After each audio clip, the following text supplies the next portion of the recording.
Even when I'm with my boo, all I think about is you. Good morning.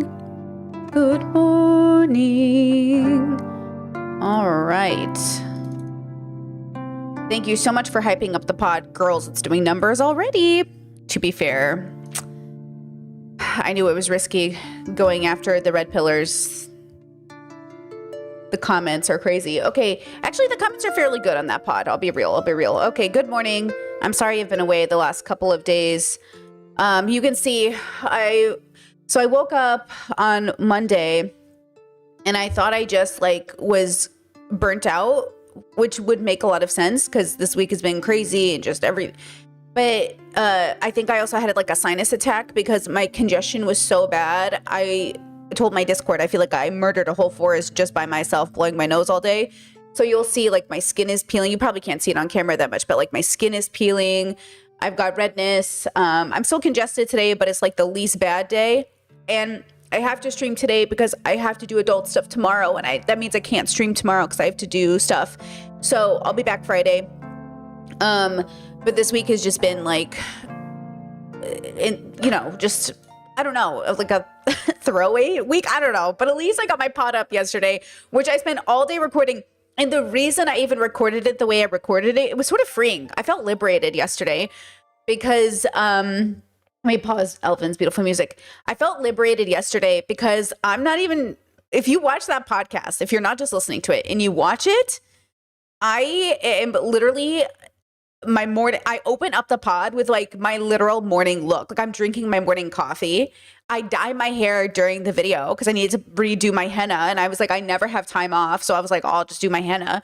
And then I literally took a shower and kept recording. And then I kind of did my hair for the day, but didn't even bother really doing much else. And so the video, as you're watching it, I'm literally progressing throughout my day. I literally, as I'm recording, I turn on the camera and I'm oh, I want to say this. I want you to see my face while I say it. You know what I mean? And then I go back to the video. And I think it came out really good. I think it actually was the most freeing, liberating thing I could have done as a content creator because, there's so much pressure and there's so much there is just a real, even if your audience loves you, they really want you to show up nice, and I get it.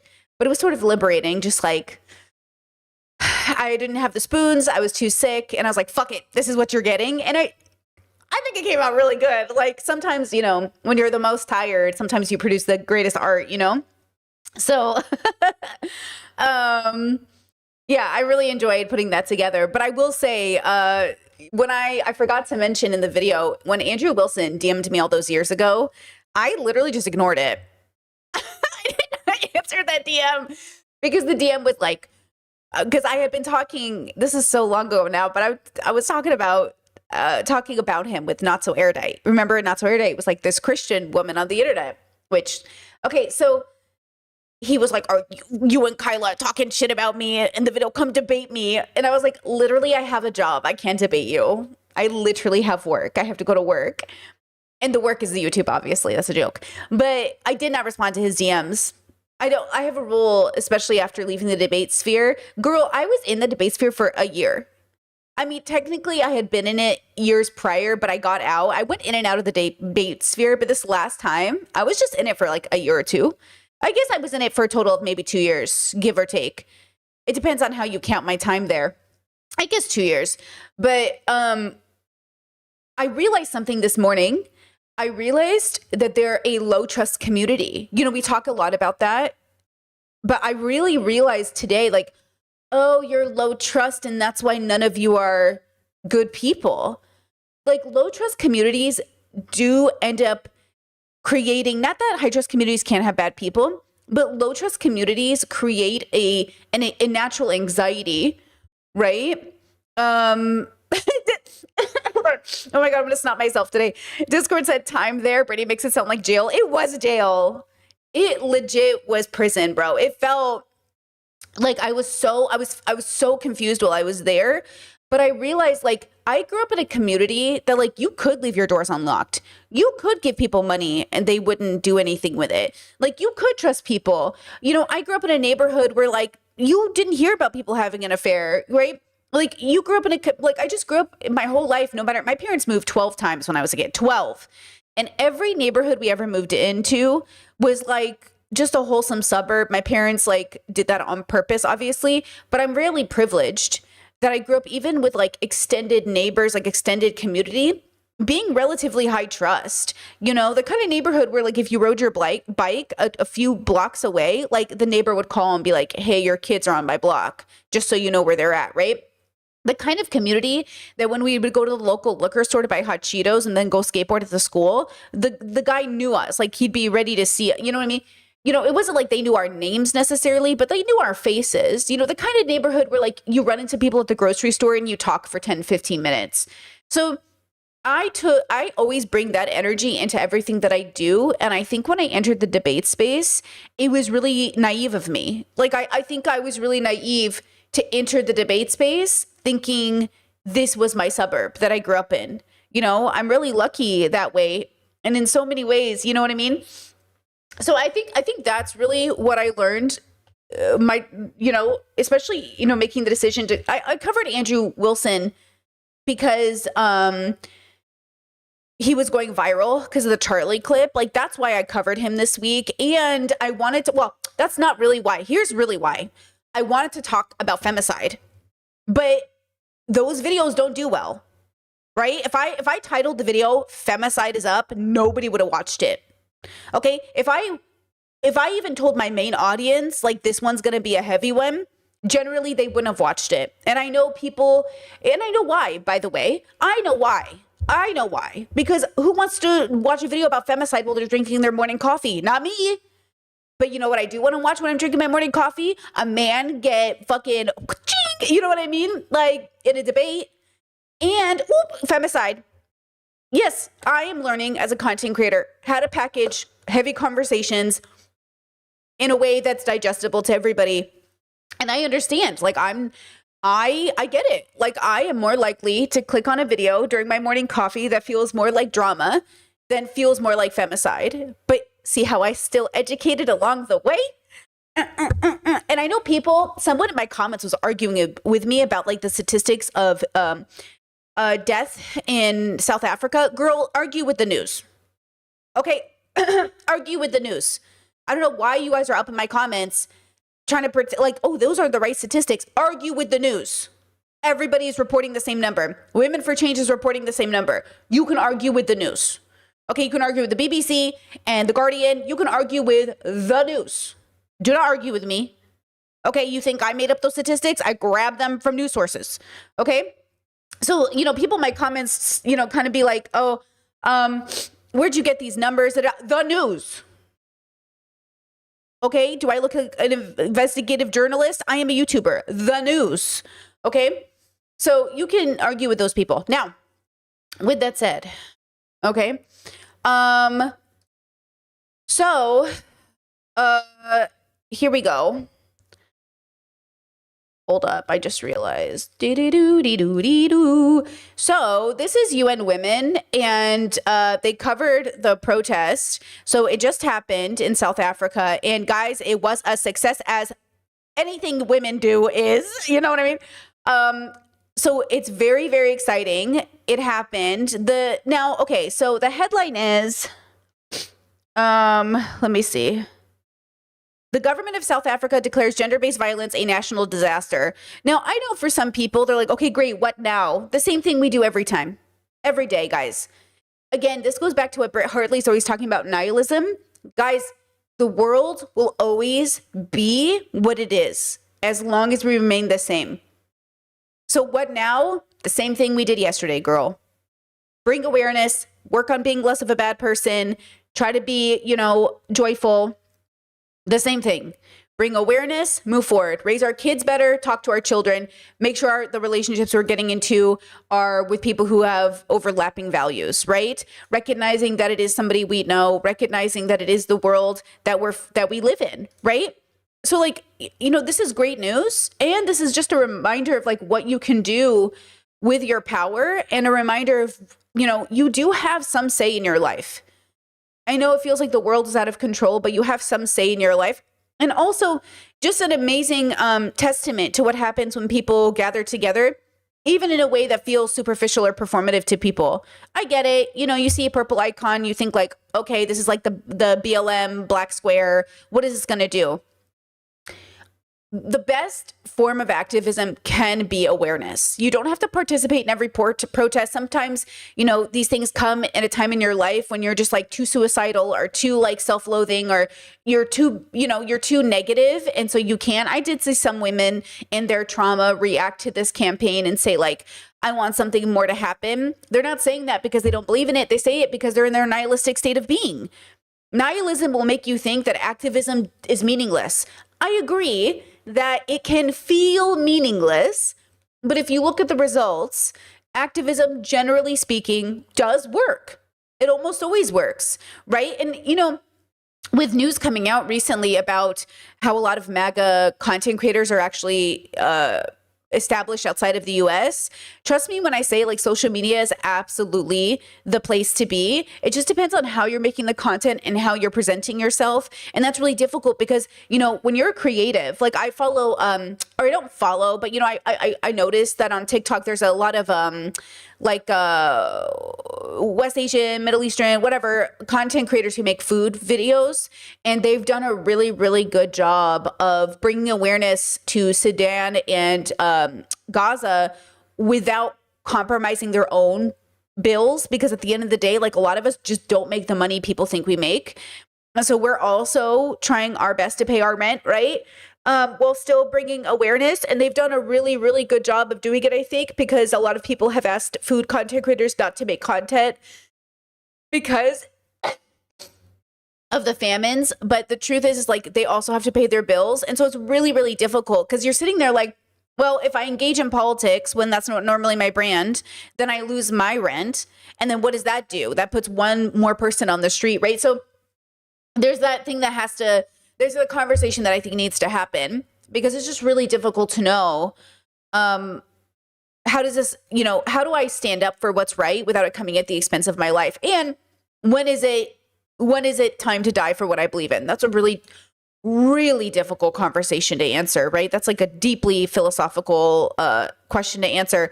Now, hold on, let me blow my nose. Oh my God. I'm still sick. I'm recovering. I don't think I'm contagious sick. I know I'm not contagious. I know what it feels like when I'm sick. This is what I have to go to the doctor about. I experience this like 3 to 5 times a year. My dad does too. It is like an attack of my allergies. It's like an allergy attack that is so real, but it's not, I don't have a fever. I'm not coughing. I don't have a sore throat. It's more like congestion that's so intense. So like, it's so frustrating because I know I'm not sick, but I feel so tired from it. Hold on. Excuse me. What?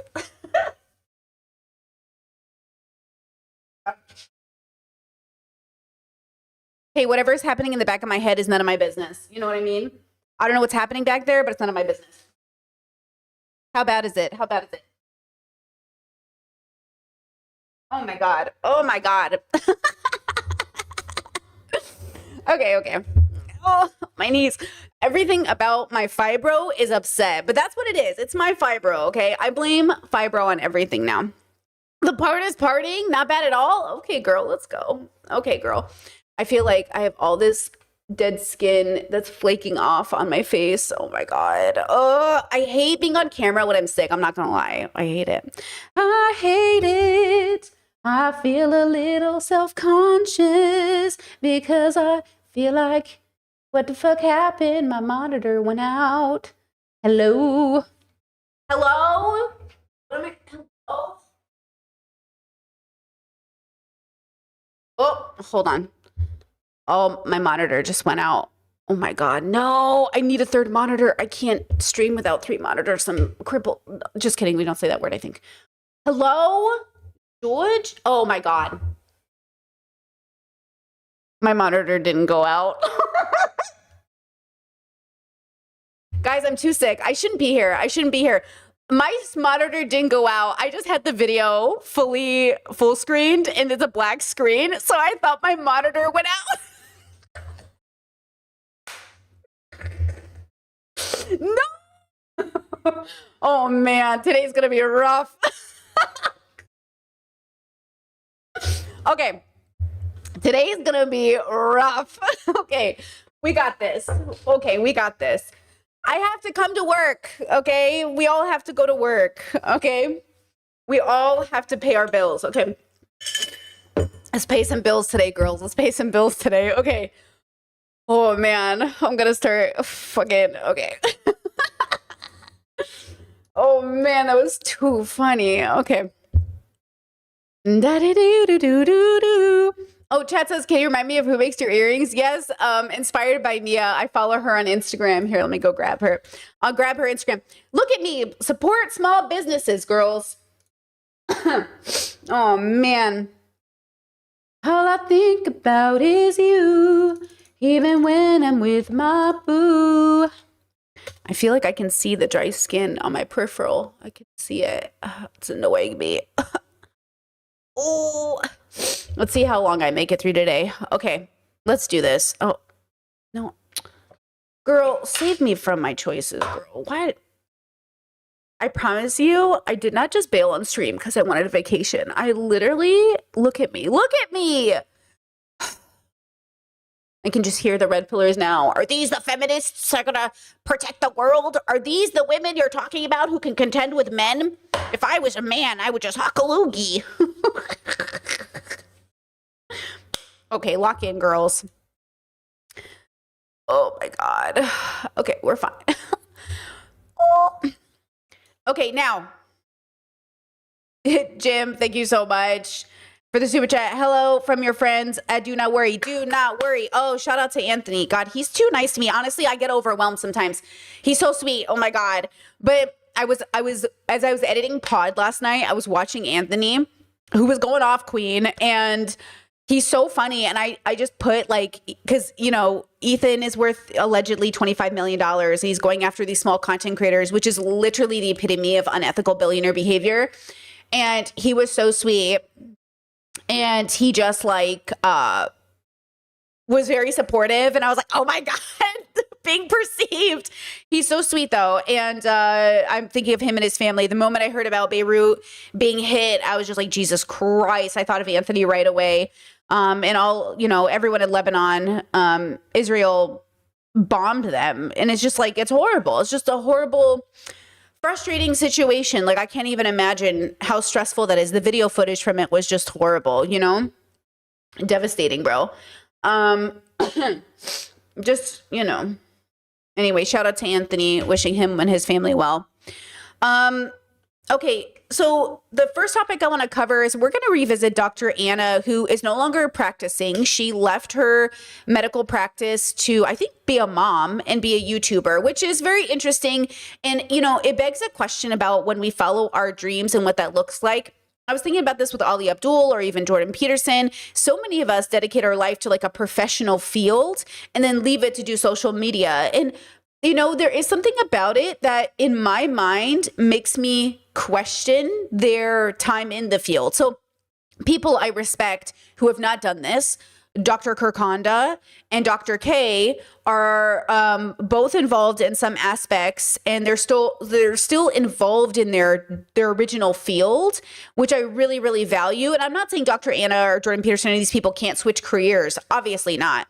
But it is interesting, like, what led, you know, or Ali Abdul was saying this to Dr. K, like, I used to be a doctor and now I'm just a guy. Like, he can't, you know, he doesn't have a license. He can't be a doctor. He can't practice medicine. And so he's like, it's weird. I'm just a guy now.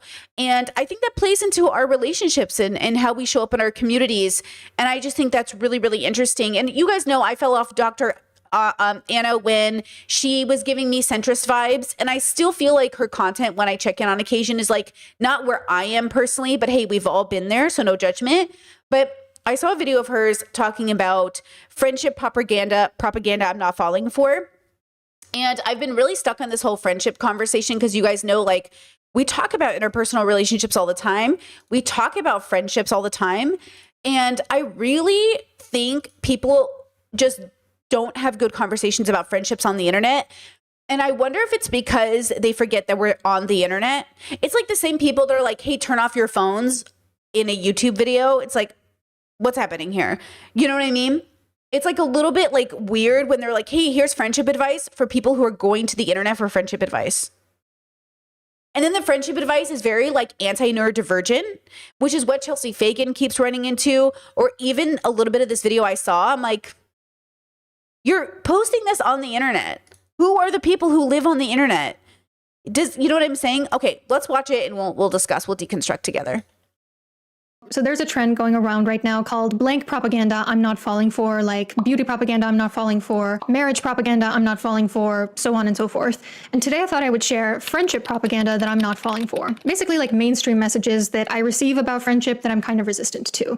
Let me know what yours are in the comments. And without further ado, let's get started. Pause. Let's just talk about that word mainstream. When I was younger, mainstream meant things in popular movies, top 10 films, top 10 music, top 10 shows. That was mainstream. Mainstream was like typical news sources, largely followed newspapers or magazines. Mainstream meant the majority of people consume this content.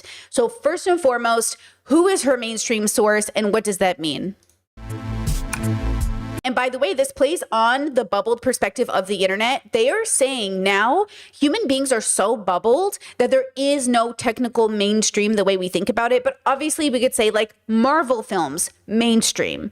Okay, Disney, mainstream. Okay, the numbers show it. It doesn't matter. It's like when people on the internet show up and they go, Disney's failing. Guys, Disney's doing better than it's ever done. Okay, like I know like people all of a sudden became Disney haters. I don't know why. Disney's still fire, but also I understand that from your perspective, because you stopped watching it, you think the rest of the world stopped watching it, which is not true. Not true, right? Okay, let's see. Okay, she's got like available. Oh, she's selling a course. Interesting. Okay, she's got books on Amazon. I still haven't bought from Amazon. Woo woo. Or this last year. Disclaimers. Okay, friendship propaganda number one that I am not falling for is this idea that you need to constantly be in touch to actually be friends with someone, particularly over the phone. There's this idea that like if you're friends with someone, whether you live near them or not, you're kind of expected to always be catching up on the phone. I have lived in so many places. My friends are spread out across the entire world, and I'm not often a person who wants to catch up over the phone. There are exceptions to this, like after a few months, if there's somebody that I'm really close to, I sometimes do feel like, oh, I want to catch up with this person. But for the most part, I feel like if you're close enough friends with somebody, you shouldn't need to be constantly talking for that friendship to stay solid. Ooh, I'll even do one solid because I agree with the premise of this totally out the gate. We are in agreement. I don't think you need to catch up all the time. I also don't think it matters how close you are. I don't know if you guys do this, but I will get into moods where I will talk to a stranger more than I will talk to people in my life, or talk to a stranger less or more. I think it's just the matter of like, it's not about your status. It's not about how close we are or how stranger we are. It's just about like the vibe. Every individual person has its own unique experience. They have their own unique experience. And sometimes like this person having this experience can give me what I need in this moment more than somebody I've known 20 years. And I think sometimes we put this like emphasis on like, oh, this person is close to me, so they get priority, or this person is, I know them less. I just want to talk to this person right now. Oh, I just want to talk to this person right now. And it feels like, why are we in competition for people's time? And that's really the issue. It's like, why are we even in competition right now? Right? Like I need to talk to this person because I need them as a specific consciousness to give me insight, right? Some of my closest, oldest friends, we don't talk for like months or sometimes even years at a time. And the next time we reunite, it's like we never parted. And we have even more things to catch up on. Definitely. It kind of feels like we can go a little bit deeper. Whereas when you're constantly in contact with people, you know, every single week, every single day, I feel like it often stays a little bit more surface level because you don't have that much more to share. Like my grandma, she loves. I just think it's dependent. I actually think all of these rules don't apply really. I think it's all subjective to the experience you're having with a consciousness. I'm going to take a radical stance and say none of this matters. It doesn't matter. It becomes superficial, doesn't become superficial. It doesn't matter. It's about the relationship you're having with that person. To stay in contact with people over the phone. And she'll often ask me like, oh, Anna, did you talk to this friend? Did you talk to that friend? Like, what are they up to? And most of the time I'm like, honestly, I don't know. Like I stay very busy. I'm not quite sure. I didn't have time to reach out. And I don't feel like our relationship is any less close because of it. Because I know the next time we're going to reunite, things are just going to go exactly to the way things were. Also, like, how are some of you guys finding the time to always be talking with people? Like in between a long FaceTime with my parents once a week. This is interesting, actually. Okay, so pay attention to this one. Because later in the video, I thought she said something that's like the opposite of this a bit, but hold on, we'll get into it. My grandma every other day, talking to other family members multiple times a week, and everything else that I have going on. I just don't understand where there would be time to do anything if I were to constantly be catching on the phone with everybody that I love. However, I will say that if you care about someone and you know that it's important to them to talk over the phone or to catch up regularly, then I do think it's kind of a bad friend move to not do that. So I do try to Interesting. Yeah, I think that's why you have to negotiate your friendships. What do you expect from me in this friendship? How would you like to be in contact? Because I've had friends over the years who are like, hey, I'd like to call you and not have to give you a heads up. And I'm like, oh, I can't have that kind of relationship with you. And they've been really good about it. They're like, okay. Because like at the end of the day, like I can have that. I have that with my inner circle. Like if they want to call me, they can. Am I always available? No. Right? You have to also be open for me to say like, hey, can't talk. Bye. Like yesterday, my sister was like, hey, you have time to talk? I was like, I'm editing my pod, so I can't, but I'll talk to you another day. And then I was like, hey, girl, my video's exporting. I got 20 minutes. Go. And then I called her. We talked. And I was like, actually, the video finished exporting. I got to go. Love you. And she's like, okay, bye. And it finished exporting like 10 minutes earlier than planned. Like if you were like that relationship takes a lot of curation and or just is matchy because of the personality type. It's not about closeness though. I don't think it's about like how close am I to this person. It's about how comfortable are both of us in our own consciousness that we're not going to get rejection sensitivity because I'm like, oh, I know you're middle of your sentence. I actually got to go. Love you. Bye. And they're like, okay, bye.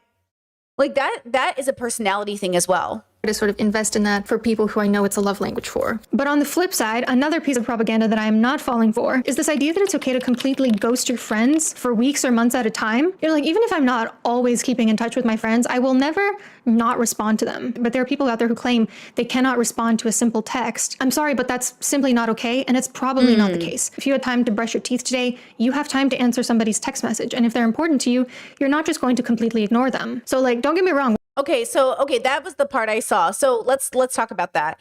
If you have time to brush your teeth today, you have time to text. Joke's on you. Did we have time to brush our teeth today? Like, did we have time? Like, I mean, I did brush my teeth and I flossed today, but you know, like as a neurodivergent girly, you know what I mean? Like, you know what I mean? It's like, joke's on you. Did we have time to shower today? Did we have time? Because like, that's the thing that people aren't understanding from like a neurodivergent perspective, especially like, yeah, sending a text message is like, it's also really interesting because like, girl, Indiana out here opening my full door, bro, being like exposing everybody to the universe. It's okay. I'll close it in a second. Discord said I was just about to say this is a neurotypical response. Well, okay. I think the issue that we're having here, right, is there's a concept of what the message is. So what is the message that I'm responding to? 90% of the messages I currently get from friends and family are links to articles or videos or memes. And maybe like, let me see. Okay, let me just test this out. Okay, let me tell you the last few messages my sister sent me as an example. Okay, let's see. My sister sent me a picture of her carpet and a piece of string she thought was a spider.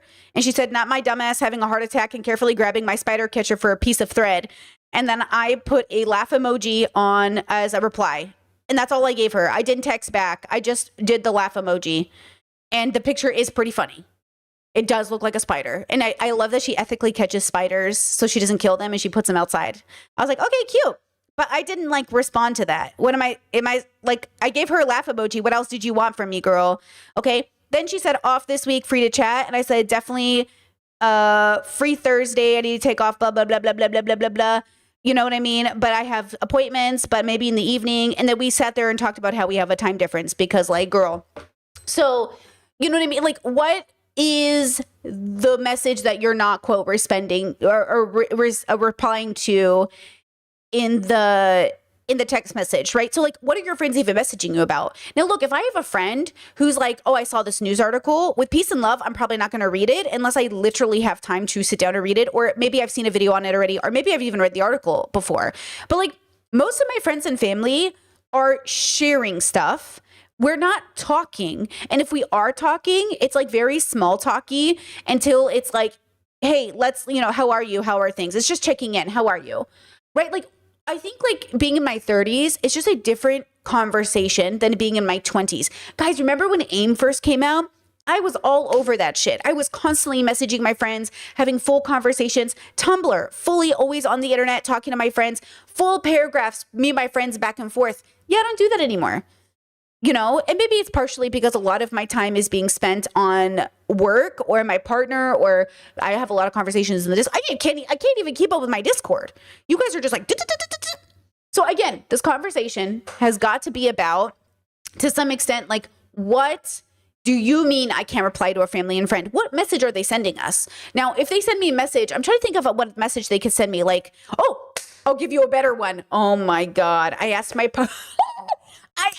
partner to go to the store for me yesterday and get me groceries while I was editing my pod. And they messaged me on every app. And I missed all the messages. They were asking me like, hey, they're out of this thing you wanted. Do you want this thing? And I didn't get any of the messages. None of my apps dinged. Everything was on silent. My partner comes home and they're like, look at your phone. And I looked at it. I was like, oh, my bad, bro. And like, do you know what I'm saying? Like, I was locked in and my partner's like, and I was like, well, did you do it? And then we laughed about like what they figured out to do on their own. But like, yeah, like you would think she's on her computer. She's locked in. She's got to see my message. 3 different apps and I didn't answer any of them. And that's what I mean to say. Like, you know, I think I just prefer to not take anything personally at this point. You know, I texted a friend about something pretty heavy like a month ago. They ignored that message and started talking about other things. And that to me is just them saying, I'm not ready to talk about it yet. And I'm like, based, valid. Okay. But know that they know I sent the message. I know they saw it. They ignored it. And I know that's their way of saying like, I can't talk about this thing right now. Okay. And I just haven't, you know, when we talk again on the phone, we'll probably talk about it for real. Because on text message, sometimes it's easier to look at a message and be like, I don't want to have that conversation right now. So maybe the next time we talk on the phone, we'll talk about it. But for now, we've just been memeing and sending each other stuff and sending each other news articles and having fun on text. Because again, like, you know what I mean? Okay. Here we go. Back to Anna. What I'm advocating for is not ghosting your friends or ignoring them when they do reach out. What I'm saying is you don't need to constantly be in contact. But if someone does contact you, I think it's actually extremely rude and disrespectful and often unkind to completely ignore them. And there are some people out there who literally just say like, oh, this is just what I'm like. I'm sorry, I don't answer my message for 6 months at a time. That's not okay. And I know for me, why isn't okay? Like, what is the difference between I don't answer my text messages, but what is the text message? You know what I mean? I wish when people talked about this, they would talk about what is the text message. Because again, like, is the text message just a TikTok you saw? You know what I mean? Thanks for sending that. Does it really warrant a reply? I'm being completely honest. When I don't answer a message, it's because that person literally never crosses my mind. Oftentimes because they're just... Oh, wait. Hold on. Let's listen to that. When I don't answer a message, it's because that person literally never crosses my mind. Oftentimes because they're just not that important to me. Friendship propaganda number 3 that I'm not... Wait. Oh, see, this is the neurodivergency. Okay. Everybody crosses my mind all at the same time and nobody at the same time. You know that thing about ADHD, like I forgot you exist? My partner forgets I exist. I forget they exist. I literally forget I am married and I live in a whole house with a whole person. I legit will be in the kitchen and I will scream and I'm like, oh my God. And they're like, did you forget I live here? And I was like, I did forgot. I did. Like, I did. And so like, listen, I never think of anybody in my life until I do. And then I think of everybody and I'm very overwhelmed because I think of everyone every day, but I don't think of everyone all day. And if I think of my friends and the fact that they exist, and I think of all the people I have to message, it's like a dozen plus people, right? A dozen plus people at least. So then sometimes this is true, and I love my friends, so if they're listening, I'm so sorry, but this is just how it is, and I hope you don't take offense. But sometimes when I finally understand and remember that like, oh, I haven't contacted people in a while, I will mass text all my friends like, hey, how are you? I miss you. Hey, how have things been? I miss you. And I will send the same message to 20 people.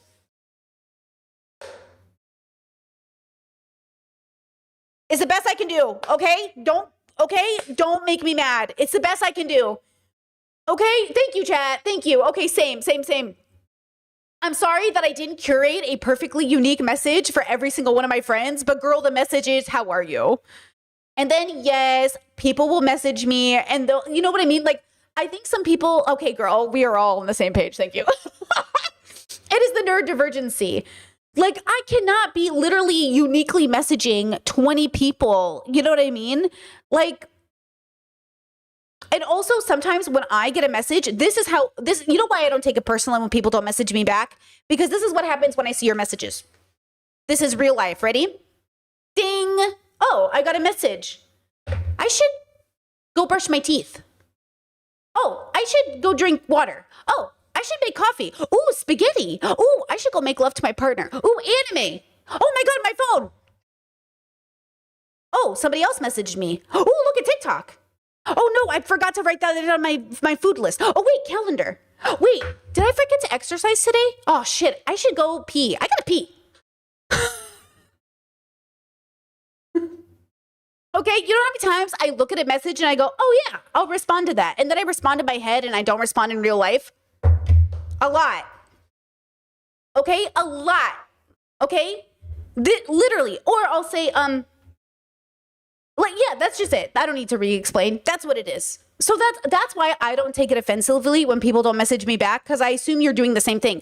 Or I assume you saw my message, but you're actually with another friend and they had just gone to the bathroom and they had just gotten back, so you didn't reply. Or I imagined like you had a 5-minute break from work and you looked at your phone, but then you were like, okay, I'll message when I have time.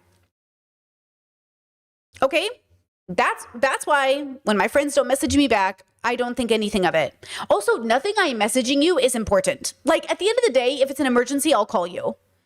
Right? Like, if it's actually important, I will literally call you. Why? Nothing you're texting me can be that deep. Except when you're at the store and you're asking me, do I want green onion or leek? I'm so sorry to my partner. Thank you. I love you. Thank you for shopping. Not falling for. Your loyalty to friends should depend on seniority. Now, this is one that feels like super juvenile, and I guess adults are still following it as adults. But do you remember when you were like a little kid and you would ask someone, hey, like, do you want to be my best friend? And they were like, no, because I've known Claudia since 2nd grade and I've only known you since 3rd grade. So Claudia is actually my best friend. There are adults who literally still think that way, who literally think that if somebody has been friends with them since middle school or high school or college, that they need to be closer with those people or more loyal to those people than friends they've had for less time. And time spent knowing each other or being friends is not always a correlate of closeness or intimacy or vulnerability or safety. By the same token, people often use this idea that like, oh my God, I've known this person for so long to justify why they can't cut that person off, even though that Okay, I agree with this so far. that person has hurt them over and over and over again, and their attempts at rectifying the situation have not worked. Friendship is not about seniority. It's not about how long you've been there. This is not the army. This is not 6th grade. Can we please move past that? Friendship propaganda number 4 that I'm not following. Yeah, I generally agree with that. I think the closeness can happen. This is the same thing I feel about a romantic partner, where like my desire to choose my partner to be my most intimate friend came faster than my 27 plus relationship with my besties, but also the closeness came out of like shared intimacy and understanding rather than time spent. But obviously my partner and I are also so neurodivergent that the same amount of conversation we had in the first 2 weeks of dating would be a normal person's first 2 years of dating. And I don't think that's an exaggeration. I think the amount of conversations my partner and I had in the first 2 weeks of talking was more conversation than most people are having in 2 years. I stand by that and I believe that, right? Discord said, Dr. Anna left her practice to be a writer and YouTuber, not a mom, to clarify. Why did I think she left to be a mom? Why'd she have to leave her practice to be a writer and a YouTuber? Listen, it's not a big deal. I don't care. She's allowed to change careers. I just think it's interesting that she was able to build a brand and notoriety, right? As being this thing, because that's what people give her credit for. That's why people watch her, because she's Dr. Anna. And then she left the thing she was known for to do the thing that all of us are doing, but don't get the social credit for because we don't have the thing. And I just think that's interesting because it plays into hierarchies and it plays to how people give credibility, because like she relied, all her brand was, I'm Dr. Anna, licensed psychologist, or I'm Dr. Anna, da da da da. which is what Jordan Peterson uses, which is what I think everyone does, right? It's fine. I'm not judging Dr. Anna the consciousness. I'm judging the way branding works and people's psychology, right? I just think it's interesting, right?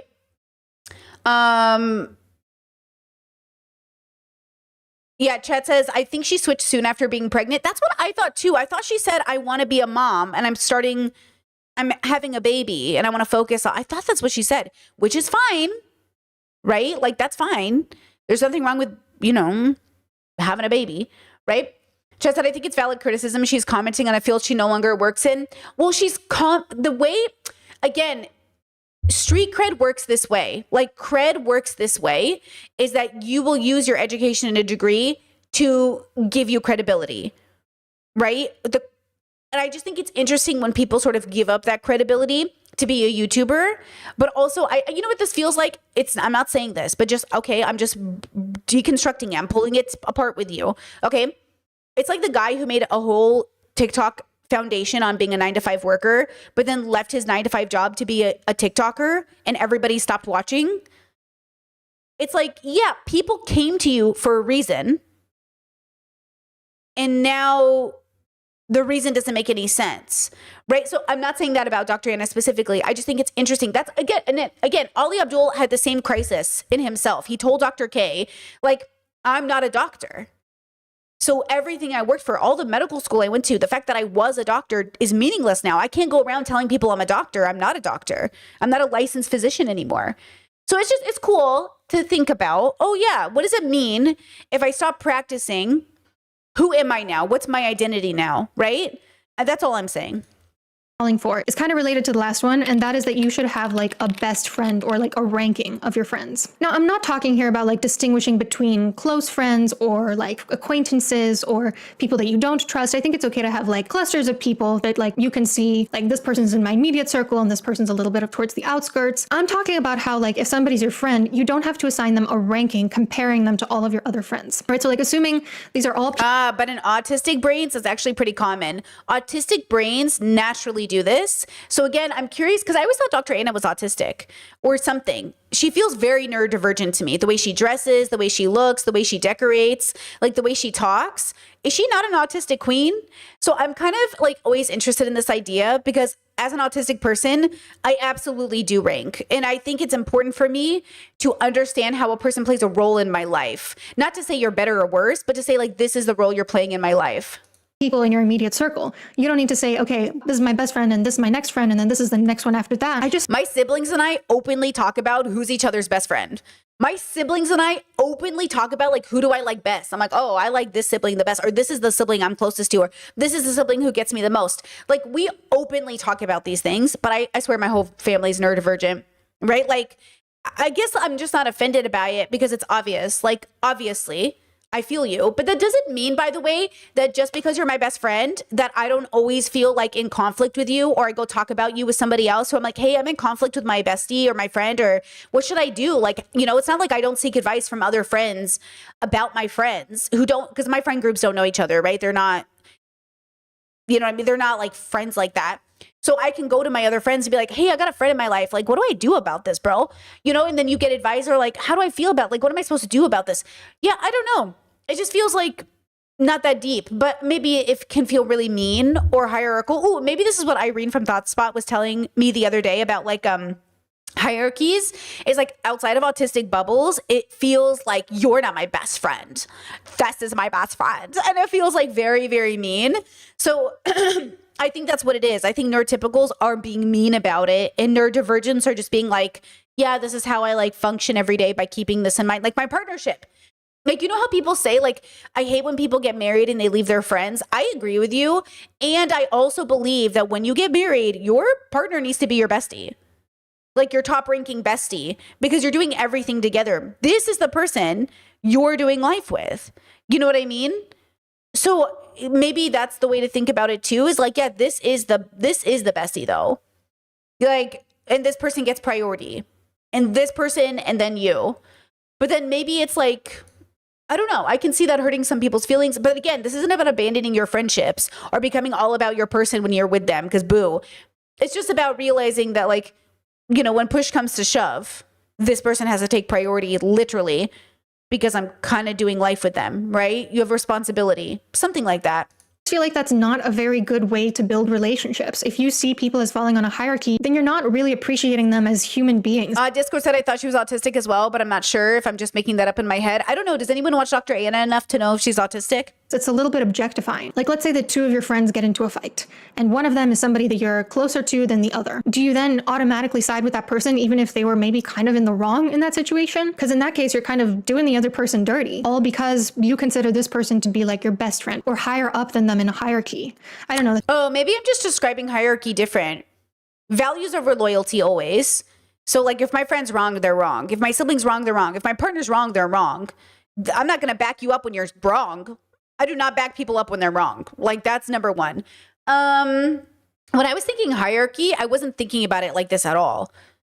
I was thinking about like priorities in natural disasters or priorities in finances or priorities when it comes to like thinking about how your day is going and like making sure you spend time with people or, I don't know, like, you know what I mean? Like I wasn't thinking about it like, oh, hierarchies mean if my friend is wrong, I side with them.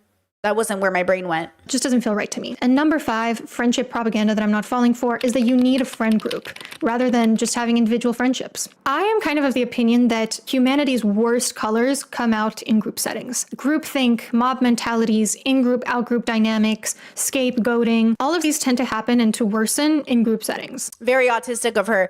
I do agree. But that's because I know I'm autistic and I know for a fact group dynamics always get ugly and I don't want it. Streaming, panels, group activities in church, group activities in school. Your friend group has to be so solid for it not to be fucked up. That's why all of my dreaming as a kid to have a group activity, a group friend group never worked out, but very autistic of her.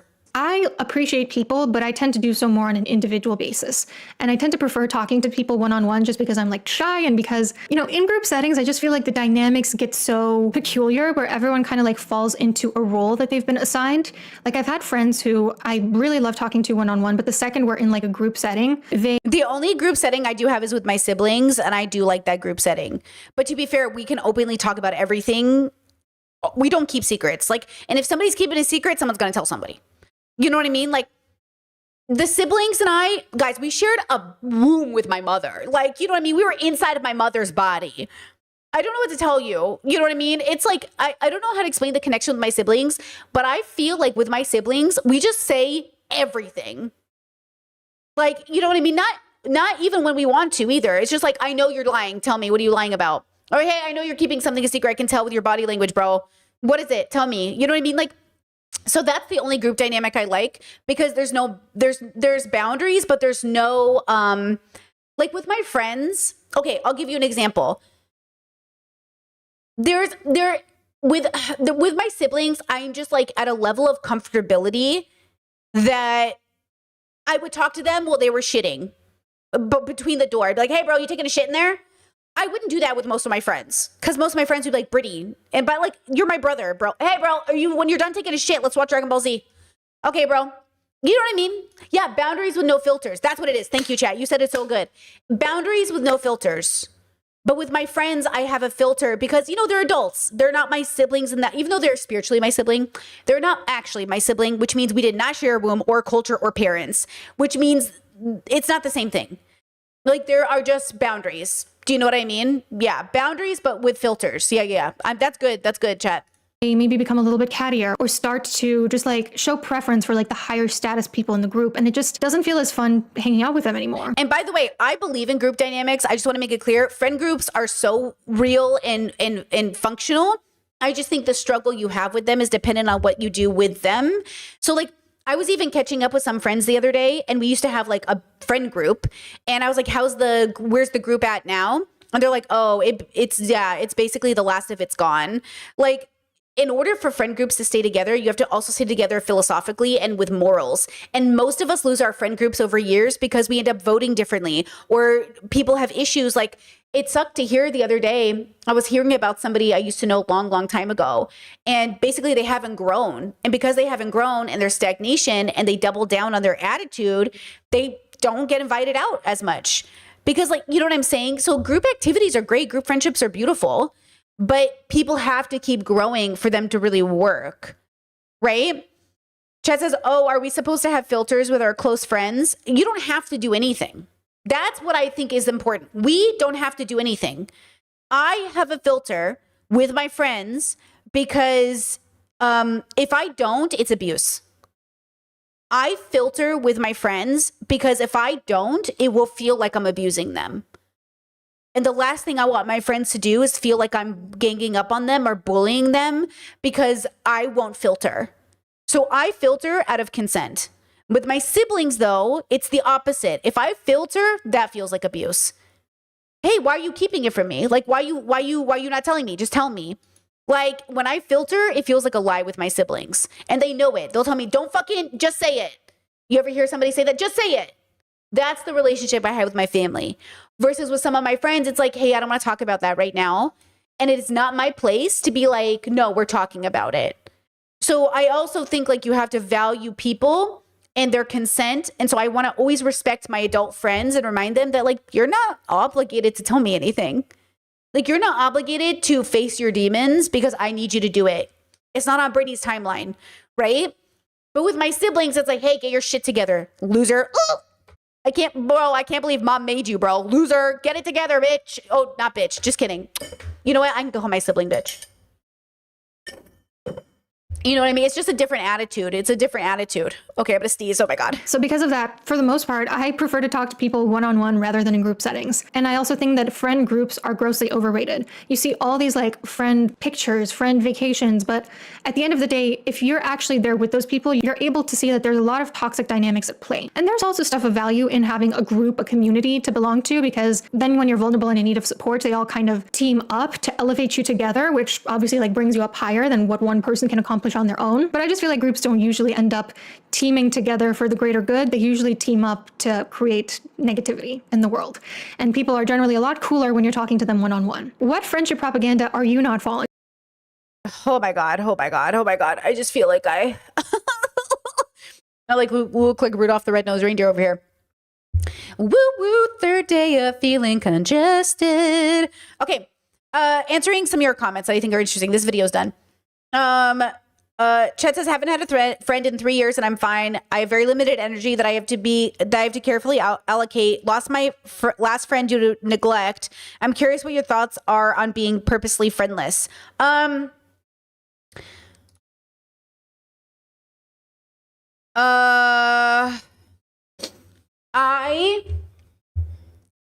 Okay.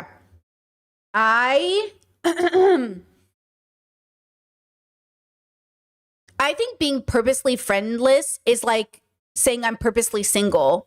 I don't like it, if I'm going to be frank with you, because I don't think we choose. Okay, the friends I feel like are inner circle, even if we don't talk for 20 years, I still consider them a friend. Like my siblings are always my siblings. It doesn't matter if we don't talk, right? So for me, I wouldn't identify as friendless, even if I wasn't talking to any of my friends. To identify as friendless is to say that you have no connection to anybody in the world. You are completely cut off. That's how I think of friends. Friends are people I have connection with. And I have connection with a lot of people. I have a lot of friends, right? The connections are different based off of the friendship. But to say that I have no connections feels strange to my brain. And connections outside of work is what I mean. So like work, I even have work connections, but those are not necessarily friends. But yeah, like to say that I have no connection with another human being feels very weird to me. But I am also a community-based girly who's also independent. So I believe like your community is your friends, but like not your close friends. That's why I have a hierarchy of friendships, because my community is also my friends. You know, if I've known people, like I know people from my homeschooling days, they're still connected to me very loosely. But if we're at a gathering together and someone says like, oh, how do you guys know each other? It'd be like, oh my God, we've known each other since we were kids. Like, yeah, we've been like, our families have been friends all these years. We've been like friendly friends. Maybe it depends on how we'd introduce ourselves, but I wouldn't correct them and be like, actually, we're not friends. I'd be like, yeah, because that's the social setting, right? So I'm not sure how we're identifying the word like friendless or, oh, I'm purposely single. It's like saying, oh, I'm purposely denying myself organic and authentic connection because something. Because the right connections that come into your life don't need to be denied. So why would you purposely deny yourself versus just saying like, you know, this is just where I'm at right now, right? Chess says it's bad to choose to be single, question mark. I think it's bad to, it can be bad to say, oh, I'm not dating right now, because you don't need to announce it. It's like saying I'm an incel. You don't need to announce it. That, like, you don't need to make it an identity. It's just something you're doing right now. It doesn't have to be a part of your personality to be like, oh, I'm not dating. What are you going to announce it? Why would you have to say it out loud? Now you're making it into something that shouldn't have anything to do with anything, right?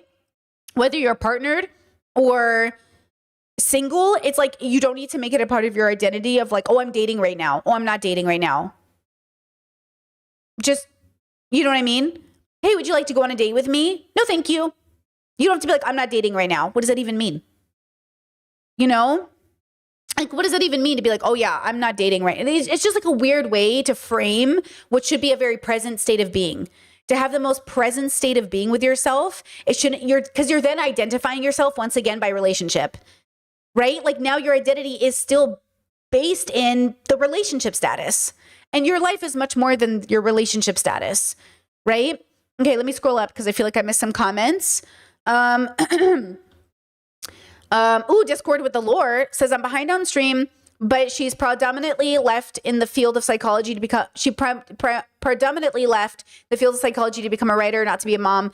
But she got pregnant soon after she left. She explains more of why she left the field of psychology in her video explaining it. But basically, she felt like writing wasn't a realistic career for her initially. So that's one of the reasons why she was in psychology, because she was also interested in psychology. Oh, so it wasn't her dream. When she started to grow her platform, becoming a writer seemed like it was within her reach. So she decided to pursue that and follow her joy as opposed to become a therapist.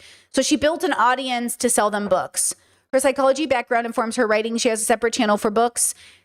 Are they fiction or nonfiction? There were also things about therapy she didn't like, and she felt ultimately she's doing the most to help by following her joy. Okay, so she wanted to be a writer, but didn't think it was realistic. So she became, okay, that makes sense. Okay, yeah, I'm all for her changing careers, girls. I just want to make that clear. If writing is what she does, then maybe her channel shouldn't continue to be called Psychology with Dr. Anna. Because that's what her channel is called. Psychology with Dr. Anna. You know what I mean? Maybe she should just be Anna something again. I just feel like the branding is intentionally, she's trying to give herself the credit of the social credit, because that's what I would do if I was a marketing campaign. I'd be like, keep that. The street cred will make people think they should listen to you more. And if I was a marketing campaign, this is what I would tell her to do. If I was authentic in my pursuit, I would maybe change that. Right? Yeah. Have we learned nothing from Dr. Phil? Exactly. It feels very Dr. Phil, and I don't trust it. Right? That's it. It feels very Dr. Phil. I don't like it. I get it. I do get it, but that's it. Dr. Phil was the greatest example. Thank you. It just feels very Dr. Phil, and I don't like it. But I don't, it's not Anna specific, right? Right? Discord said, I'm not saying I agree with her stances, but it seems like people are maybe misrepresented her, or saying she misrepresented herself and she still has her doctorate. She's just not a licensed therapist. Yeah, for sure. I think it's, yeah, I feel like, again, it's the Dr. Phil situation, or even, like Dave Ramsey and all these guys, they cannot give advice on the internet and have their license. They have to give up their licenses, which is why at the end of the day, they're not financial advisors, they're YouTubers. As long as people know that, it's okay. But you have to realize that so you can process it, right? Just as if she has a doctorate, she can call herself a doctor. I don't know. I think every country is different. But I know Ali Abdul was saying he can't call himself a doctor, even though he has his medical degree because he doesn't have his license and it misrepresents himself to the world. I don't know if that's because he's in the UK. I don't know if they have different rules, but like he doesn't call himself doctor anymore because he's like, I can't. I'm not a doctor. And I think there's something really, I think that's, I don't know, respectable, I think, in a sense. But I understand, like, she is a doctor. She can go by that. She's a doctor of psychology. It's fine. It's fine. Guys, please don't misunderstand me. I don't care. Brittany Simon does not care. I'm just oversharing my intrusive autistic thoughts about like what I notice in terms of patterns of people using a certain kind of status to lend credibility to their basic YouTube videos that anybody could have made. There was nothing significantly unique about this video that brings more credit to what she's saying than anything else. She made a normal YouTube video that anybody could have made, but it is going to be seen as more valuable because she's technically a psychologist, or was. Okay? I just think that's interesting. Okay? Anyways. Love it. Okay? Love it. Love her. Love everybody. Love everything. Okay? Okay. Did I miss some comments? Chet says, I prefer to say I'm not dating right now to someone asking me out. One of my female friends made a move on me and tried to let her down easily by saying I'm just not dating right now. Yeah, but that means you might be dating later. It doesn't make sense. It's a lie. One of my female friends made a move on me and I tried to let her down gently. Just tell her I'm not into you, bitch. Not bitch. Sorry. God damn it. I'm being very gay right now. Just tell her, hey, I'm not into you. Because when you say, oh, I'm not dating right now, how does that not imply I might be dating later? Right? Like, it just feels, maybe I'm too autistic. It just feels like, girl, be like, yeah, I'm not into you, but thank you. Like, I'm not attracted to you in that way.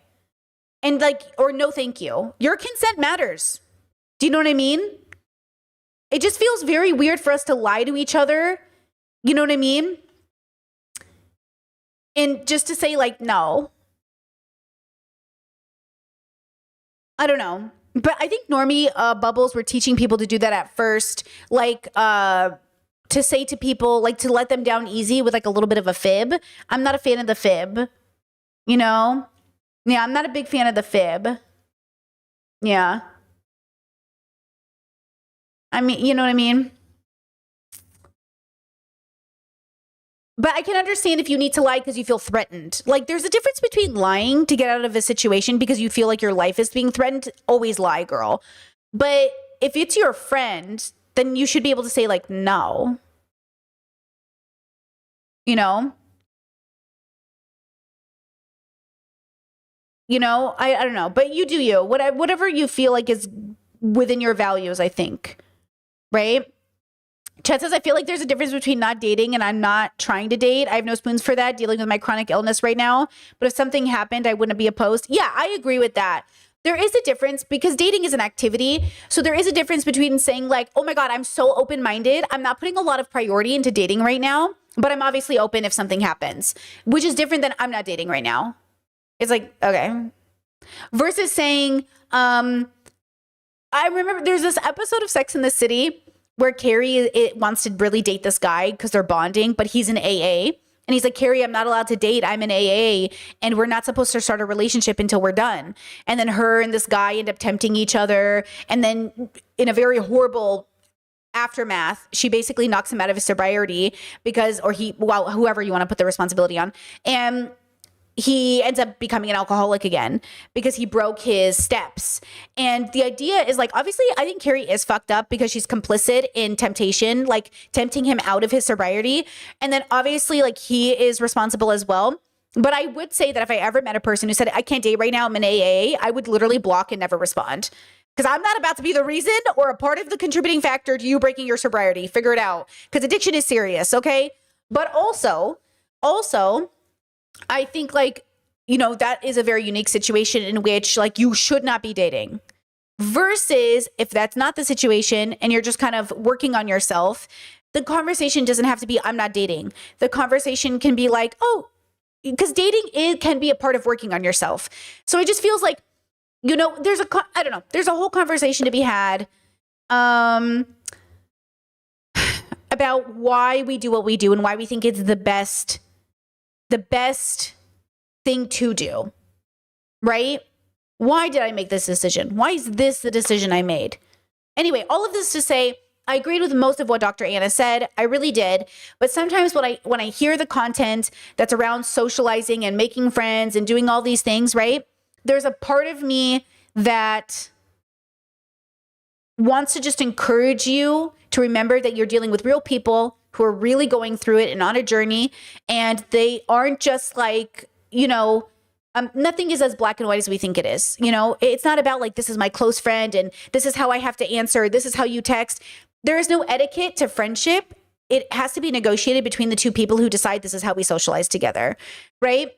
And I just feel like sometimes with all of these like rules, it really ruins the actual connection with people. And also to Discord, who said that I'm really going to have to think about, I filter with friends so it's not abuse. You have to think on this one. It really hit it hit in the most eye-opening way. I'm glad it did, because genuinely one of the greatest, because when I was younger, I used to think, oh, I'm the friend who just says it. I'm the friend who just says it. Yeah, but sometimes the friend who just says it with no wisdom or discernment is just the abusive, toxic friend. I'll give you an example. Let's say my friend is going through something, okay? Let's say they're really feeling an incredible amount of shame, like deep, deep shame. They're going to therapy, they're doing their steps, but they're unable to have a conversation with me about this topic. And I say, hey, are you ready to talk about this thing that you're going through, that I want to be here for you, but also I want to know, can I talk to you about it? And they say, like, I can't talk about that right now. Like, honestly, I can't have that conversation. I'm not comfortable. And I say, well, you have to, because we're friends. And if we're really friends, you're going to have it with me. That is not the answer. That is not the answer, right? The answer is to go like, I love you. Absolutely. I'm glad you're working on it. I'm sorry you're going through it. And let's say they did something bad. Ooh, let's even take it a step more. Let's say your friend did something really bad. And you want to be like, hey, you did this pretty bad thing and I got to talk to you about it because now it's impacting my friendship with you. And they say like, hey, I'm just like not ready to talk about it. Like I can't face myself. And if you force me to face myself right now, like I might self-harm. Yeah, I'm not going to force my friend to face themselves. Right? Like if they're communicating with me and they're like, girl, I know I did it. I know it's bad. I cannot talk about it right now. I'm not about to pressure them. Okay? I'm not about to, well, you have to. Now, there is a difference when it's like, maybe with a friend, I'd say, okay, I love you. I get it. We'll drop it. Maybe with a sibling, I'll say like, fine, I love you, but when you're ready, we have to talk about it. This isn't a joke. This is important. Maybe the tone will be different because with siblings, we have all of this, like the way we talk about each other. Again, it's about meeting your friend where they are, meeting your sibling where they are. I cannot explain to you how similar a lot of my siblings are. We're all very different, but there's 10 of us and you know what I mean? There's a level of comfortability I cannot explain. It's like puppies. It's like puppies. Okay. So yeah, like obviously friendship should be individual at the end of the day and communal at the same time. You know? Chet says, yeah, I think it depends. We're honest for a reason, right? So we're not just going to be honest to be honest. We're like, are we supposed to be honest when it's actually the right thing to do? Exactly. So then you have to ask yourself, okay, is this the ethical way to engage in friendship? Is this good for the community? Is this the moral way to act in friendship? Is this good? Because again, you're trying to be good. You're trying to be helpful. You're trying to be loving and compassionate. So this conversation is very serious. At the end of the day, if you're having serious friendships with people, this conversation is deeply serious, right? Then this conversation is like, hey, I have to be very responsible with how I engage with a whole ass other human's life. And then not to mention the way that it impacts all of the people in their life, right? So yeah, I think sometimes we are too casual with the way we talk about socializing and friendships as if they are not like deeply important things, which is why we have this like loneliness crisis and everyone doesn't have community because it's serious, especially when you're trying to break generational curses and especially when you're trying to hold people accountable. It's going to get uncomfortable. And then it's like, okay, how hard do I push to hold people accountable, and how much do I pull back to give them space to grow on their own? Because you also can't bully or shame people into changing. You have to hold them accountable and then pull back and give them space to find it on their own and to change. And then you have to bring it back if they don't change, and then pull back to see what they do. Because ultimately, people aren't going to change with one simple conversation. You know what I mean? They're not going to be like, thank you, I'm so glad you said that. Boom. Personality change overnight, right? Okay. That's it for that. Thank you, Dr. Anna, for your service. Wishing you the best in your writing. And shout out to, the content, I suppose. I'll link it in the chat as well, of course. Okay. Wishing her well. Wishing Dr. Anna well. Okay.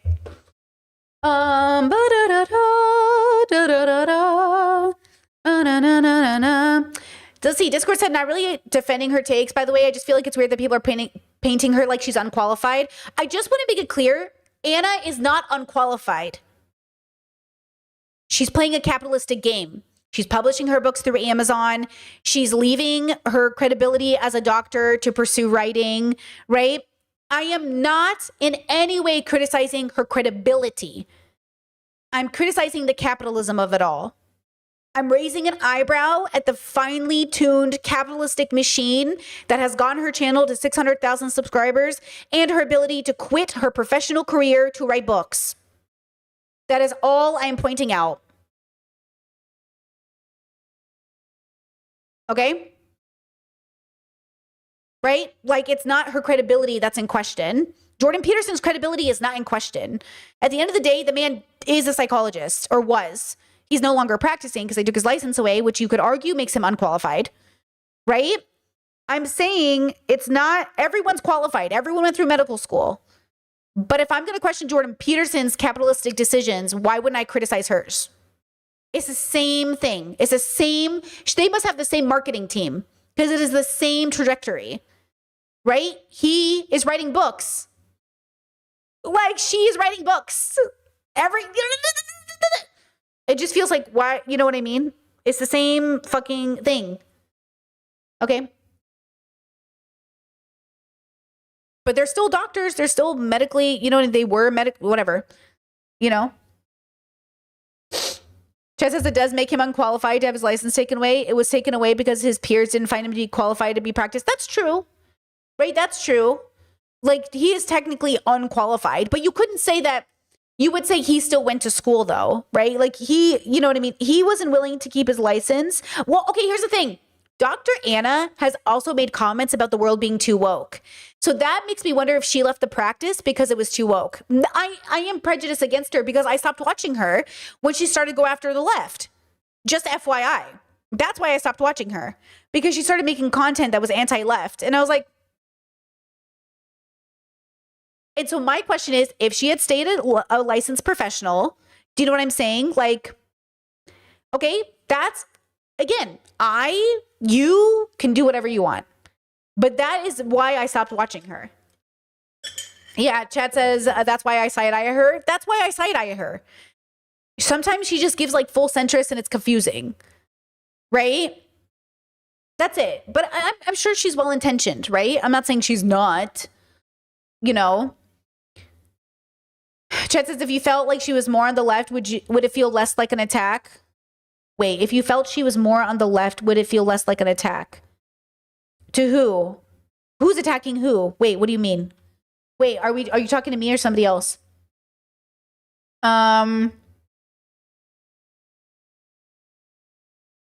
Wait, Chad says it wasn't her dream and she feared that family members of a client that may unalive you be held responsible as a profession. Did she get her life? Are you saying her life was threatened? Is that what you mean? Yeah, Chad said the psychologist to right-wing grift pipeline needs to be studied. It does. I'm worried for her. What if she falls for it, bro? A lot of the content on the left is anti-left, so there's so much red pill content on the left. I see what you're saying. She puts doctor in her channel name, but that doesn't actually relate to what she's saying a lot of the time. Yeah, I don't think she's pro-conservative, though. No, I don't think she's pro-conservative, but she made this video talking about her immigrant background, and it reminded me a lot of my Republican family, where she talks about, like, oh, the left and the right don't understand, like, in this way we're conservative, in this way we're liberal. She gives liberal. Okay, can I just say that? She gives liberal. Is that cool? Right? Chad says she was fearful of being sued by family members of clients. Oh, that's hard. Hey, that's hard. That's a hard job, you know? Right? Yeah. Yeah, that's scary. I mean, that's, yeah. Again, I'm not saying anything cruel about her. She seems like a perfectly well-intentioned human. I just want to make that abundantly clear. I'm not coming for Dr. Anna. It feels like I'm trying to say something that's so obvious to me, but people might feel like I'm trying to say something else. I am not coming for Dr. Anna. I'm just saying she gives liberal, and that's what I'm criticizing, because I'm like, oh, this like content doesn't resonate with me. This branding doesn't resonate with me. Her publishing her books on Amazon doesn't resonate with me, right? She is like, is she self-published on Amazon? You know what I mean? Like, she didn't go a traditional route. She didn't get published by a publisher, right? She went through, is that what I'm hearing? It's fine. But it's like working with Amazon. I'm in my year of boycott of Amazon. Do you know what I'm just sharing. I'm just sharing. We're not anti-women or Dr. Anna. You know what I mean? Okay. Okay, Discord asked me to watch this. A couple of videos today are from Discord specifically. This one sounded really interesting. It said, stop treating YouTube like it's Wikipedia, and it's about video essays. But I don't know what this video is about, but I would almost say, stop treating Wikipedia like it's Wikipedia. Wikipedia should be the first place you start. Video essays should be the first place you start gathering information. So actually, video essays are exactly like Wikipedia. They are the first place you start your research, not the last. That's why I don't make video essays, for the record, because the standard for video essay is technically, it used to be higher, but the truth is like anyone can make a good video. I make a visual podcast, which can feel like a video essay, but it's not a video essay. It's a visual podcast. Okay. So like the standard is lower because I'm not a journalist. I'm not a research queen here. I'm a normal person being like, hey, I read this. I want to talk about it. But video essays imply some sort of research expectation that I could never hold myself to because the standard is so high for me. When I thought about doing video essays, I wanted the standard to be so high that I was like, I cannot do this. It would take me a month or 2 months to make a video essay with the right amount of like standardized research, or like research that I would want. So I don't make them, right? But a visual video is nice. A video which you're talking and adding in some information is nice, right? Okay, so let's see what this guy has to say. Hold on, let me. Do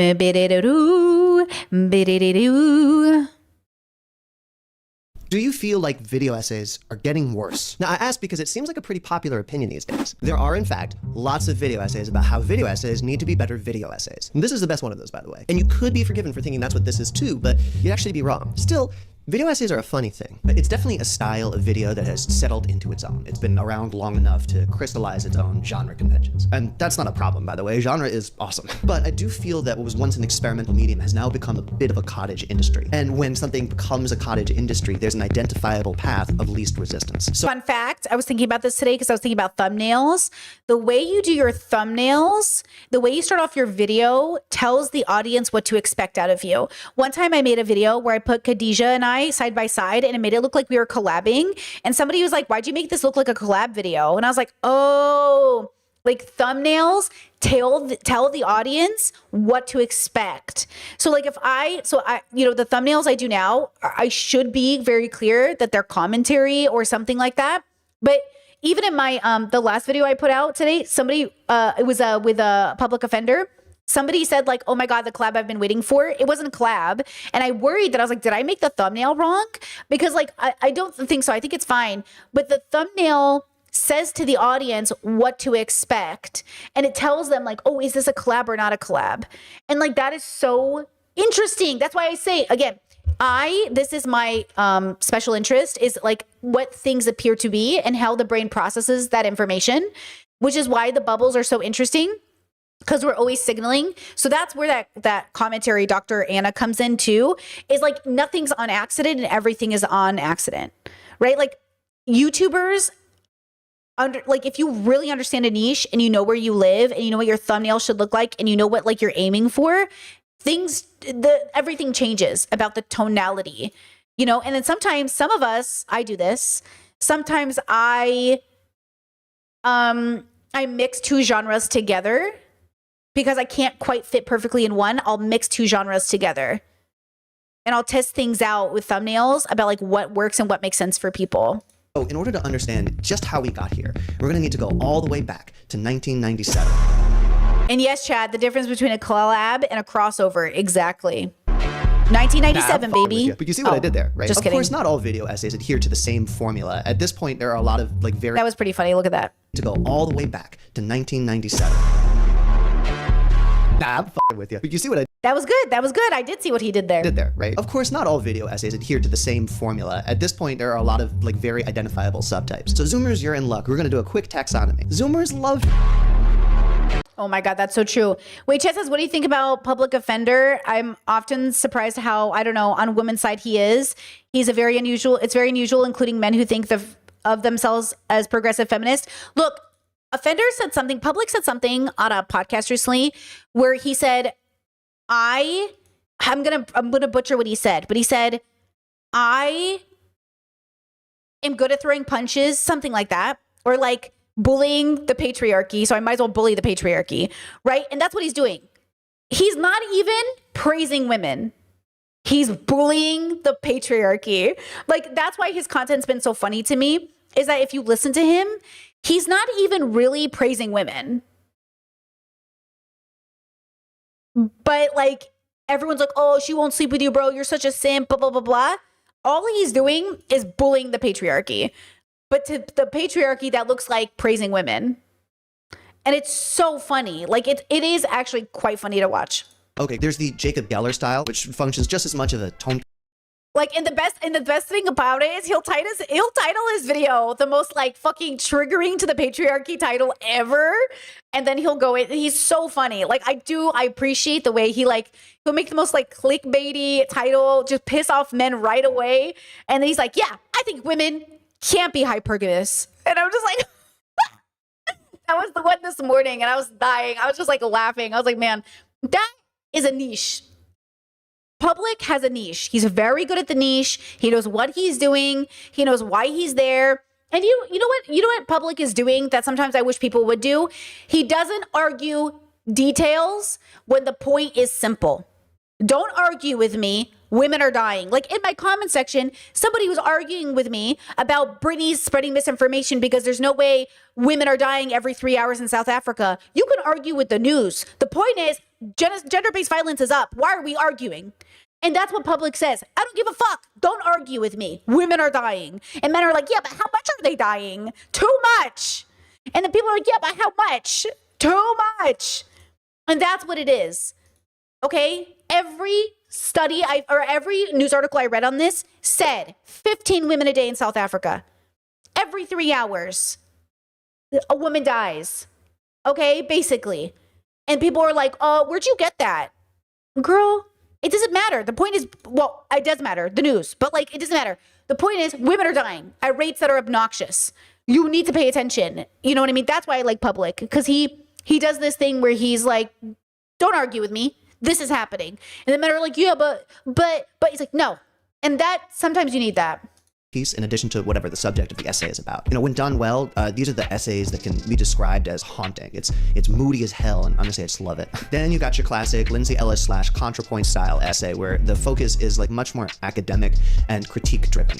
It's the two faces of old school BreadTube. ContraPoint style stuff incorporates like big theater kid energy with like skits and costumes and lighting and all that stuff. And the Lindsay Ellis style is much more straightforward. I don't really count commentary style videos as video essays though. True. Right? Like, they're functionally vlogs. Nothing wrong with it. I just see it as existing outside the genre. I agree. Commentary is what I do, and I don't feel like I do video essays. Some videos do straddle the line between vlog and essay, and I put those into the observational comedy sort of bin, but we'll get to that in a second. Okay, next we got the short animated style, usually going for broad ideas or fast emotional impact. And then the more recent high production value, fast-paced, artsy stuff. You know, shot on a fancy camera, very cinematic, color graded within an inch of its life. Not all of it is good, but when it's good, it sings, really. I was gonna say that Ro Ramdin is the queen of this style, but she's just started to straight up make films. Like, if you want a large creator genuinely pushing the video essay genre forward, it's her bar none. I cannot speak more highly of her most recent thing. It's fucking incredible. Hold on, let me get you the name. Ro Ramdin, RORAMDIN, 2 words, RO.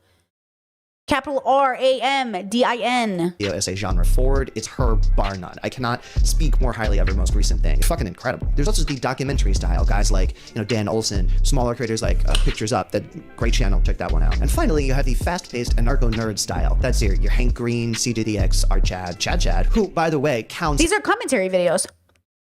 Hank does not do video essays, or Chad. They do commentary videos. As the observational comedy thing that I mentioned before. That's different. At any rate, this style is the one But I feel like CJ does do video essays. that I personally splash around in most of the time. And you can draw a direct line between it and Tim and Eric Awesome Show. Great job, but that's another video. Anyway, enough taxonomy. If there's a problem with But this video reminds me of 3 minutes. This guy reminds me of, hold on. This guy, who he showed him in the video, the guy who hangs out with J-Reg, I don't know his name yet. I haven't learned it, even though he's commented on my videos. I'm so sorry. I don't remember your name. The blonde guy who makes a lot of the jumpy videos. That's where he reminds video me essays, of. the recognizable formula isn't really it. Tropes, standards, and conventions are what make up a genre. They're rules meant to be either followed or broken. Either path is viable, so long as what you make is good. No one's gonna be mad at a horror movie that doesn't break any conventions, so long as it kicks ass. And no one's really gonna care about a horror movie that transcends all the rules if it sucks. Painting by numbers is different than working within conventions. It's operating in a safe, broad zone. It's routine. One can follow the other, but they're not necessarily tied together. This is a common criticism of videos on YouTube these days, and one that I'm Wait. Chad said, I wish channels like Chad and I like her would stop marketing themselves like video essays. Like their thumbnails make it seem like they have something to say. No, wait, hold on, respectfully. Hold on, let me see. Even though I'm sub to Chad, her videos struggle to show up on my recommendation. No, they don't, girly. Look at them. Girly, these videos are literally low effort thumbnails and like so commentary based. No, look at them again. Look at them. 2 weeks ago, right? This is her main channel. Look at this low effort thumbnail, bro. Really? Does this feel like I feel like these are pretty okay. But I can let me see. Maybe there's hold on, let's go to her most popular. Maybe there's a better no, I feel like these are pretty commentary. Yeah, they're fucking low effort, and that's what makes them so attractive, by the way. When I say low effort, I mean that in a complimentary way, because then the content's low effort, versus like, hold on, I guess we could do Contra, that's easy. Contra, boys. Contra! Oh yeah, this thumbnail's crazy, bro. Okay, versus like a Contra, I mean, look, well, actually, this one's crazy. This one's high effort. This one is the least high effort, actually. The third one, is that a mistake? Did she mean to put that one? The Witch Trials of J.K. Rowling? There's nothing, well, yeah, I feel like, I guess canceling, yeah. I mean, the thumbnails are specific. They're beautiful. It's great, but it looks like commentary, I suppose. Versus Chad, here's her latest.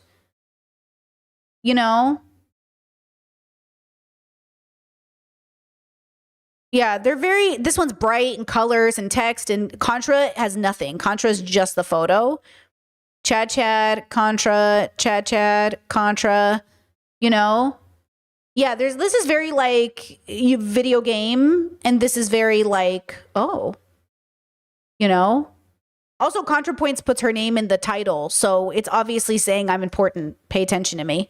But I could see how people might think Chad could be something different. I don't know. What do you guys think?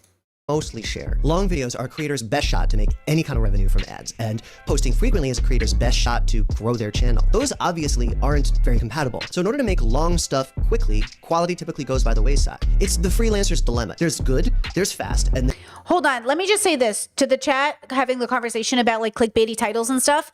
Look, it's too late. Okay, the right and the conservatives have dominated the space. Public said this earlier. He said, look, the metasphere is not dying, and he will never run out of content because he makes content on the patriarchy, right? Like the clickbait titles, like the news is doing it, right? Like it's over. This whole idea that like, if public just stops clickbaiting. Look, there's classy clickbaiting and unclassy. I try to classy. Public is very classy. right? Like, I think we're both very classy people who play on the clickbait, right? Chat said, I don't think the news should do it either. Yeah, and I also think nobody should eat animals, but here we are. Just kidding. That was being hyperbolic. I don't care if you, no, I don't think anyone should anyone? I don't know. I'm not making that prescription. That's a bad one. You know, it's like, look, it's about harm reduction. It's not about perfection. And at the end of the day, and I'm going to say this with peace and love, you make this the reality. We click on titles that grab our attention. I know this because as a YouTuber, I try not to do that, and you guys do not watch my videos. Michael Burns just had the same problem, where Michael Burns made a video about AI, and our algorithm shows us which one you click on. Guys, it was like a 20% difference. We struggle to get our videos out there because you won't click on them unless we make them interesting. And whether we like it or not, people want the clickbait titles. That's what people want. So yes, I agree. We shouldn't, but it is. And then we have to decide a way to, okay, if the clickbait is title, if the title's clickbait, make the content fire, right? Like I did it recently. I brought, guys, that video with Andrew Wilson is doing so fucking well. And why is it doing well?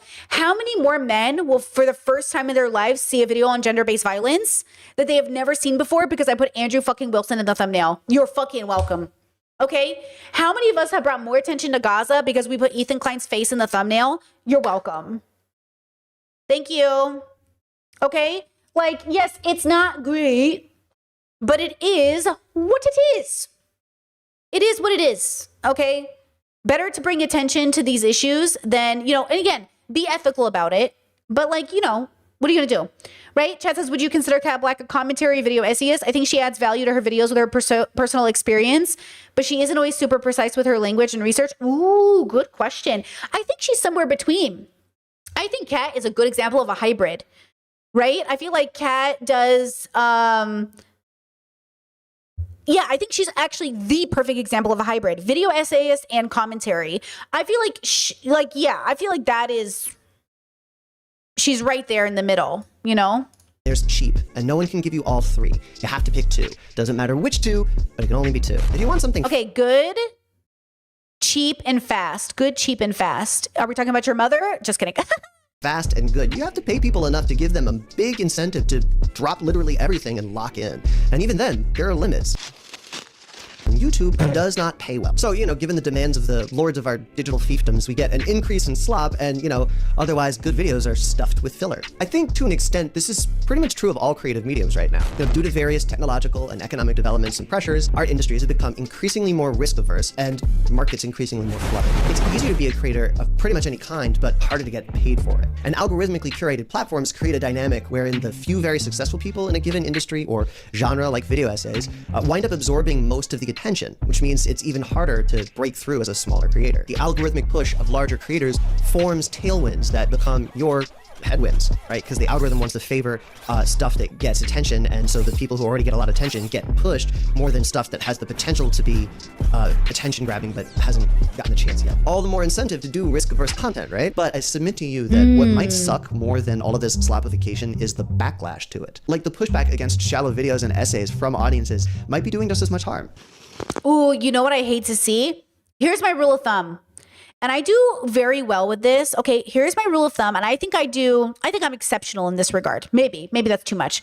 I really try hard to be careful about talking about every trending topic. A big part of it is I'm chronically ill, and so I literally can't keep up. But I cannot tell you how many times I've turned off a commentary or video essay from somebody that just like didn't seem like they cared about the topic. Bro, if you don't care about it, I don't care about it.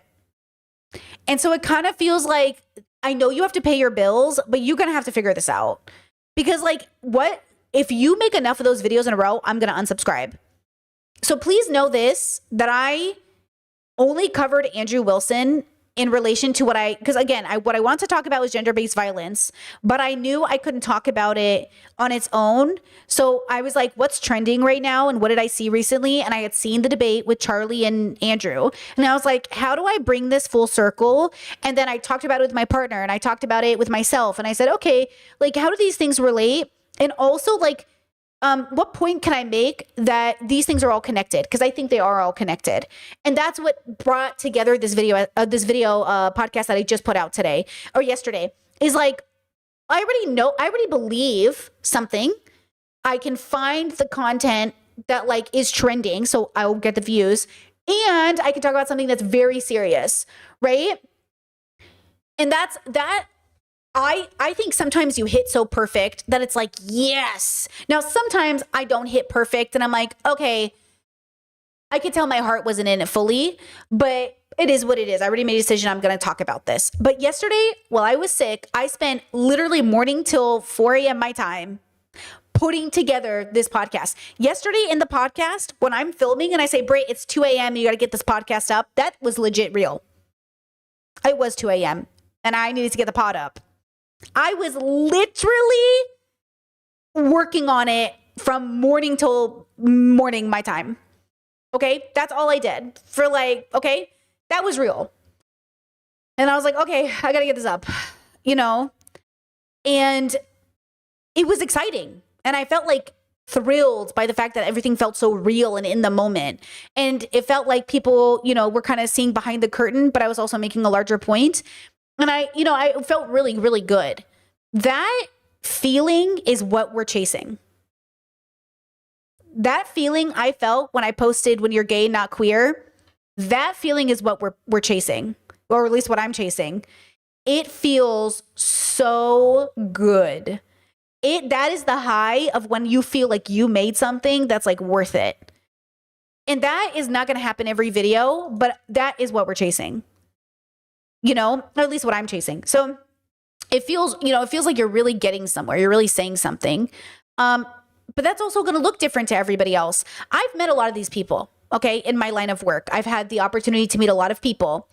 And every time I met them, the disconnect between me and them had always been about what we were chasing. A lot of these people are chasing that hierarchy, that notoriety. They want to be, what did Charlie say to Andrew? Consequential. I don't want to be consequential. I'm not chasing that, but they are. A lot of these video essayists, a lot of these debate bros, they want to be somebody of consequence. And that is why the content is eroding. That's why the content also works, because people want to back somebody who has an ego. People want to back people and feel like, I'm a fan of this person. And that is so interesting. That is so interesting. Yeah. Maybe that's why I like watching no-name channels who have like no views and they're all just debating topics, because for one moment, it doesn't feel like somebody who's clout farming or chasing. It just feels like people having a conversation.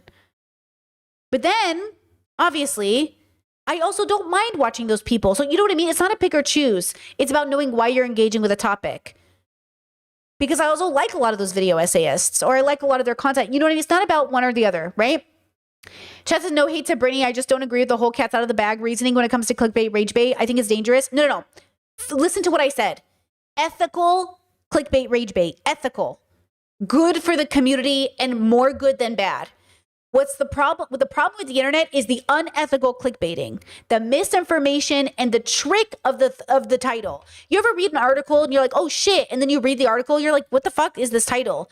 I never want you to watch a video and feel like, what the fuck was this title? The title should match the body of work. It's about ethical clickbaiting. Ethical. Okay? You're mad about unethical. But not all rage bait, not all clickbait is unethical. Some of it is necessary. It's like a catchy title. The title of your book is basically, maybe we're using the word clickbait wrong. But like for me, don't call it clickbait, rage bait.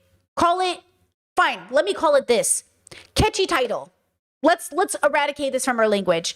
Catchy title, right? A catchy title. But in internet slang, we would call that clickbait, but it's edgy titling. Okay, good edgy title, a clickbait or a clickable title, right? Okay, clickable title. He's good at clickable titles. In the internet sphere, we call it clickbait, but like you don't have to call it that if you want to be literal about the definition, right? For one thing, the knowledge of algorithmic incentives makes audiences paranoid. I've been accused of padding for time on 10-minute videos back when my channel had 1,000 subscribers and wasn't even remotely monetized. It's fair to think that a section of a video is unnecessary, but that's not always the same thing as a creator cynically padding for time. This back and forth between this is so funny. Worse, though, is that this ubiquitous backlash is training audiences to associate context, slow pacing, their own boredom, and sections of a video that are as yet unresolved with bullshit. And that's not necessarily true. Sometimes art needs to be a slow burn. Sometimes you do have to go all the way back to the 19th century to understand the hauntology of, whatever it is. And sometimes there needs to be elements that feel unresolved or out of place or not strictly necessary. A lot of people have begun to approach videos and essays as raw information vessels. So if an hour-long video essay can be summarized in 10 minutes, it gets accused of being overlong. And I don't know, maybe it is, but if you want the fastest, most immediately gratifying way to hear the creator's opinion, you don't want a video essay, you want Spark Notes.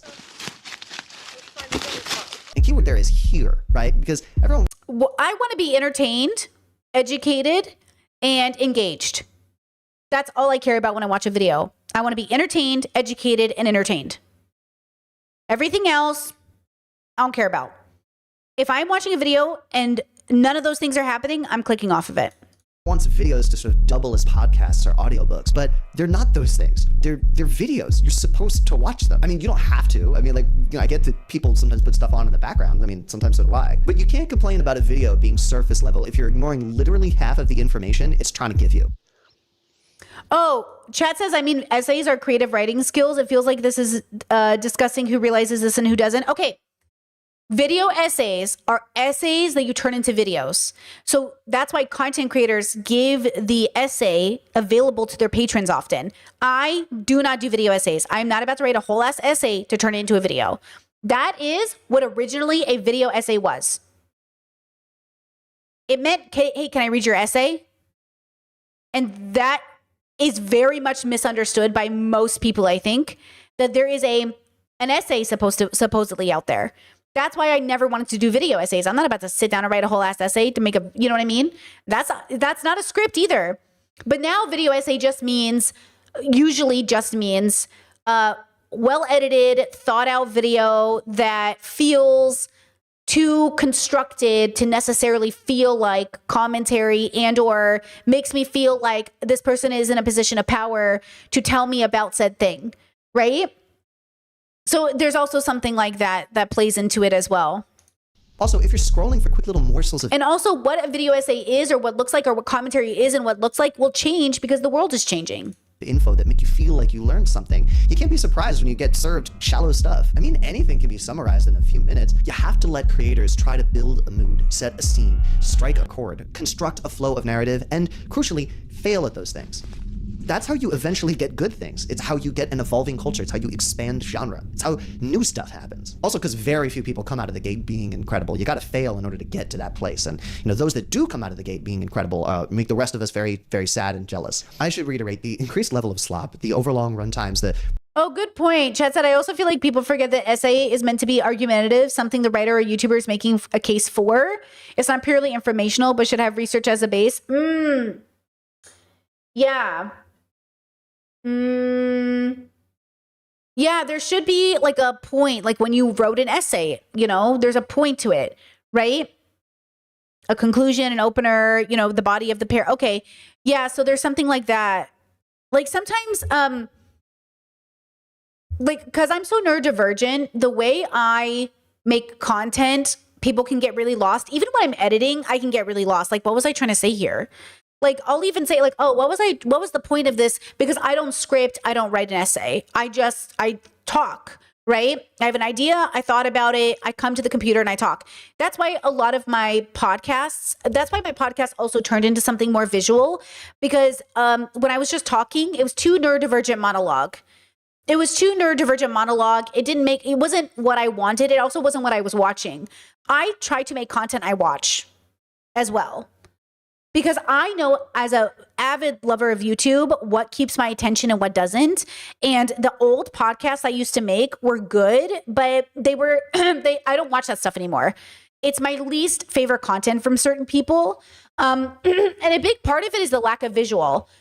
I need visual. I need to be able to look at the screen and watch something. Even if I'm doing my makeup while I'm doing stuff, I need to be able to look at the video, you know? And so again, it's always about like what, it's not always and. It's always and, or it's not always, it's, this is how I consume content and this is how I consume content. It just depends on the content. Like when we watch One Piece, okay, when we watch anime, my partner and I, we do not have our electronics out. There is no looking at your phone when the show is on. Partially because we're watching sub, and also partially because this is our alone time together. So maybe in between episodes, I'll check my phone or, you know, we'll do stuff. But during the show, we do not have our phones out, right? When we're watching a YouTube video together, if we're bonding as a couple, we do not have our phones out. If we are, not that we have to lock our phones up, but we just don't think to look at our phone because we're watching something together. Why would I look at my phone right now? We're watching something together. But also, right? I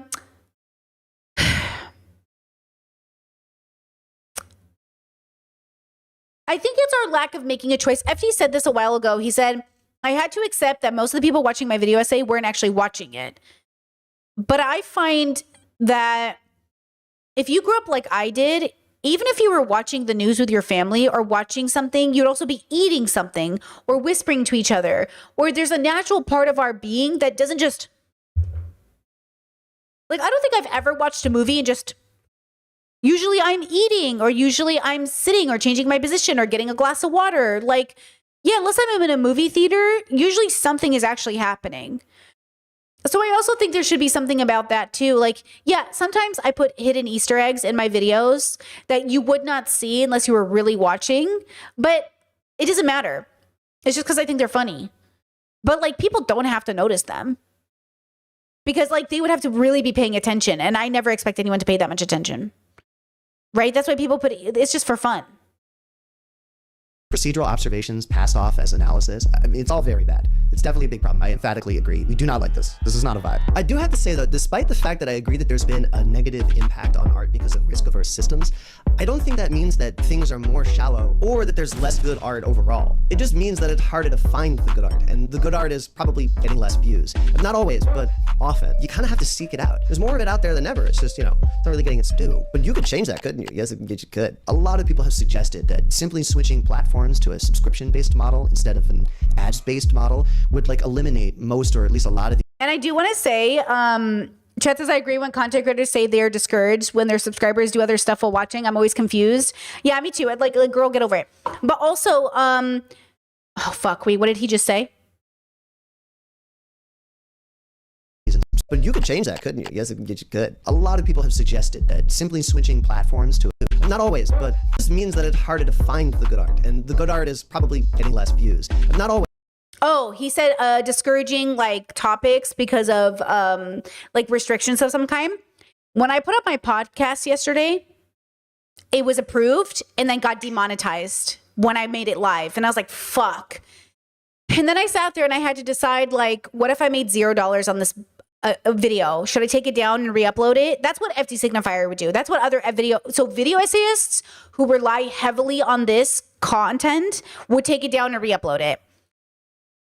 But I decided not to do it because I didn't know the exact reason they demonetized it, but I had a feeling it was because I was showing what I was showing and I wasn't censoring my words. I was saying the words rape. I was saying it was too serious of a video to not take the risk, but then I appealed it and I got monetized and I was like, oh, thank God. But yeah, like sometimes hearing people say the slurs hits different. Sometimes like hearing people like say the words hits different. I'm not saying it's always necessary, PS. With most commentary, it is not that important. But with this video, it just felt so important to say the words. And again, I do not think that's always true. Okay, so I'm very okay with saying grape and other things. I do not care. But I did get demonetized. And it really felt like, fuck, I just put all that work and effort into a video that I really wanted to do well. Please go hype it if you can, guys. You have to do it within the first 7 days. Please go hype it. It makes a complete difference. And it would be very lovely if you did that. So, you know what I mean? But you have to make those decisions. Like, I'm really lucky that I am fan funded. I'm really lucky that I do put ads on everything. I'm really lucky that I have an audience that understands I have to put ads on everything. I mean, everything I make, I try to get an ad on. And I try to do that so you guys don't technically have to pay, but also I try to do that because like I don't know how else to like make sure I can pay my rent, right?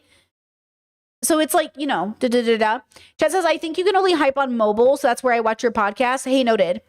How do you hype? It's not available for everybody, but it's like, it will be on the corner, you know, where it says like share and like the video. There's going to be a new video called Hype. Not everybody has it yet, but they have rolled out this new program and it really, really helps. Okay, back to the vid. But often you kind of have to seek it out. There's more of it out there than ever. It's just, you know, it's not really getting its due. But you could change that, couldn't you? Yes, you could. A lot of people have suggested that simply switching platforms to a subscription-based model instead of an ads-based model would like eliminate most or at least a lot of these incentives, but I don't buy it. Subscription platforms still have algorithms optimized for views and retention, and they always wind up sneaking ads back in there anyway. I mean, just look at all the streaming services. Oh, and speaking of advertisements, hi, I turned down a lot of gross AI sponsorship deals, and I'm also very broke. Wow. So, like and subscribe and maybe join my Patreon. Like and Don't be subscribe. the last one of your friends to give me. It's really hard because, you know, as content creators, we know that you guys, I know that your precious money that you give to me is so meaningful because there are so many amazing content creators you could be supporting. And the fact that you picked me means everything to me. And I do not take it for granted. And I know how hard it is because I support 2 content creators myself. And every time I think about how limited I am, like I have it in a budget and I do support 2 people and I've been doing it for years. But it's one of those things where like, I know that I always have to pick and choose. Like I've supported so many content creators over the years as patrons, as whatever. And it always sucks when I have to pick and choose, like, who do I give my money to? But it is that I understand that you are giving me your hard-earned money and not somebody else. And that is such a big deal, right? And that's what sucks about all of us having Patreons and all of us having these things. And look, I just watched this new video from I think it was the New Yorker or something, interviewed Jack, is that his name? From Patreon. Who's the creator of Patreon? And he is kind of pissing me off a little bit because his same platform that says he wants more people on it won't let me post content to my patrons. That's why I moved over to YouTube. Guys, I have hundreds more YouTube members than I do Patreon members because YouTube actually lets me upload extra content for people. Versus Patreon won't let me because I'm 18 plus because I don't want kids in my Discord, right? Like Patreon says they care about creators, but do you care about keeping kids safe? Like make it make sense. Now Discord or Patreon is awesome because I have the Discord and I do give you guys 4 events every month, usually every Sunday. You know, we hang out right now for the closing of 2025. The day will switch in January, just FYI. I haven't announced this, but I guess I'll just talk about it now. I'm switching up my day off in 2026. So for the rest of the year, Discord events will be on Sundays. Starting in 2026, it will be on Saturdays because I noticed that when I stream all week and then I take Saturday off, I just can't. I have to end up working because I need to close up from the week streams and edit and post stuff. And then Sunday, I'm like ready to rest. But then by Sunday, I got to start recording and start like doing my Discord event. So then I never really get a day off. So I'm going to change it to Sunday so I can wrap up my week from streaming on Saturday, close it out, and then rest on Sunday and come back Monday. But if you're interested, maybe that will help you. Maybe those of you who have Saturdays open have been waiting for this day. I'll be doing events on Saturdays in January. But until January, it's on Sundays. Okay. Yeah, thank you guys. I appreciate you get it. The momentum is there. When I wake up Saturday, I'm like ready to go. And then by the time Sunday comes, I'm like, holy fuck. And it's a lot. I'm burning myself out because I'm not actually resting, right? Cam, thank you so much for the super chat. Says loving the content makes work go by faster. That's my dream. That has been my dream since I was a little kid. I wanted to be your radio show for work. So thank you for that. I appreciate that. You know, that's it. That's what I've wanted all of my life. And so thank you. Thank you for those of you who are watching me during school or work or your daily chores. Thank you. Okay, let's go back to the video. Me money. Money is how I stay alive. There's nothing wrong with our economic system. Hey, yeah, so this is a part where the video gets like a little bit off the rails. Hi, I'm another Chris. Yeah, no, I know the jacket's cool. I'm here to connect the uneven tissue of the rest of the video. In this next section, I start talking about how, what do I start talking about? One of the things I always appreciated about essays, video or otherwise, is that they're like the mirror image of literature and film, where you're supposed to show and not tell. Right. I start talking about subtext and how it functions in video essays. In showing and not telling, subtext is the order of the day for film and literature. So breaking the fourth wall, or thoughtfully telling and not showing, becomes a transgressive thing to do in those mediums. Meanwhile, in essays, breaking the fourth wall and saying exactly what you mean is like, it's like the whole thing, right? It's the whole point. Which means in essays, subtext is the transgressive thing, right? It's reversed. And what I don't make clear is the whole point of that is to steelman the argument that outside forces and algorithmic forces are keeping creators from doing something more substantial. It takes a lot of time to develop and realize good visual subtext, and time is a luxury often reserved for those creators who've already made it. You know, in other words, this is their full-time job. Okay, here I start talking about content. Content, for some unclear reason. Content. The idea is that I think that because we use the word content all the time, creators and like audiences, everything's content, all media is content, it makes us slowly... Some people, I think Hank Green said it. I could be wrong, but I think he said he hates being known as a content creator. Correct me if I'm wrong. I like it.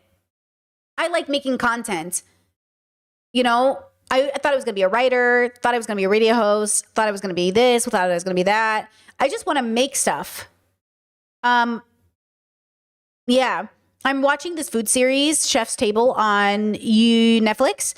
And one of the guys, he said something that really resonated with me, something I've been talking to you guys about, especially as a creative, is it's okay to be really good at one thing. It's okay to be a master of something, but like, I am not a master of anything, right? But I also know that the master knows there's always more to learn, but like, I'm definitely like at different levels of where I'm supposed to be. But I think that's why I'm paying so much attention to like, what do I know versus what do I believe? What have I created versus like, you know, that thing that hits. Like, you know, I was thinking about food lately because like I make a lot of plant-based food. Obviously, I'm plant-based. And something about what made this journey easier for me is that I do love food, but I know that I am not the best technical cook. But when I really make a meal and it hits, oh my God. It's like, that's what you're living for a little bit, is like the process itself is what's so exciting. But I think sometimes we just want to get to the end meal, which is so valid. But I think like, I just want to remind you guys and encourage you to like love the process. Like editing that video yesterday was like so rewarding. And sometimes I don't even want to be an editor. Sometimes I'm like, fuck, I don't want to be an editor. But when I say that, what I mean is I don't want to have to edit clips for TikTok to be like, watch Brittany Simon's podcast. So I don't. But editing is a part of the creative process. And yesterday's flow was so good. Guys, I was like in flow. I was vibing. I was like, oh my God, there's a vibe. Like, I was just like, oh my God. And a big part of it is that I had the whole day to do it in a real way, and I never have that. So P.S., one of the reasons I know I'm struggling is I actually never have all day to work like that. And I went to bed way too late. But I actually don't ever have that time. It's because I took off sick and I didn't stream that I had it. So that's also the dilemma that you run into, is like, I'm doing my dream job and I still don't have time to do my dream job. And that is like so ironically funny. I'm not even sad about it. I think it's funny. I don't have time to do my dream job because I'm doing my dream job. Damn. Accept the devaluation of creativity and art and everything in between. So everything just gets sort of cheapened because it's all seen as kind of stuff. We start treating it like a thing we're entitled to. And it leads people to demand goofy things like, why isn't this video essay a quick little summary? I mean, think about the countless times fandoms have raised complaints and started petitions over not getting a cathartic ending or a cathartic death for their favorite character, or, you know, whatever it is. And now I go on talking about catharsis for some reason. That's okay, I know the reason. There's definitely a time and a place for catharsis, but it's also important to know when to withhold release. but it gets a little sexy. The value of release is immediately obvious to anyone. Otherwise, we wouldn't be so susceptible to quick, easy pleasure. But it gets a little sexy. I admit sounds a little Freudian. The reason why I'm talking about catharsis and tension and release and all this stuff is like, just to say that, yeah, art does do that. And so I understand if that's what you expect. You shouldn't just always expect immediate gratification or some big, wow, learning moment or emotional gut punch. Okay, but maybe that's why a lot of people don't actually need art from their content creators. You know what I mean? Like, sometimes I don't need to be art girl, just like tell me the video. Maybe that is the difference though. Maybe like the irony, and I know this is about video essayists, but maybe the dilemma is sometimes the audience doesn't need it to be art. They just want a video that entertaining, educational, so on and so forth, right? So maybe that's it too. Like maybe it's like, yeah, dude, we get it, but like not everything has to be like art, which is why I like streaming, by the way.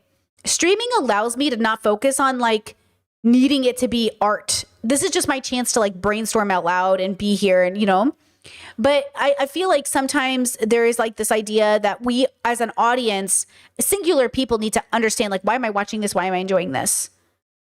Right? I watch people because I like people. Right? Like I watch people because I like humans and I want to know what they're thinking. Right? Chet said, I feel like we get big moments here though, like bubble pops. But then again, this isn't a video essay. Right. So here, what we get here, what I want to curate here as a stream is in real life, in literally real time realizations, bubble pops. Like what I want here is entertainment, education, realization. Like what I want here is for you to feel like, I'm a start to your day or a finish to your day or a process throughout your day. But I want you to feel like, you know, something you learned here is actually helping you, but also is interesting to you and you're entertained, you're having a good time, you like being here. Like this is like like my Discord is like the coffee shop. And this is like,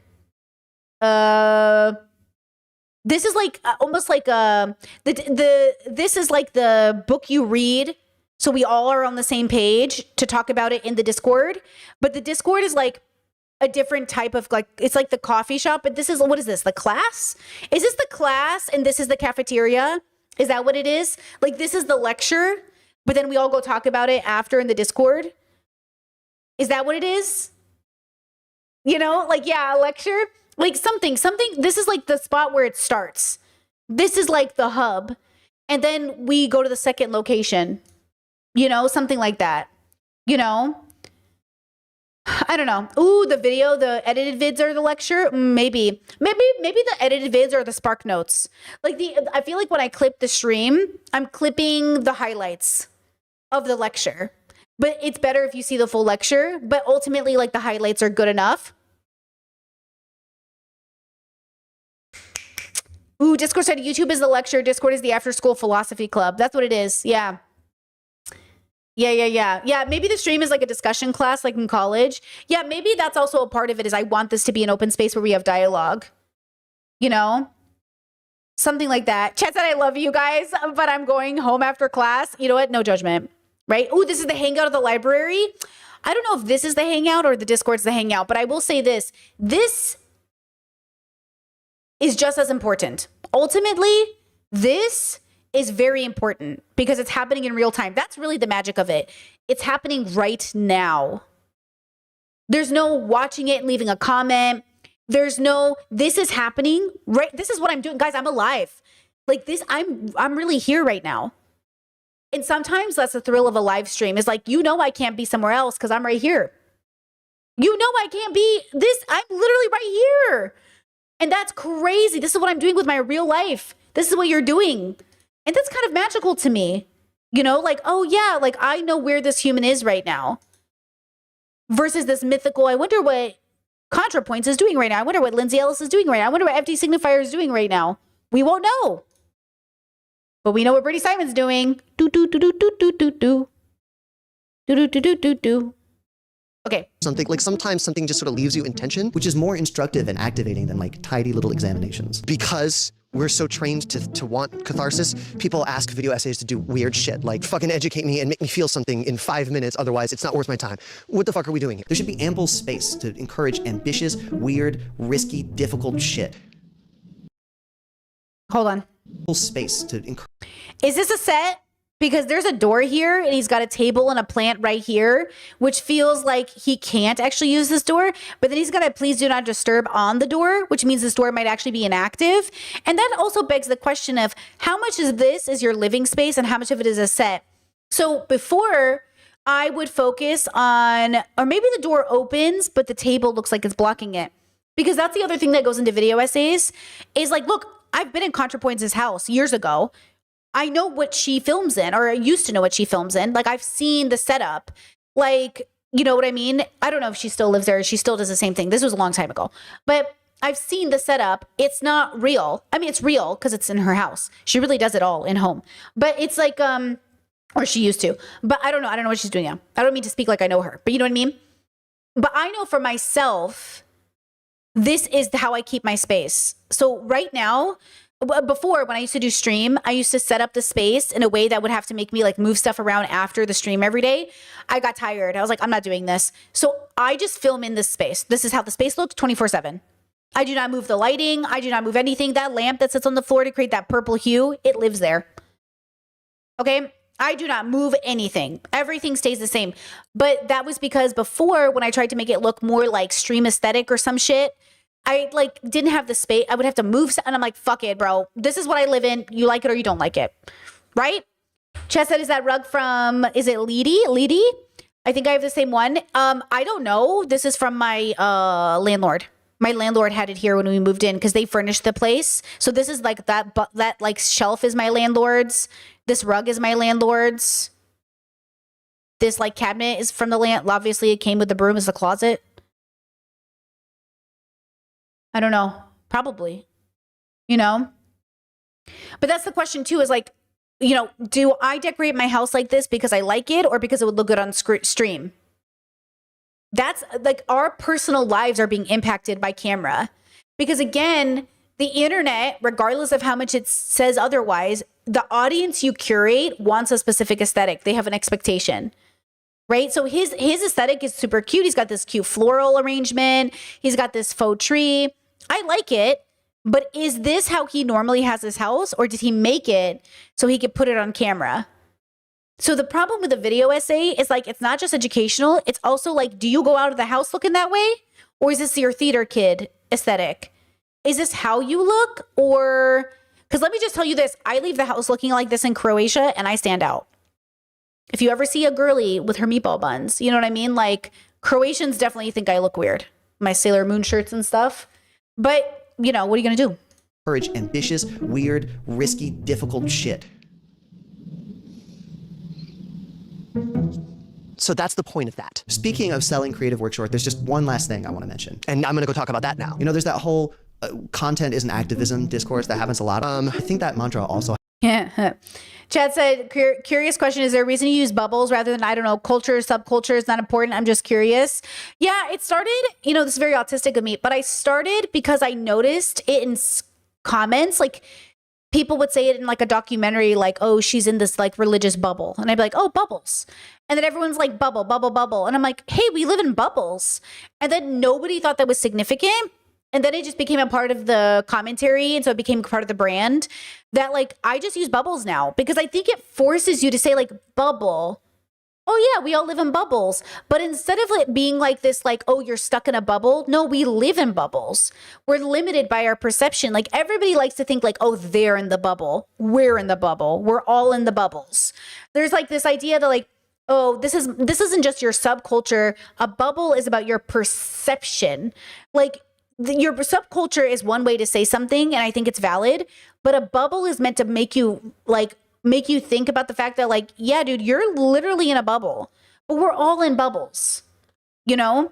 So it's not even a judgment. It's a statement of awareness. It's an observation, you know? Has a double edge. I don't like that. Because no one except total morons has any problem immediately recognizing that like a hate channel is a directly harmful thing. I feel too perceived. I was going to ask if you wanted me to go somewhere else. Yeah, I might need you to, I'm sorry. And genuinely moves the needle toward a certain type of social climate. But the moment some queer kids start making videos with bisexual lighting about how Wait, Chad says it feels like a bubble is more constrained and constraint and limited, and subculture is more free and movable.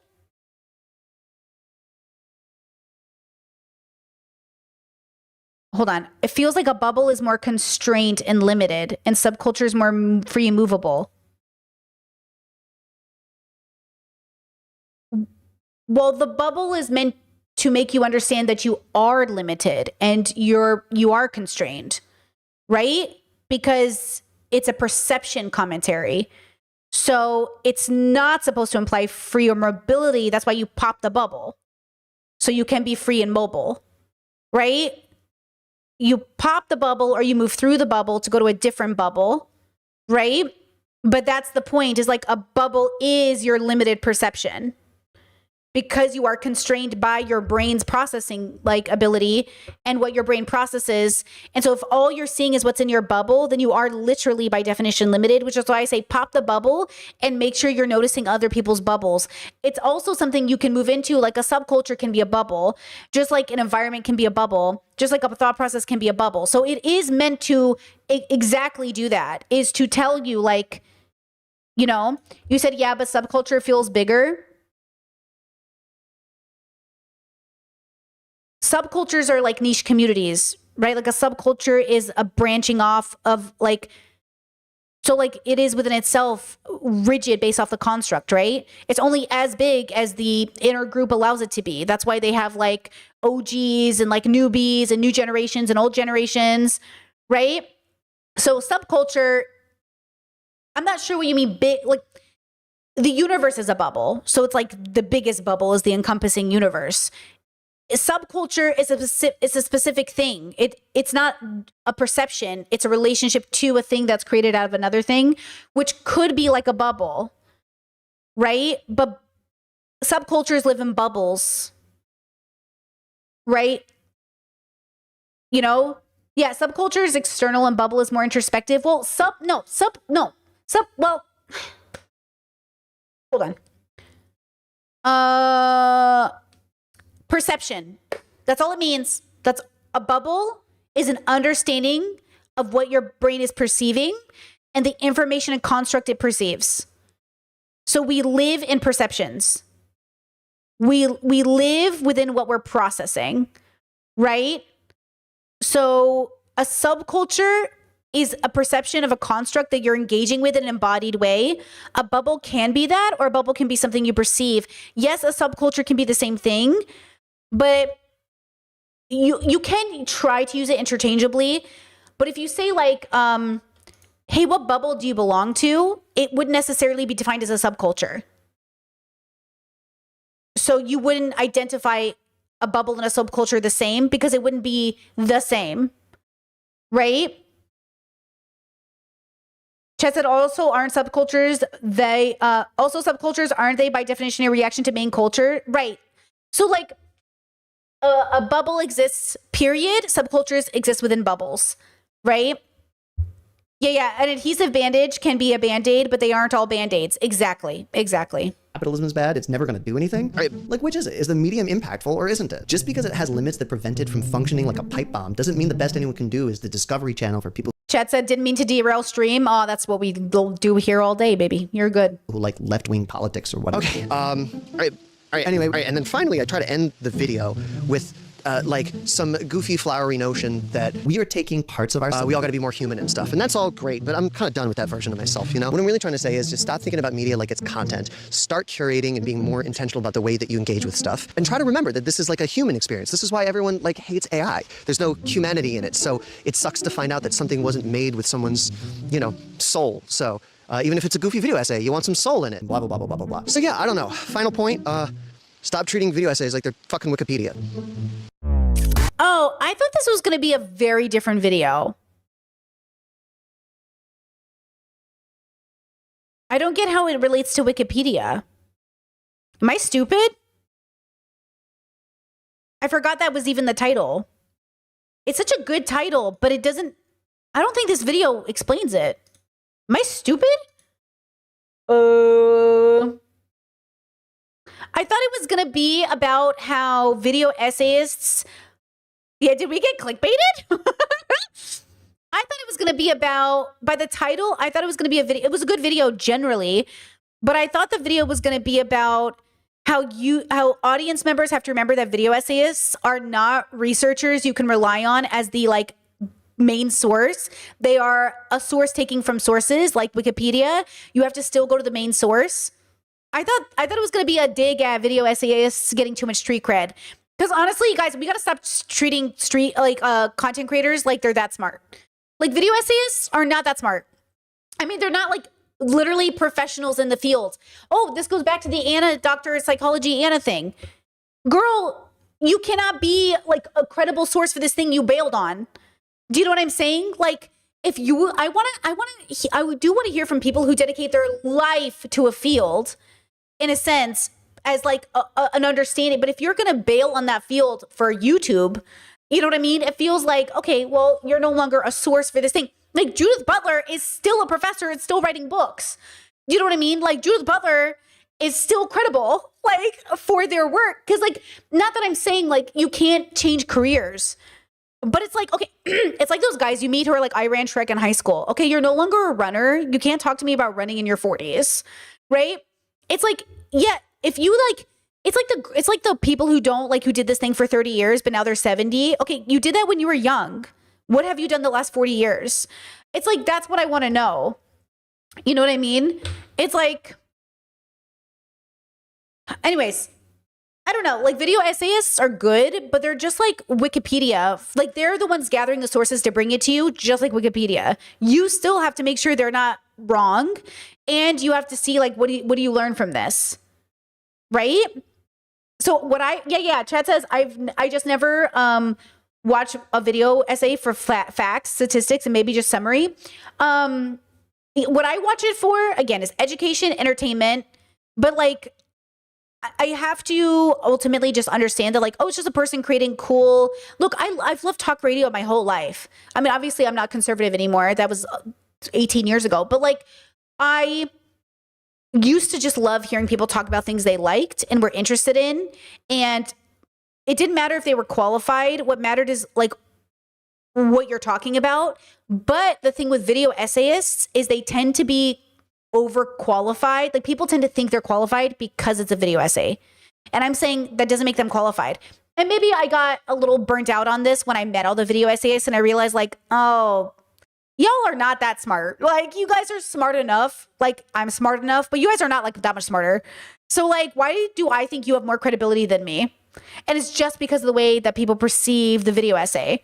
And they perceive, they went to school for this. Yeah, they went to school for this, but they don't work in academia. They are not in the industry. They're not working with professionals. They are literally just people who make videos. And so that's why I'm like, I thought that's what the video was going to be about.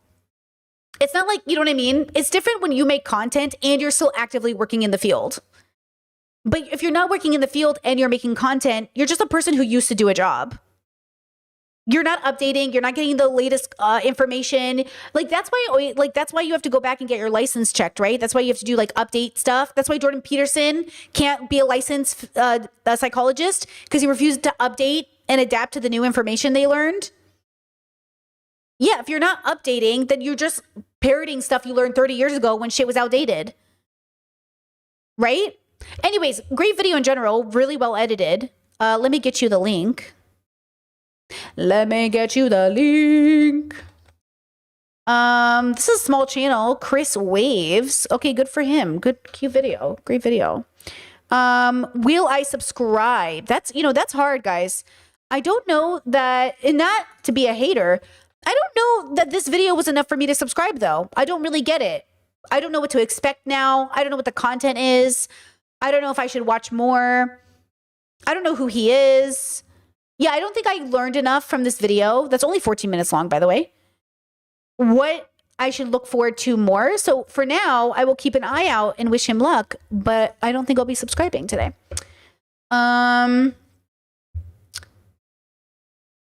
Yeah, Discord said I agree. I 100% agree with using the doctor title for cloud after you have left practices leaves a bad taste in my mouth. Like knowing your words will carry more weight if it's in the title attached to it, and using it that way is just not ethical. Yeah, it's something like that. Like It's the idea that like, you know, you're using it because people will give you more credibility, right? Versus being, but I don't want to take away her credibility or anyone's credibility for going to school and getting their medical degree or doing whatever. Like, that's so valid, right? Like, that's so good. I understand the branding mechanism, and people like, she's a psychology major. She should know the psychology of branding her stuff that way. Boom! That's what it is. How do you tell me you study psychology, do you know psychology, but you don't understand the psychology of how you're branding your channel? Because I understand the psychology of how you're branding your channel, and I'm not even a psychologist. Ethan, listen. I brand my channel very specifically. Have you seen my 2-colored suits? Oh, yeah. The woke mob, these Machiavellian mothers.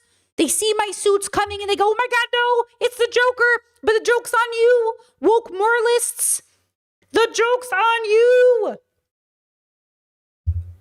Anyways. Okay.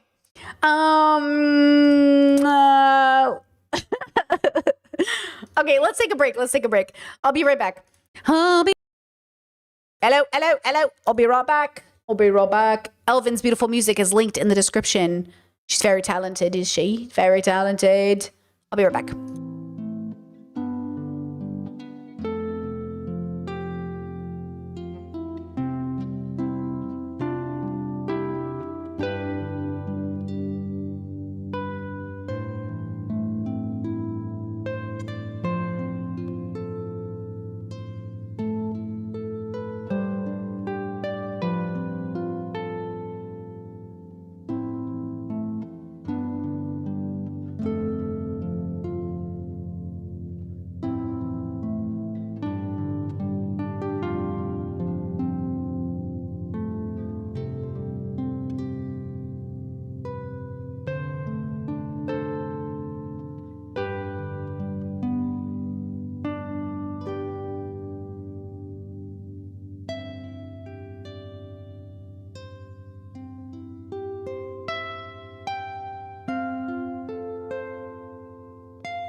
Oh, all right, girls, I'm back. Did I miss anything while I was away?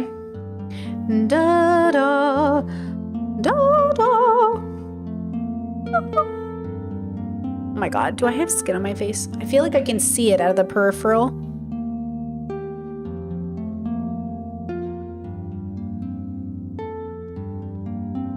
Okay. Da da da.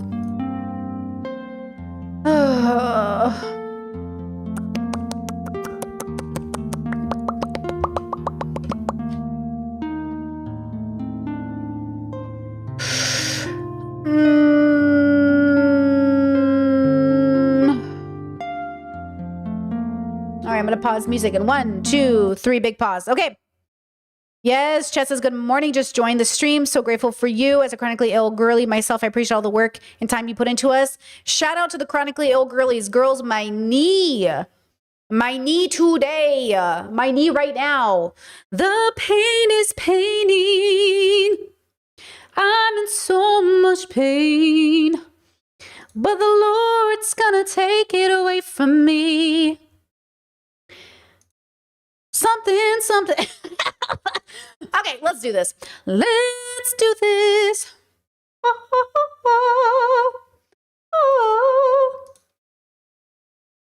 Let us do. Let us do. Let us die. Okay. You guys asked me to review this from the Discord. Da, da, da, da.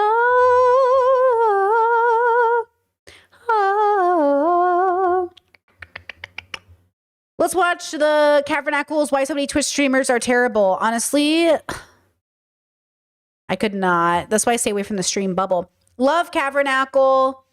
Love his content. I really live for it, honestly. Why are so many wait, hold on, Brady. Why are why are so many Twitch streamers terrible people? Great question. Cavernacle. Let's see. And so that's it. America is not white people's land. That's Europe. Well, it is. It is. It absolutely is white people's land. We fought a war over it. And, duh, it got conquered. What? Absolutely it is. It's been our land for hundreds of years. Of course. All right, guys, we're ending stream early. I'm tired. I'll talk to you guys soon. Bye. Girl. Oh. Obviously. It got conquered, yes. I think maybe this is controversial, but they have to crush the other side. That's right.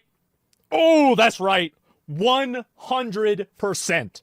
You have to, because you can do one of two things. You cannot challenge the left That's and right. let them do their thing. And then they're going to just run you over, and eventually when they get power... Man, I really cannot believe the way I held my breath thinking Asbin might be a good person one day. I'm so sorry. I apologize for being a hopeful, optimistic Britney. Okay, and you will never make me feel bad about it. But the way I literally held my breath, being like, Asbin can be a good person, and maybe he'll get it. They're going to crush you.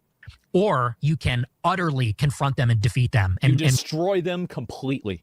Destroy everything about them. Put the mayors in jail. Put the governors up on the Insurrection Act for sedition. Put all the people that were doing the in front of the detention centers, put them in mandatory prison labor camps. Any of them that are violent, authorize the police officers to respond with violence to them. Girl, by the way these rich millionaire men are harassing these women that Ethan is suing, Asmin's one of them. Listen, I don't have to like any of these three girls, okay, to understand what they're doing is unethical. You don't have to like these women.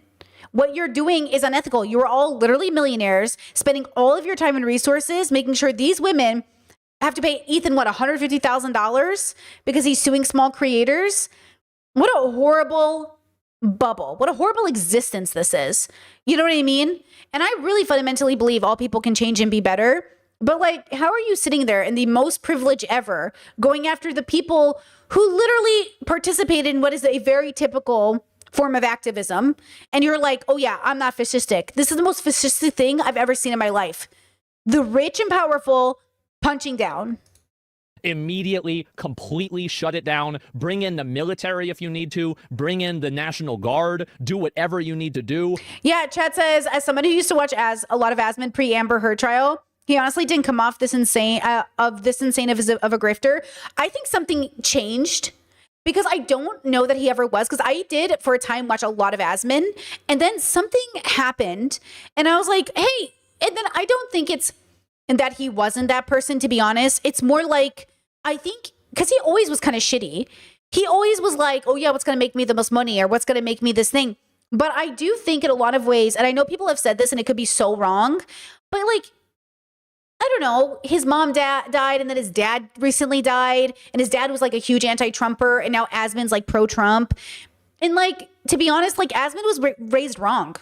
Like a lot of these streamer boys, their parents raised them poorly, right? Like we know Asmund is raised in like a situation where I think his parents, like most people, try their best, but like it just wasn't good enough, right?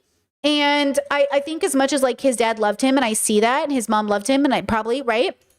He was severely neglected as a kid.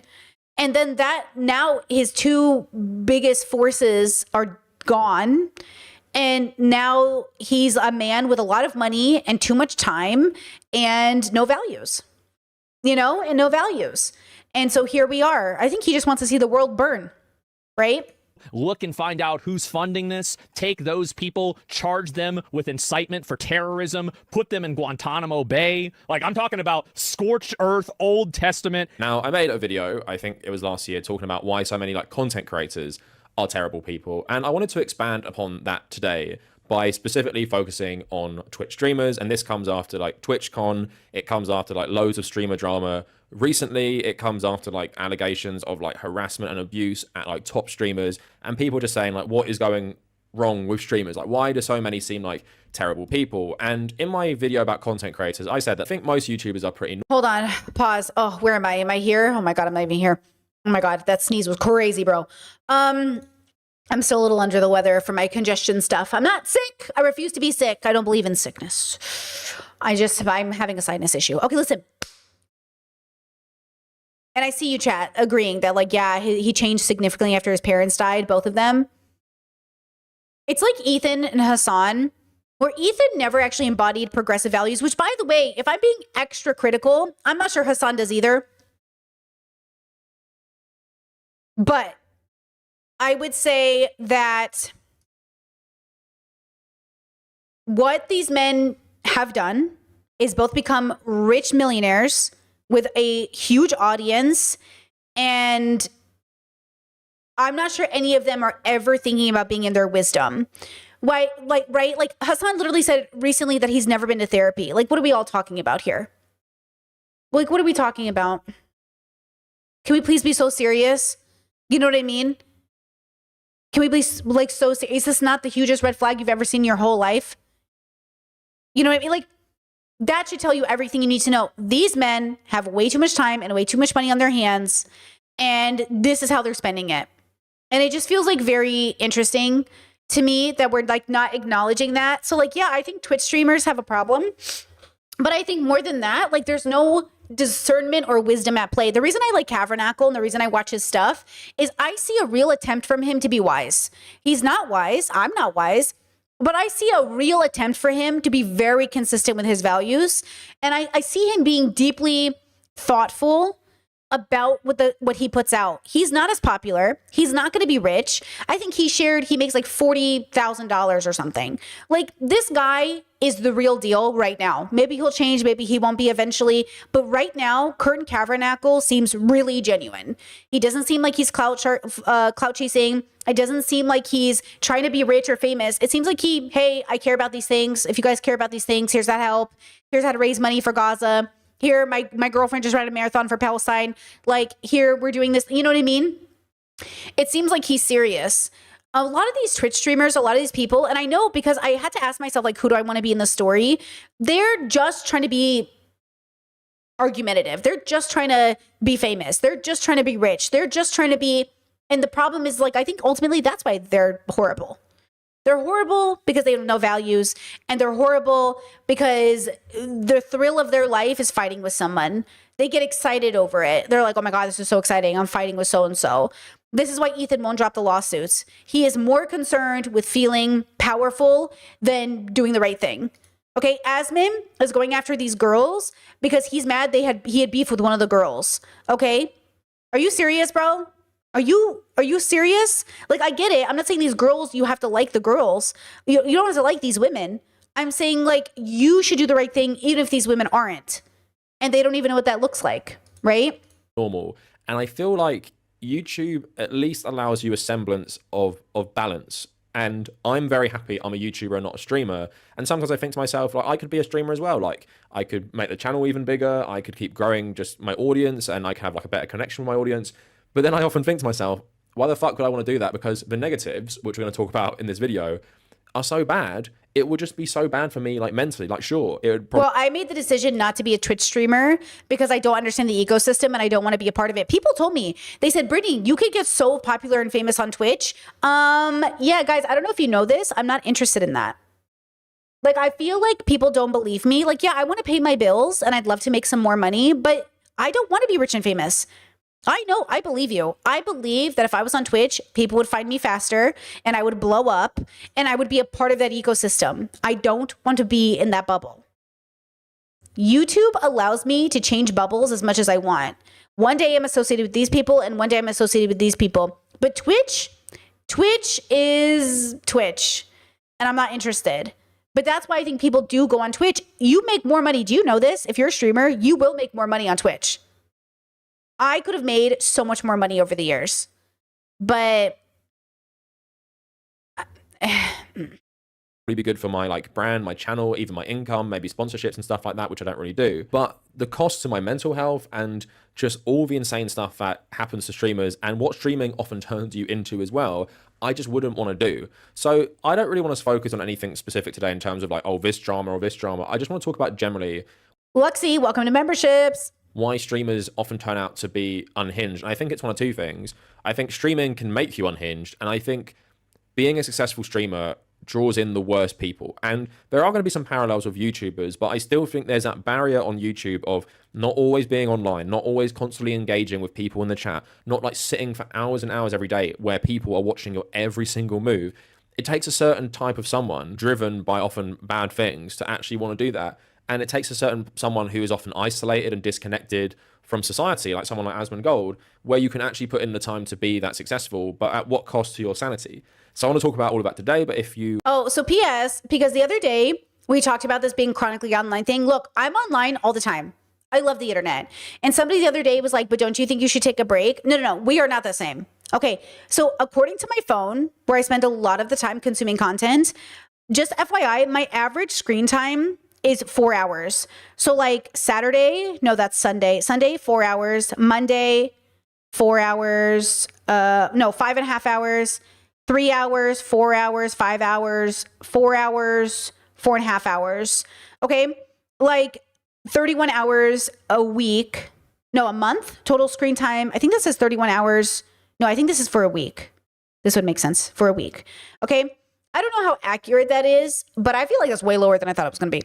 But I don't even know if that's accurate because like it also counts when I'm on my YouTube analytics page, which is just like I'm working. Does it even count when I'm on Netflix? Like it says it does, but like how? Right? Like it's just interesting. Like how does it even count this?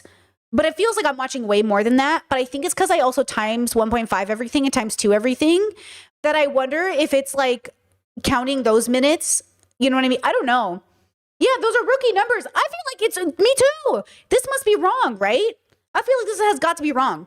But also, I don't feel like my phone takes up my whole life. I just feel like I use it in the same way you would use the radio. Would you go to someone's house and say, turn off the radio? You've been listening to music all day too long? Or you've been listening to talk radio too long? Maybe. But like, I don't know. I think like when you're chronically online, we have to define what that means. Now, I'll tell you this much. This is what I'll tell you. That 11-hour stream I did the other day for the Danish Deception, if that was my life every day, I could not do anything else in my life. Absolute zero would get done. Okay? That was so tough on my body. It was so tough on my day. I could get absolutely, that's why I think I burnt out over the weekend. I couldn't recover from it. Like I just really struggled and I had the sinus infection and everything just like, or sinus attack. I just couldn't recover. But these men, that is what some of them are doing. They're doing 10 hours a day, every day. Every day. But this is why they don't edit their own videos or they don't do other things necessarily, though some of them do. And I also am chronically ill. But then you would think chronically ill content creation would be perfect for chronically ill people because we could do this all day. But you know what chronically ill makes you? Brain foggy.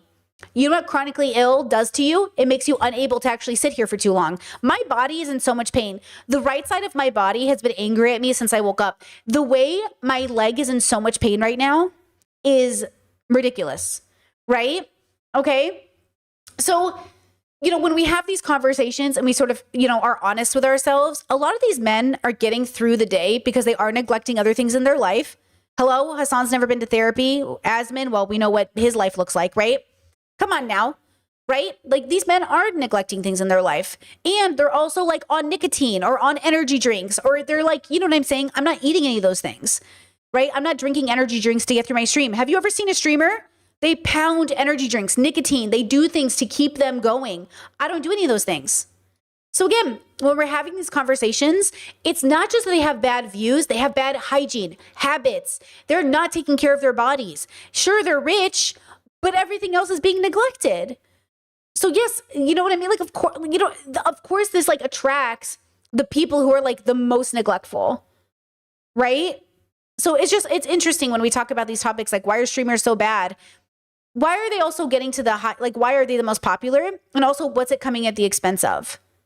And that's always the interesting question. Like the video after you've watched it, please either like, maybe subscribe to the channel as well. If you want to follow me on social media, follow me at The Tabernacle on Blue Sky and on Instagram. And if you want to support my work, please check me out on Patreon and YouTube memberships. So before we start talking about streamers, let me just give you a little insight into how content creation as a full-time job kind of like ruins your brain a little bit. So you have a dystopian element of your income always being Is this fake? plastered in front of you on a screen. So that doesn't feel great. And just like all these metrics telling you. That's true. When I log into my YouTube app, it tells me, it gives me a little, like when the video is a 1 out of 10, it gives me confetti. It goes, oh, congratulations, Brittany. My Andrew Wilson video, that happened. It has 11,000 views right now. That video is going to do numbers, girl. Thank you. That video is going to pay my bills. Please go hype it up, girl. Hype it up, girl. That video is going to like pay some phone bills this month. Okay. But you know, it's one of those things where like, when I log into my app, it goes, congratulations, Brittany, you're doing great, bright green colors. And then when I'm doing bad, it gives me this negative. You see this gray one on the left side says subscribers down. And when I'm doing badly, it goes, boo, your video's doing bad, boo. And I'm like, okay. And that's why I have to not care. It's hard, but I do it. I go, you know what, girl, it is what it is. You were bad this month, you were good this month, people hate you now, your growth is really bad, your income is down, your income is up, and how much that fucks with your brain, right? And it's not a good thing, but I don't really see how you can really change the system in that regard. I guess the only way you can make yourself feel better, like I have made myself feel better, is just do it long enough where you realize there are going to be months where views are down, subscribers are down, money is down, and there's going to be months where everything is really good. So when they are really good, enjoy that, because you'll be back in the trenches soon feeling shitty about yourself. And also, which is why a lot of these streamers feel a pressure to stream 11 hours a day every day, because they know it could disappear tomorrow and then they get freaked out. I get it. You get scared. You get scared to go on vacation. You get scared to be irrelevant. So they're like, I can't skip a day. I can't skip a day. I can't skip a day. Like you think, oh, I'm going to make money to be free. Guys, there's a certain amount of money you start to make where it actually just puts you back in a cage. Okay, there's a certain amount of money that you do not have that makes you feel like you're in a cage because you don't have enough money. But then when you make just enough money, you're in the cage again. You don't know what to do with it. You're not responsible. You start becoming a slave to the expectation of the money. That's what I think happens to a lot of streamers. In terms of like audience reaction, like when you start doing content creation full time, it's really fun to interact with your audience and the nice comments feel really good. But the more you go on doing content creation full time, you don't care about the nice comments and you just get annoyed. Like the bad comments don't affect you in the same way. Like they don't like ruin your day and you don't get dogpiled because you're bigger than, and most people like you rather than hate you. But the hate comments get under your skin and piss you off more. and can really like affect your mood in terms of I hate being so public. I hate being so visible. I hate everyone having an opinion about me. Well, okay, so I'll say for myself, I really do like your positive comments. And when you leave me comments, I love them. And I please encourage you to do so.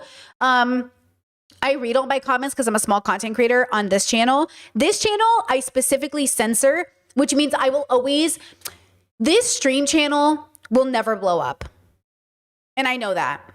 I accept it. Okay? Because I censor it. Because I'm here too much, I have to. My podcast channel, I'm not censoring it. That's why it's blowing up, because I'm letting people come and hate me, but I'm not reading those comments like that. I'm reading a few of them to show some engagement, to talk to nice people, but like, I know YouTube. So YouTube kind of punishes you. If you want to save space on your channel, they punish you by not promoting your content. This channel will never get big, because I won't allow this channel to be swept up by the algorithm, because I don't want to come into stream every day and you see what my channel is like when I cover certain people, guys. You see what it's like when I get bombarded by haters. People do that every day. Hassan does that every day. Only there's 40,000 people watching. Men wonder why they're so fucking violent, because you guys do not take care of yourselves. You wonder why you are so stunted. Because this is the decision you make with your life. You have no balance. You cannot possibly do this to yourself every day, but they do it. And they call it capitalism, even though he's an anti-capitalist. They call it like fighting the patriarchy, even though it's actually exactly what the patriarchy trains men to do. Like, Hassan is doing exactly what patriarchy trained him to do. Do you know what I mean? This channel, I expect it to never blow up. My podcast channel, though, girls, that channel's gonna blow up. That's gonna be the channel. That's gonna be that's gonna be the job. That's gonna be the thing that I let blow up. The internet can take it. I create, the internet does what it wants with it. This channel here, this is my home. This is my coffee shop. I will not. Okay, I'm a mom and pop coffee shop over here. Okay, but yeah. I hate people misrepresenting me, and I hate communities that seem to have like a hate boner for me for some reason. Not that they would ever say it to my face, but that is the problem, I guess, with being a content creator, is so many people can say so much terrible shit about you behind a screen, and they'll never have to confront you. And they're the types of people who often would never say it to your face, and they just go into their little communities to whip up hatred against you with the goal of driving you insane. And I don't think people realize how content creation can actually drive you insane unless you have been on the receiving end of stuff like that. So that's my experience of a content creator. I do love it, but also I will say, when I view someone like, let's take example in my own niche, like Hassan, for example, right? So we cover very similar stuff. We make, videos on similar stuff. He sits on a chair streaming for like 6 to 8 hours nearly every single day. And what I'm so grateful for is when I'm done recording, that's me off the camera. And although it's annoying to edit videos for hours and hours, and yeah, that affects my mental health because it's so monotonous. It is like a very boring. Yeah, clipping videos is exhausting, I think, the most. And yet editing the pod feels different. But editing the clips from stream, it's silly how easy it is, but yet how exhausting it is.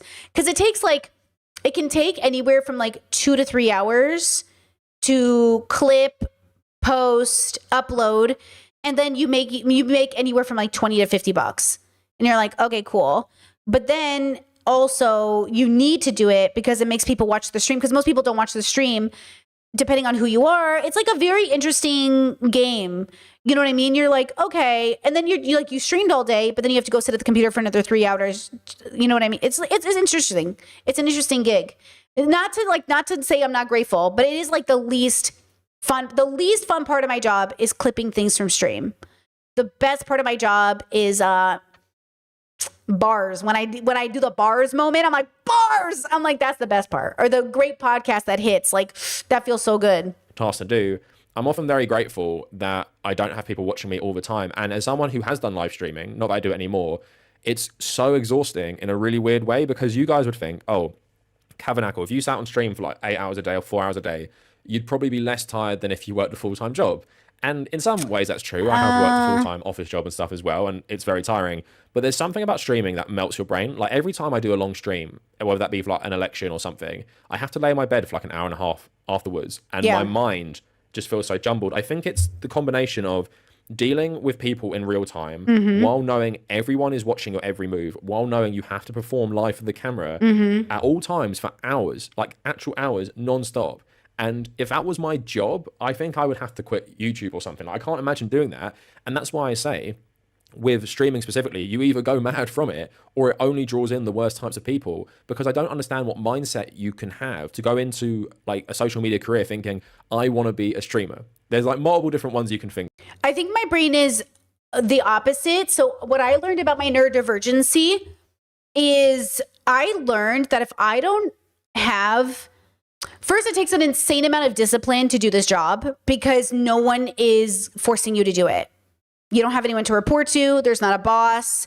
So one of the ways that I help keep myself accountable is by making a schedule in which you expect content. So you guys are kind of my boss, but you're not my boss. You're not my boss. But if it was up to literally my brain and my spoons and my body, I would show up at all times of the day at random moments, maybe for an hour, maybe for 2 hours, maybe for 8 hours some days. I would show up maybe once a week or twice a week, or would not be consistent. It wouldn't be a real job. It would just be like when I felt like doing it. And what if I didn't feel like doing it for 3 months, which a lot of people do? I come to work even when I don't feel like it most of the time, because it's still a job, even though it's a dream job, right? It's still a job. I have to pay my rent. I pay my rent. This is how I pay my rent. This is how I pay my rent, right? I have to come to work. I don't make millions of dollars like Hassan and everybody else, Asmin and Destiny. I don't make that money. So I don't have like a thought in my brain that says like, don't come to work. I have to go to work like everybody else. Now, I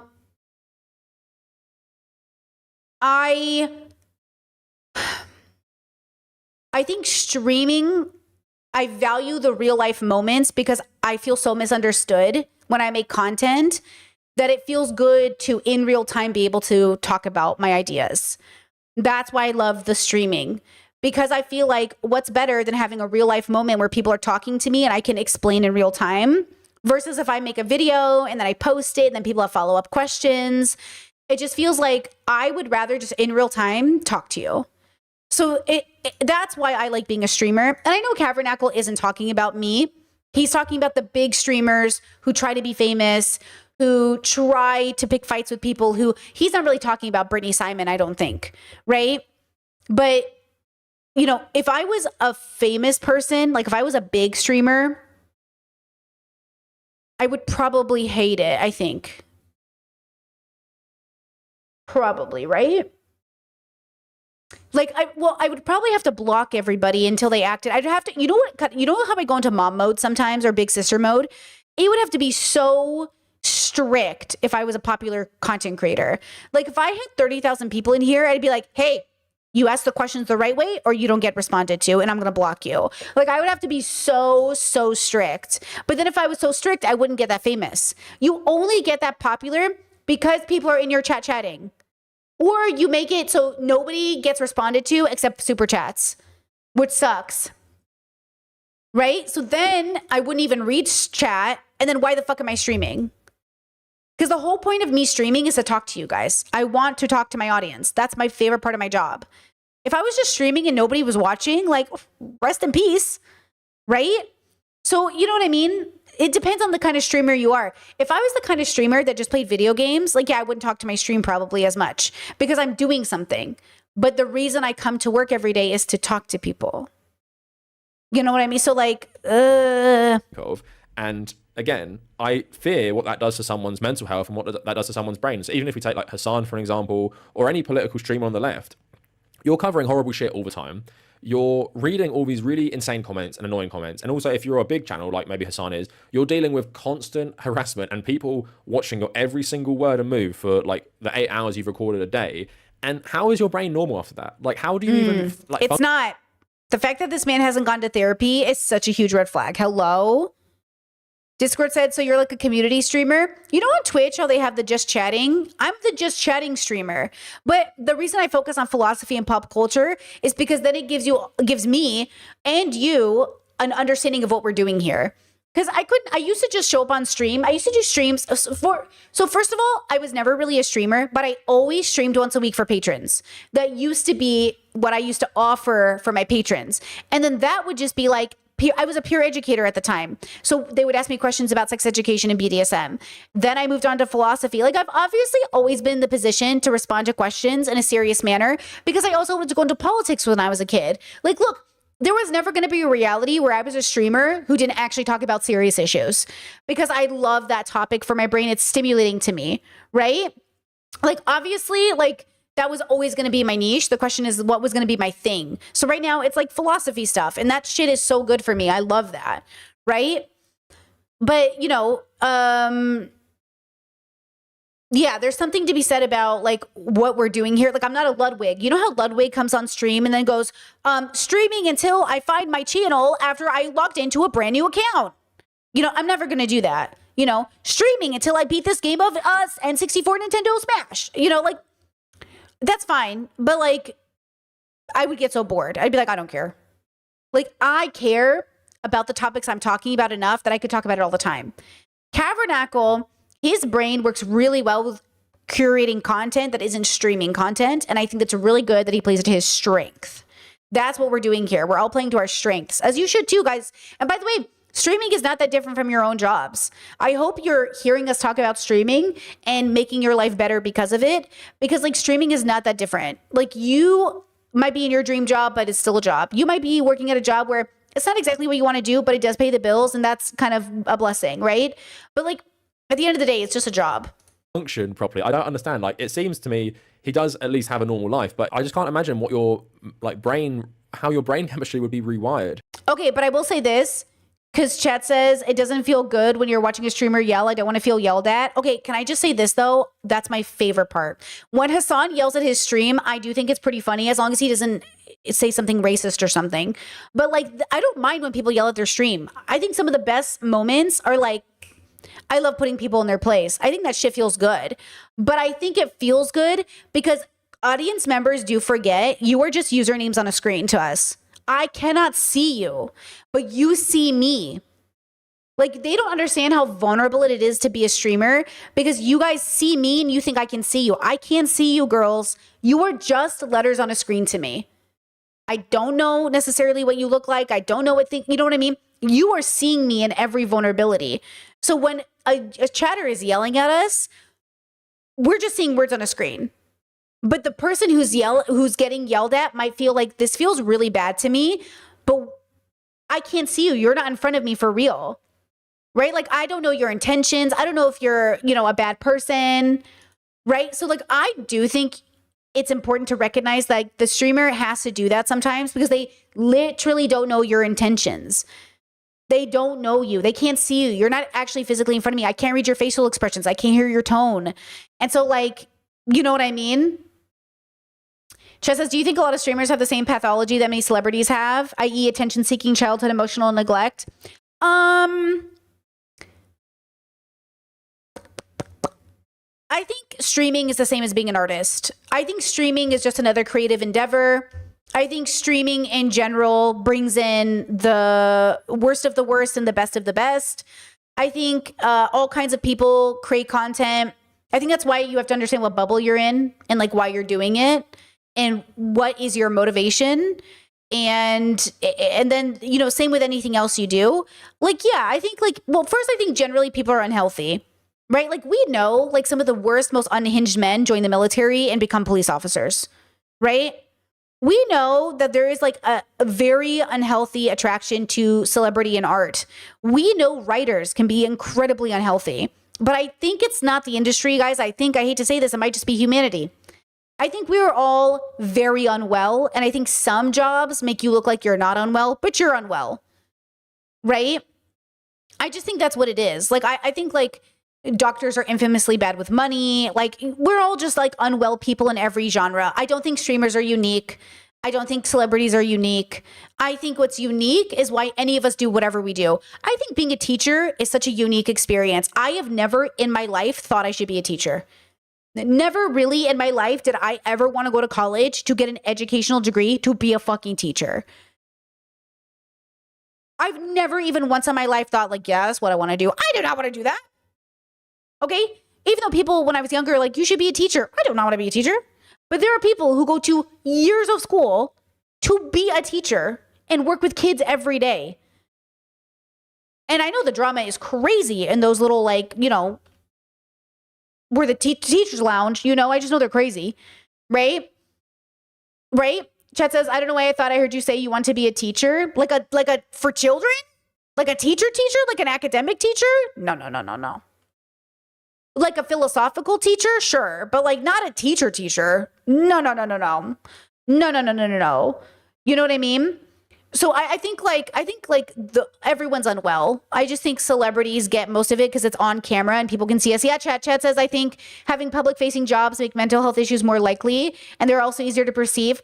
I think they're just easier to perceive, genuinely. Because like we all know we're suffering, right? So I think they're exacerbated or made worse by being in the public, for sure. So even if you have, let's say we're all mentally ill, I think this job can make it worse, for sure. Because like you're getting so much feedback every day.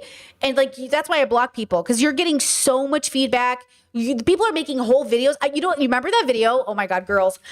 Remember that video that like Brittany Simon's running a cult video?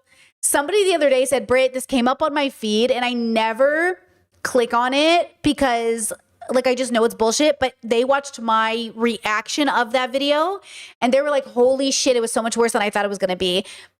That is my life. Imagine you wake up and somebody's made a video about you running a cult when you're literally at home masturbating and watching One Piece. Like, imagine you wake up and someone's like, this girl's running a cult, and you're literally like watching video after video on how to make the perfect burnt pasta. Guys, I spent my whole day yesterday watching 20 videos on how to make the best burnt pasta. So, you know. Kat said, at the same time? No.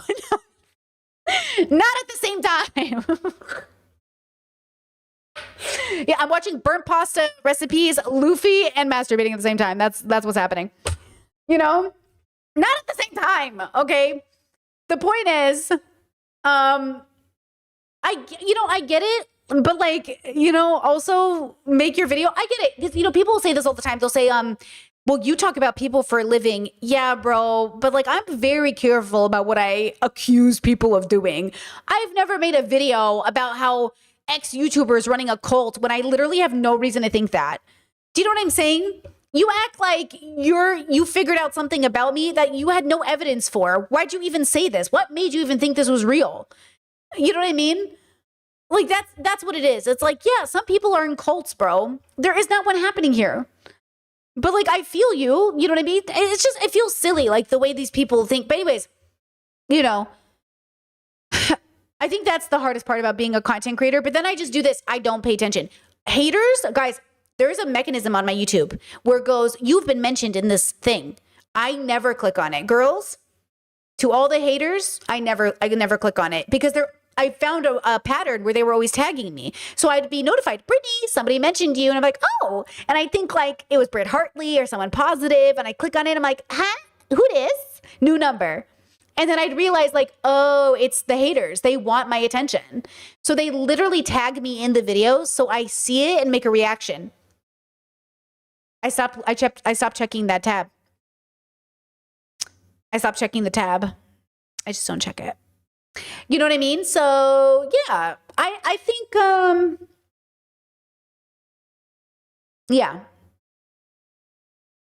I think this job, that's like the worst part of it. So yes, I do think you have to be resilient in this work. And I do think that it can attract very mentally unwell people. I also think it can make mental health worse. So you have to go to therapy, Hassan. Go to therapy. Go to therapy. I cannot believe this bro. You know what? I cannot believe he said that in public. I can't believe it. By knowing people are watching you all the time. And not just like 10 people, like 30,000 people on average. So I feel like with all that, you just have to be deranged to want this. And I think maybe over time you become so desensitized to it. But for me, I'm like, I work hard at my YouTube channel, but it's the freedom to switch my brain off. It's the freedom to turn my brain off and edit a video rather than live stream for 4 or 5 hours. It's so much better. I don't want people to be looking at me all the time, and I don't want to like be this fake version of myself for like 8 hours a day. I'm not saying I'm a fake version of myself on camera, but if I was live streaming, you have to be switched on. You can't be yourself. You can't be bored. You can't be like not talking, because then what is the point in streaming? You're not actually going to be doing it as a job, and it's not going to be fun for you. And I feel like that's why so many people have become so lazy in their streaming as well, where they just watch other people's videos and say, Wait. Chat says she has a secret language with her audience. Must be a cult. No. I do not have a secret language with my audience. They're just stupid.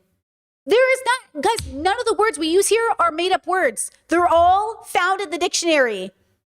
They all mean things.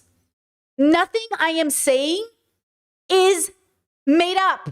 It's all made up because we all make up everything. But like none of the word, there's no secret language. Like that was the accusation, is like, oh, Brittany has a secret language that only her and her followers know. Yeah, you would feel like it was a secret language if you didn't know anything in it. Right? Like that's the irony, right? Oh, Chet says I was just quoting the guy. Oh, okay. I thought you were pointing out something that was true and then making fun of the conclusion. But yeah, like that is the thing that pisses me off the most, is like you're just uneducated. You are literally just uneducated. That is why you don't get what's happening.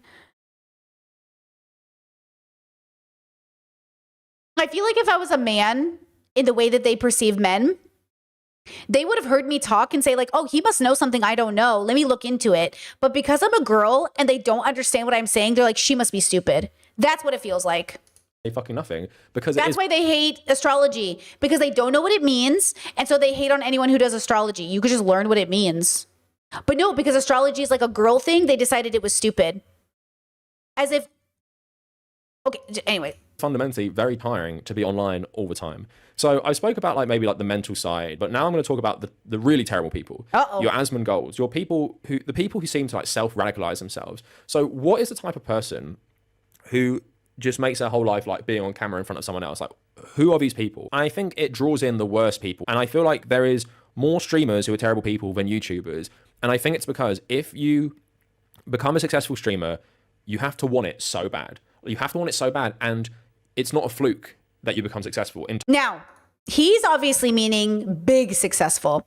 He's not meaning pay your bills, make a living successful like I am. I'm a successful streamer. But he's not talking about me. He's talking about, you know, the big boys. He's talking about the big leagues. By the way, they are not, in my mind, a better streamer than me. They are, in my mind, chasing a different dream than me. But they are not a better streamer than me. Because in my mind, a better streamer is not about, it's just like books. Just because your book went viral doesn't mean it's a better book. There are plenty of amazing books out there that will never get popular, but are still amazing books. Okay? I am the niche book. They are the New York Times bestseller. Just because it's a New York Times bestseller does not mean it's a better book. In terms of not saying they are talented, not saying they deserve success, you have to be streaming. You have to be online. Like, you cannot do 1 5-hour stream a week and become successful. You have to be on every single day. You have to be like making it more crazy. You have to be having more shocking opinions. You have to be doing more weird shit. You have to be doing collabs. You have to be treating everything you do on stream as just content. And if you're going outside like the room, outside the chair, you're essentially just thinking all the time, how do I make my own? No, wait, hold on, pause. Oh my God. Chat's like, when they hate astrology, when religion and sports all have their own unique rules and systems. I saw a dating show. I think it was a Pop the Balloon episode maybe, where the guy's like, do you believe in God? And she's like, oh, not really, but I believe in astrology. And he's like, oh, I believe in like the Christian God. And I was like, okay. And she was like, oh, and then she's like, okay, well, that's not really a problem for me. He's like, astrology is like kind of like, I don't really believe in it. And I was like, why are you judging her? Like, her thing is less weird than your thing, or more weird than your thing. Like, there's that idea that like you literally believe a man named Jesus walked on the earth and did his little thing, but God forbid she like actually points to like the stars and shit. Like, you know, it's just like crazy. Life entertaining for people. How do I get people to like me? How do I get people to follow me?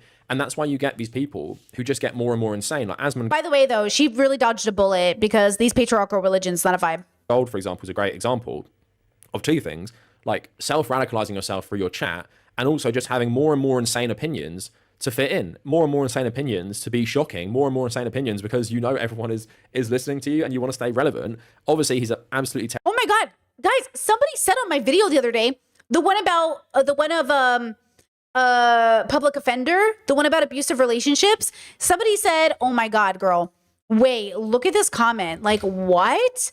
Somebody said, because, okay, so he's talking about when people take the more extreme position, but people play contrarian, people do all this shit. Yeah, it's annoying. Like, it's really annoying to see that shit happen. Okay, look what this person wrote this message, and I was like, who is this? Like, why would you putting on their makeup? Hold on, Brittany, please. Oh my God, lock in, girl. Hold on. This person wrote this comment, and I was like, what are you talking about, bro? Like, it's so weird. Hold on. Okay.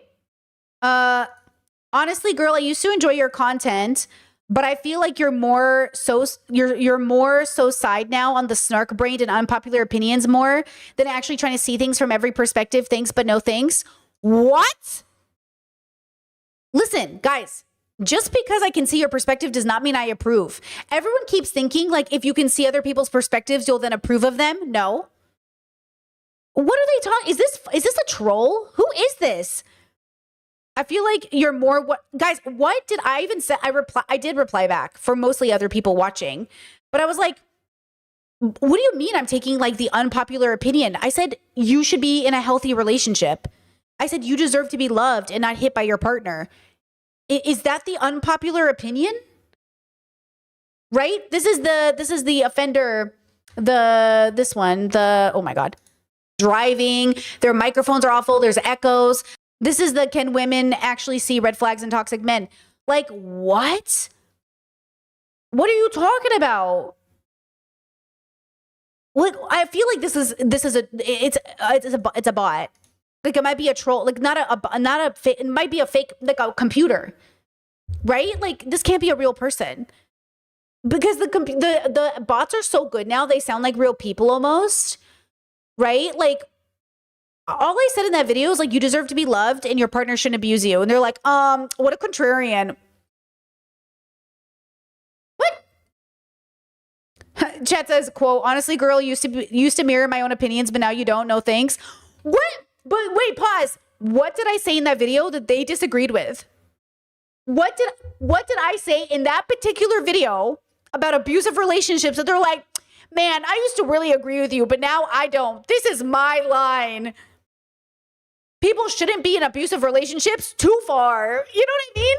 What did I say in that out of all the videos? That video? Crazy. terrible fucking guy who's making millions off it. But I do believe there's a special type of person you have to be to become successful on stream. And I feel like it just draws in the psychopaths. And that's why so many streamers are just like terrible people, control freaks, and just the way they even view human. Well, if you look at all their backgrounds, guys, I mean, they had really fucked childhoods. I'm not exaggerating how low trust these people grew up and how fucked up a lot of the most popular ones grew up. Like, a lot of also streaming can feel like getting out of a bad place and getting your family money and stuff. I think that's a big part of it. But a big part of these people are avoiding therapy and using stream for therapy. That's why I'm so critical of anyone saying they don't go to therapy or didn't go to therapy or haven't gone to therapy. And they are some of the top streamers and millionaires, or the people who go to therapy and weaponize it, of course. But like, yeah, these people, a lot of them, I think that's the thing. Calvin Eccles right. Like, there is something wrong with the most successful streamers. And I think that's why I'm kind of crazy. That's why I really lost my way. I was just a meek little professor in Canada. And then all of a sudden, whoosh, I'm being taken by the arms of the internet, exploited for views. And all of a sudden, I can't stop popping the benzos. Left, right, twerk. Who knows? It just, I want to pop it like my booty, you know? And then look at me now. Look at me now, you know? I think Jordan Peterson is exactly, you know what I mean? It's exhausting. And a lot of these spheres are mostly men, right? I think Sneeko and Destiny said in a stream one time that it's 95-5 for them. Guys, 95%. Guys, 60 to 70% of my audience is women. Imagine if this space was 95% men. 95% men. What? No wonder these people are all going crazy. Please note, Men who cater to men, the worst. Men who do not go to therapy, okay, the worst. Men who go to therapy to weaponize the language, the worst, okay? Just like think about, right? Like think about the most popular people in this sphere doing these things and just think about it from that perspective. Actually, do not worry. I think it was Anthony who said, I want to know how many men watch Ethan now. I want to know that too, right? How many people watch Ethan now? Because it used to be mostly girls, but it feels like there's no way at this point. He's catering so hard towards the men. So hard towards the men. But like, I could not breathe if the majority of my comments were from misogynists on the internet. And that's why it's not that surprising to see Asmon doing what he's doing. It's disappointing in a sense because like, dude. But at the end of the day, like, look at who they hang out with. Look at who they are. I think they just want to see the world burn because they do not care. And I think when you care, you have a slow burn to success. I think Dr. K is doing an okay job at it. I think Dr. K doing a slow burn to success is the best thing he ever did because I think he is coming from a teacher perspective because he's not a streamer boy, right? Dr. K isn't one of the boys. He's the teacher who's watching his students and trying to navigate them in a better direction, but he's not one of the boys, right? The boys like him, but he's not one of the boys.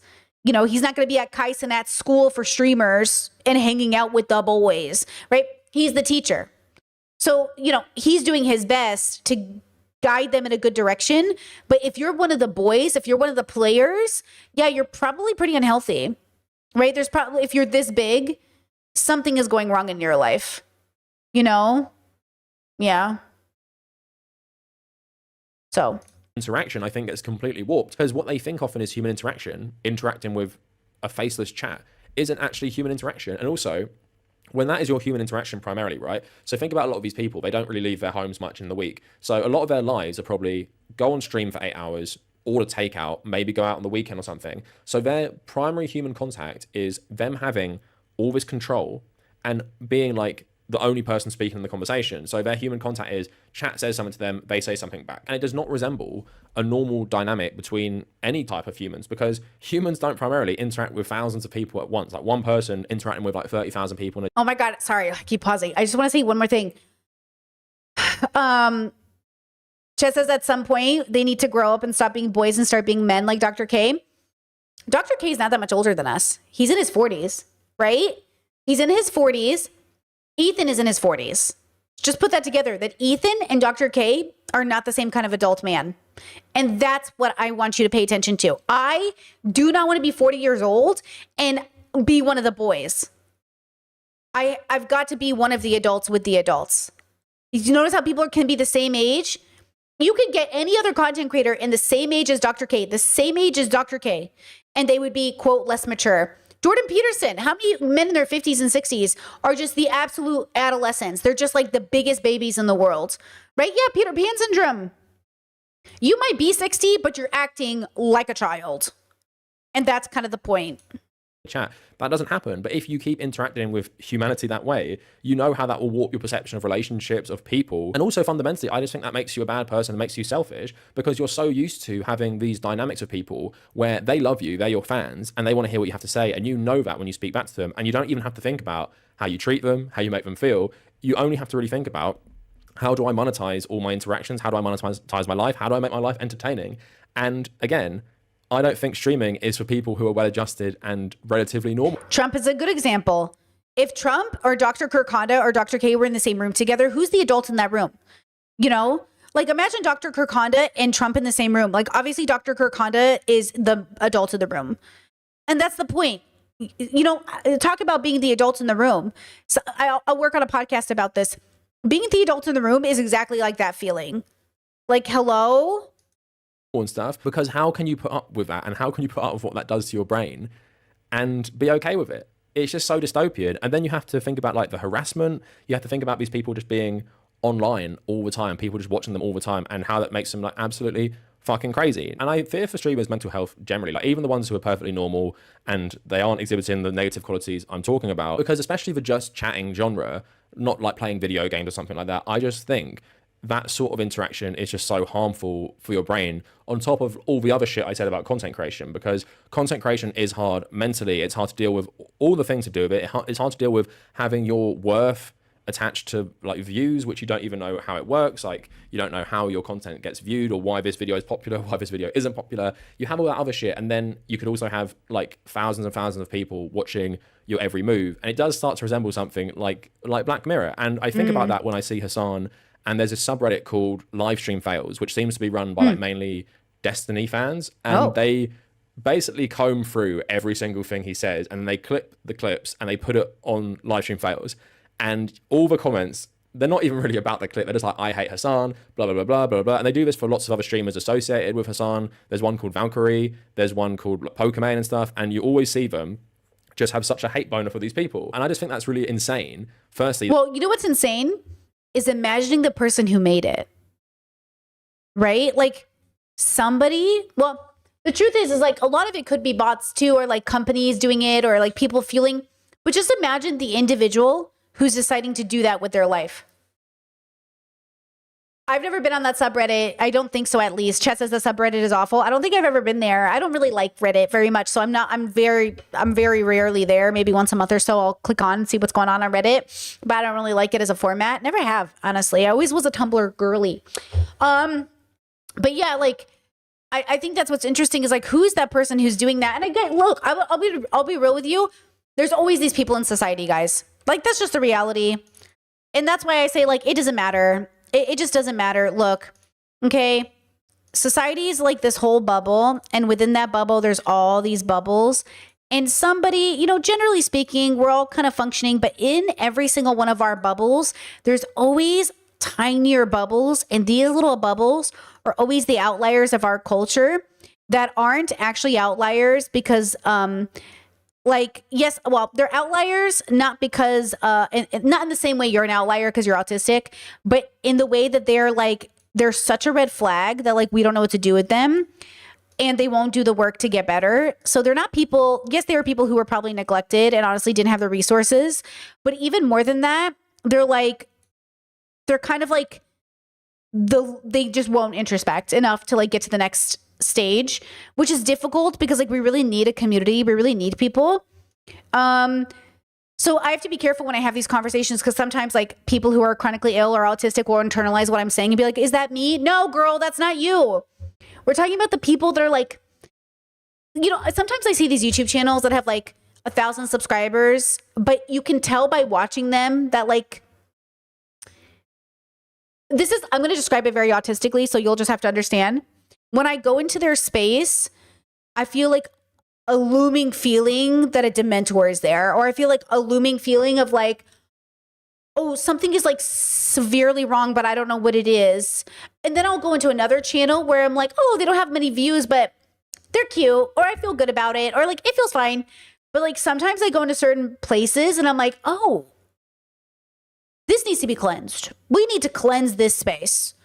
Like there's just something, you know, and it's harder to do that as a bigger channel. Bigger channels don't usually have that energy. But what happens is if you're lucky, one of the smaller channels that feel that way, that like Dementor way, actually get some prominence because bigger creators will let them float up. I'll draw you a picture, which is what I think is happening right now in the boy sphere. And Ethan is a lot of that. So there's the big players, okay? And the big players are always in battle with each other, right? They all hate each other.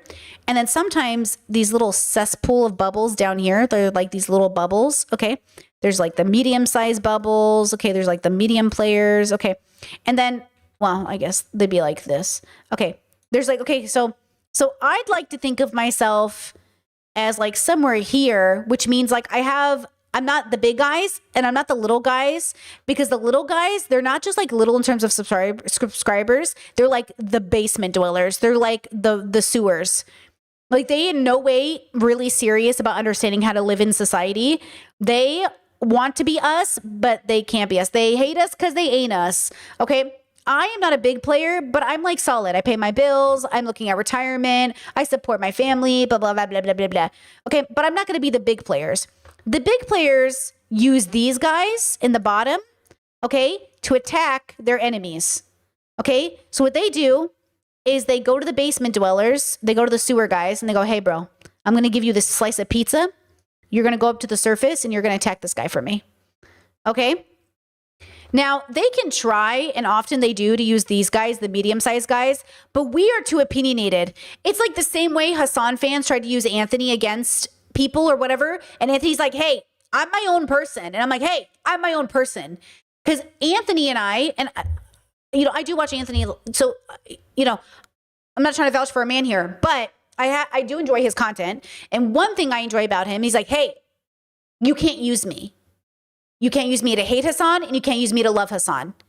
And that's the point. Anthony is his own person. You either like him or you don't. But if you only watch him so he can hate on Ethan, you're missing the point. Okay? That's what these guys are for. These guys in the bottom, they live to be the army of the big guys. Okay? These people are the most normal. Us in the middle, we're not centrists. We're the most normal. We're the most healthy and grounded because we actually do have our own personalities. We have our values. We know why we're here. We're just not very popular in the big way, but we're also not needing to bounce off these guys' views. For like, I could live my whole career without a shout out from any of these big channels and be perfectly fine, right? But these other guys, they're looking for the approval. They're looking for it. So that's what creates, like, in my mind, like the toxicity of it all. That's why people don't like orbiters. And that's why I remember when I was on a Destiny panel one time and Mr. Girl was ranting about like orbiters and stuff. And I was like, just to be clear, I am not an orbiter, right? And he's like, no, you have your own career. I was like, okay, I'm leaving this conversation. I don't know why I'm here.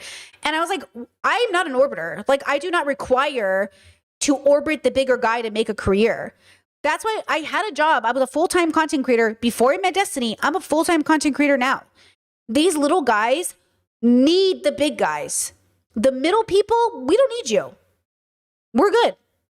And that's the problem, right? Is like there's a miscategorization of what's happening. So that's why when Ethan decided to make friends with that Delorio guy on Twitter, I was like, what are you doing? He's one of the basement dwellers. He's one of these guys. He's like a little fish that leeches off the whale's belly or the shark's belly. You can't talk to that guy. If you talk to that guy, you are basically dealing in the sewer. But then Ethan made it clear he's happy to deal in the sewer, right? Like, he doesn't care. Whatever it takes to take down his enemies, he'll do it. And my whole thing is like, I have no enemies. I have no enemies.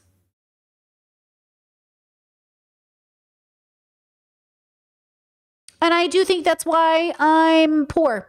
I'm not poor. I'm middle class. But I think the irony is, like, if I had more enemies, I'd be more popular. Right? If I had more enemies, I'd be more popular because then I could make teams and blah, blah, blah, blah, blah, blah, blah. But how silly is that, girl? So going back to Cavernacle, that's why I'm healthy and grounded and they are not, because I have no enemies. And so I will never, quote, pin my army against their army or pit them against each other and be like, you have to fight for your queen, die for her, die for your queen. I knew, just kidding. That so many people even care what these people say when they're speaking 8 hours every single day, but how much these streamers are aware that they have tens of thousands of people who watch them, who love them, and also thousands more who watch them and fucking hate them. And again, your broadcast. Hold on. Ted said, I remember a time you used to collab with that man, such a different time. Listen, I've collabed with so many people over the years because, again, I'm so good faith and high trust. I just thought we were all doing a job. I never in my life knew how bad YouTube was until I entered the Destiny sphere. I need you to understand, even though I've been on the internet my whole life, guys, I was collabing with Sargon of Akkad and Shoe on Head and all these people just thinking like, yeah, we're YouTubers. That's what we do. It's not like, who cares? Like, I was collabing with everybody because I never even thought it was weird. ContraPoints, whatever. I was like, yeah, who cares? And then I reached the Destiny sphere and I was like, I'm confused. What's happening? The guilty by association thing never was real before. Never. It was never in my career as a YouTuber have I ever been in trouble for collabing with people. It wasn't until Contra and Shoe and that picture was taken. That was my first introduction into like guilty by association that I was like, what is this? And I still didn't even get it until Destiny. And then I realized like, oh, like this is such a weird, I never even thought about it. it never even occurred to me that like we wouldn't talk to each other, because I came from a liberal, centrist, conservative bubble where like you just talk to everybody. And then when I started to become more progressive, I was like, oh yeah, we can't talk to each other. Like talking to each other validates one another, which is why conservatives are so interesting. You know, Tucker Carlson and his whole Nick Fuentes moment right now. This is why Tucker and all these men, that's who I think Asmin's trying to be. I think Asmin is doing the Tucker thing, who's a piece of shit, by the way. Back in the day, there would have been a version of me that would have talked to Tucker Carlson. Like conservative, liberal Britney would have done it. But this progressive Britney would never talk to Tucker Carlson. Because old Britney would have thought, we're building bridges, we're having conversations, and also it's credibility. Oh yeah, I've talked to those people, I've debated those people. Just like, okay, but please let me just, okay, this is why I'm trying to say, Hasan, so okay, you know how people think like I'm being critical of Hasan because I say I'm more progressive than him? This is what I mean. 2 weeks before Charlie Kirk died, Hasan was going to debate him. Or 2 weeks after he died, Hasan was going to debate him. I would never talk to Charlie Kirk. Why would I talk to Charlie Kirk and validate him and let him use my image and my body to push his narratives? And Hasan was going to do it. That's what I'm saying. I'm saying Hasan is where I feel like I was when I was, I'll collab with anybody. Because that was Hasan when he was talking nice to Asmin, when he was being nice to Ethan, and I get it. I too want to be nice to Ethan and Asmin. Well, I did. But obviously now, why would we do that? So then why now would he collab with Charlie Kirk? You know what I mean? Chess says, do you think he has to play differently? Though as a political streamer, he has to play different games. Well, he should make a decision. Are you a serious political streamer or are you a guy in your bedroom? Because, you know, when it's convenient for Hasan, he's just a guy on the YouTube. When it's not convenient, or when it is, now he's a political streamer. It's like, make a decision. What standard are you holding yourself to? And that he has to make a decision, what's the standard? Okay? Because if he wants to play impartial, like he's interviewing people, but even journalists get criticized for this. Do you know this? When I grew up, if a journalist interviewed a dictator, there was always a question about like, what are we doing here? Right? And I'm like, that's a great question. Right? Are you a serious journalist who's interviewing a dictator to hold them accountable? Or are you letting this dictator use you to show off? That's, right? That's the question. Chat says, do you disagree with Zoran meeting President Trump? They are elected officials. It is their job to talk to each other. Zoran and Trump are elected officials. It is literally their job to talk to each other so we don't have to. It is not Hasan's job to talk to Trump. It is Hasan's opportunity as a streamer to win clout favors by talking to Trump. Right? It is not his job. It is not his job to talk to Trump. You know what I mean? He can play and pretend it is. I don't think it is. I do not think it is literally your job to talk to Trump. I think he can decide, I want to be a journalist or go more formal or meet and go into. It is not his job. Okay, the political streamer sphere is also brand new, and most of it is akin to talk radio. And most talk radio, it is not your job to interview. Rush Limbaugh's job was not to interview the presidents. It was his clout-driven opportunity to, right? And I know this because I was a Rush Limbaugh baby. I've called into Rush. I've talked to Rush Limbaugh. So every time Hasan does those interviews where he's like, I wanted to be like Rush Limbaugh, I was, okay? I was in the bubble, okay? And I'm telling you right now, Rush was a clout chasing farming bitch. Not bitch. We don't use bitch. Okay. He was that guy. Okay.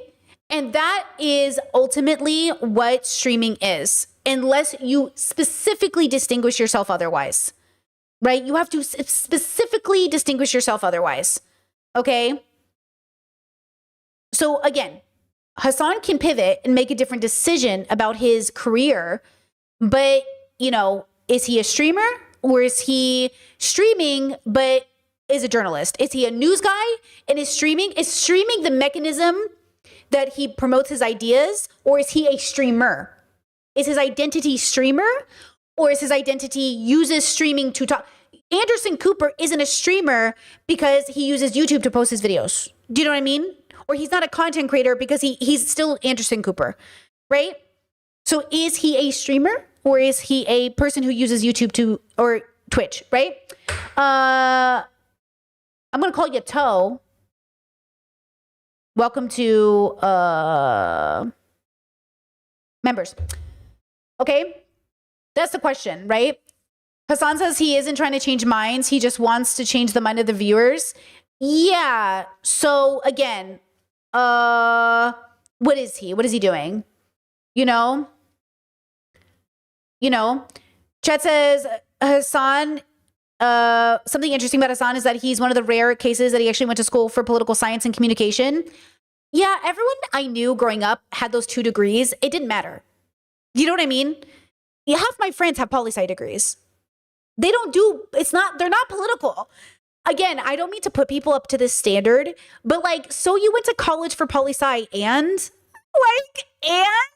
did you go into politics? Did you run for office? Like, I just feel like sometimes people have these degrees and I'm like, do you use it?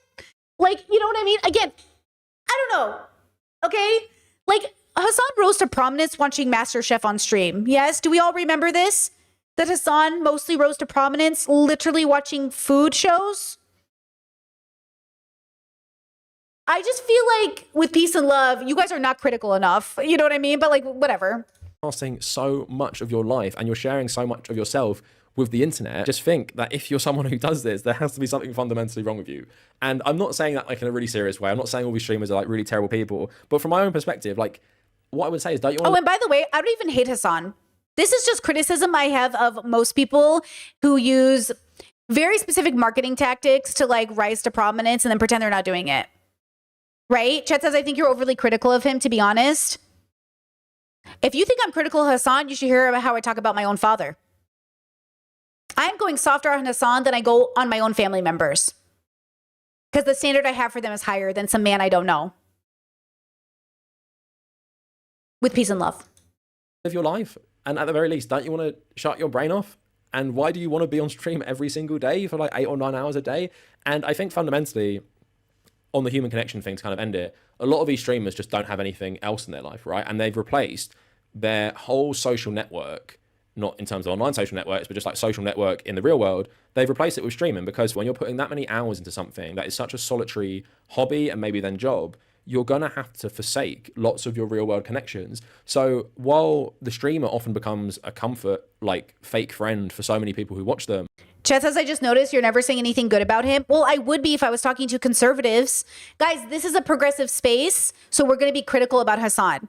If we were in conservative spaces, I would say all the good things about him. But like, I don't have to like say, what do you want me to say about him? I don't think he reaches a standard that is worth my time. And this is a progressive channel that's about deconstructing misogyny. This man won't even go back and regret what he said about Amber Heard. So, do you know what I'm saying? Your standard for men is low. And mine is higher. Because again, he is the biggest and most prominent and most privileged, and using none of that privilege to go back and to go back and review things. You know what I'm saying? Like, I hold myself to a higher standard than Hasan, and I don't even have money and clout like that. Why should I hold myself to a higher standard than I hold Hasan? And again, I'm not holding Hasan to that higher standard because it's my standard for myself. I'm judging him through the lens of my values. Through the lens of Brittany's values, he doesn't reach the standard. That's what I'm saying. I'm not saying he has to reach my standard. I'm saying I'm judging him through that standard. And I'm telling you right now, I don't approve. But it is what it is. Men. The streamer starts to rely on these people as well because they don't have anything outside of this. Like, why do these streamers broadcast themselves all the time? Probably because a lot of them are really lonely, and they've become lonely because they've pursued this career so much, and they've pursued a career which needs you to be online as much as possible. And if you want to remain like relevant and have your standing and have your income, you need to remain online. And I just think, as someone who has streamed myself and who like really doesn't want to do that full time, I just don't understand how people go through with it. And you guys might think I'm a hypocrite and stuff, but I don't think I am, because this is so much easier because I'm recording myself. It says 17 minutes now on the recording. So 17 minutes, spend like 3 or 4 hours editing thumbnails, all that good stuff. And then I'm done, and then I can live my life, and my brain can think about something else. I'm not thinking about being perceived 24/7 basically, and having people comb over footage of me just talking random shit with a chat. I just think it's so much better for your mental health, and I still don't think being a YouTuber is good for your mental health, but I think streamers are next level, and I think it's multiple things. I think it draws in the worst people. I think to succeed as a streamer, more often than not, you have to be a terrible person. You have to exhibit qualities in terms of like either laziness, stealing people's work, a lack of empathy, and just generally being antisocial and not living in the real world, and replacing human connection with a faceless chat, which you get all your validation from, and in turn I think affects how you actually have human relationships with people, where most of your human contact Definitely. is in this dynamic, which massively favors you, but I also think alters how you even view the world, right? So I would say if I was a streamer right now and I was successful, I would massively like scale back. And I will say there are good streamers, there are good music streamers I've watched, like DJs and people who play in bands, and it's very like curated. It's like they'll do 2 streams a week, which are like 3 hours long, and once they're done playing, they'll stop. I think that's so much better for you. But the rise of these streamers, the just chatting streamers who just watch YouTube videos all the time, I know it's easy money for a lot of them, but again, at what cost? I would rather watch a more planned stream, and I think it would be better for a lot of their mental health if they're like, I'm going to do 3 hours, which I planned, and then I log off, rather than I'm going to do 8 or 9 or 10 hours just reacting to loads of garbage. But I think a lot of these people just become so... As I react to Cavernacle's video, I love Cavernacle. I love him. I think he's making a lot of really great and salient points. And I agree with him. Like the top streamers, that's what I'm saying. Everything he's saying has got to apply to Hasan in some way. That's what is obvious. And then Hasan recently saying he's never been to therapy. I know you like him, and I think you should like him. There's nothing wrong with like him. Some of my friends watch Hasan. That's okay. But do you not even wish better for Hasan? Do you never wish he would touch grass or get therapy? Do you not love him enough, even parasocially, to say like, hey, bro, I hope you get therapy? It's like you hate him. I do. I think sometimes like his fans hate him or something. This man is literally unwell. And the same way we're all unwell. You know what I mean? Like, do you not understand that my criticism of him is my desire to see him grow? Because I want to know he's getting the help he needs, that he is taking time off, that he is seeing family, that he is touching grass, that he's not consumed with having the camera on him all the time. It's not good for him, right? But also, like, it is what it is, you know? Addicted to the attention as well, that they couldn't imagine ever scaling back. So that is just my little one-take video on streamers and streamers being bad people from the perspective of someone who makes YouTube videos who wouldn't ever want to be a full-time streamer. So let me know what you guys think in the comments, and if you made it this far, thank you. We did make it this far. Yay, Cavernacle. Love him. Hey, that led to a great conversation on our end, I think. I'm going to go ahead and share the video with you guys, of course. I think sometimes, you know, I have the same issue with my brothers where they're like, I just feel like you're critical of me, blah, blah, blah, blah. I'm critical, bro, but I love you and I want the best for you. You know, it's like, don't you understand that we're coming to the point in history where, like, we talked about femicide all week this week. All week was just conversations about women dying because of intimate partner violence. Okay? That's what we're talking about. You know what I'm saying? And I'm not doing it because it's literally draining on me. It's literally draining on me. And that should be the case because it's real people's lives. Now imagine you tell me that a man is getting up here and talking about genocide for 10 hours a day, 6 days a week, and he's not impacted. Do you know what I'm saying? When is he taking time to recoup? And is he cutting himself off from his feelings so he can, quote, do his job? How is that not playing into the patriarchy? How is he not playing in? How is he dismantling or deconstructing the patriarchy while he plays into every model they give men to cope with working? Do you know what I'm saying? And yeah, like your life will look different when you start to deconstruct the patriarchy. It will look different. Okay? And that's what I'm trying to say, right? So it's not that I hate Hasan. It's just that I see him and I just see another man who's playing into the patriarchy, but gets all the social clout like he's not. Okay, who's sitting on a mountain of privilege. And instead of being a model, living by example, he can't be. Tell me this right now. Is this a life you want emulated by people? That's what I'm saying. Is he living by example? Is this the example of a work-life balance? Is this example of a healthy person? Is this the example you want for your young boys growing up? Is this who boys should be modeling their attitudes around? Should little boys look at Hasan and think like, I want to be him? Okay, I feel the same way about most of the streamer guys. I don't think they're living healthy lives. I do not think they have a nice balance. I think they are suffering. And, you know, yeah, this was the same criticism I had of Destiny. This is why Destiny was so mad at me. I said, yeah, you don't preach, you don't live what you preach. And he said, what does that matter? Destiny's community harassed me for years because I said this. Because I literally said, like, yeah, you don't live by what you preach. Like, you are a hypocrite. And he was like, what the fuck? He's like, if I give good advice, what does it matter if I follow it? It matters. It matters. Okay? It matters. You know? It matters. It really matters. Yeah,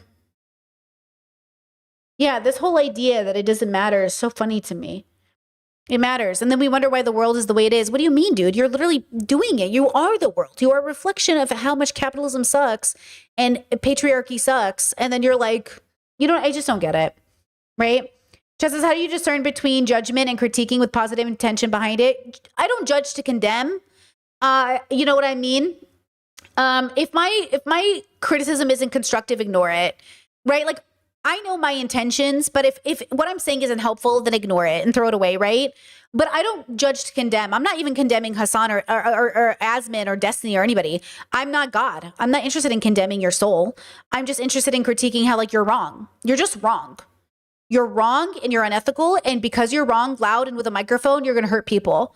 But you're just wrong, And, like, that's what the world is. The world is a very wrong place. A lot of the most evil people in the world were just wrong.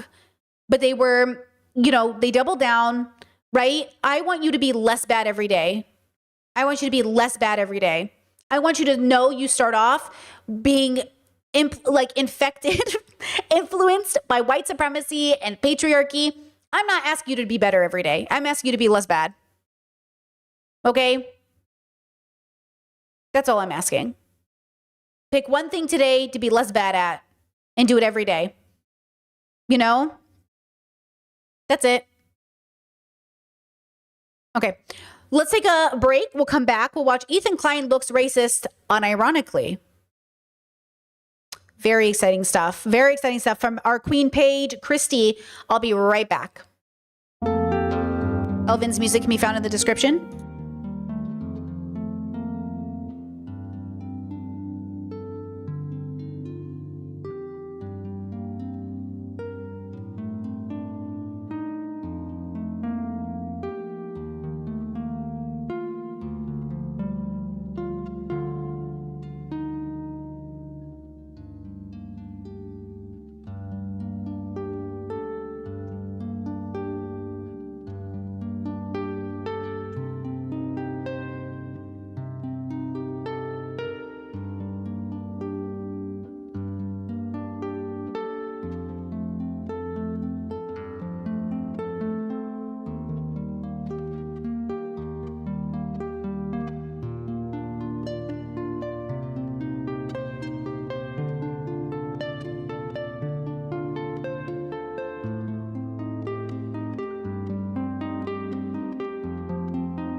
Okay. Pausing music. 1, 2, 3. I just want to say something. I want to say something. Listen. Listen to me. Look at Indiana in the background. Oh, there she goes. And she's off. She's off to the races, paces. Okay, let me just say this about Hasan. One last thing. Because I know I saw a chatter. I don't know exactly what you said, but I saw it and then I left to, But it was something like, for a socialist, he owns a lot of expensive things. Okay, pause. I do not care that Hasan has a lot of money, is a socialist. I don't give a fuck about any of that. Or that he buys nice things. Pause. What belief does Hasan encompass that radically is a radical stance when it comes to the environment or economy? Example, is he vegan? Is he all about secondhand shopping? Is he, does he drive a particular car? Like, what is the thing that Hasan believes in so deeply as a progressive that coincides with actual, like, larger, like, more than just social issues? What is his thing? What is, like, the thing that's a big radical belief of Hasan's that's really important? Because if you look at him from a certain lens, and this is not an excuse for his haters to come into my chat and hate Hasan, what is his thing that shows me he actually has, like, a belief that, like, coincides with a lifestyle change? What is the lifestyle change Hasan made that was so radical his friends are inconvenienced by it? Is he plant-based? Is he vegan? Does he never shop at certain places? Does he boycott Amazon? Like, what is the thing in his life that he was like, oh, I never consume this product, or oh, I never, you know what I mean? Like, what's the thing that is like, that's what I look for in progressives. When I talk to progressives, like, what is the thing? Like, a lot of the progressives in my community, super anti-AI, okay? Super vegan, super, secondhand shopper fans, right? Chad says his consumption is akin to anyone in his tax bracket. I mean, like, what is his thing? He boycotts music. That's so funny. Right? He boycotts BDS and Union Busters. Yeah, but that's not that. Okay, hold on.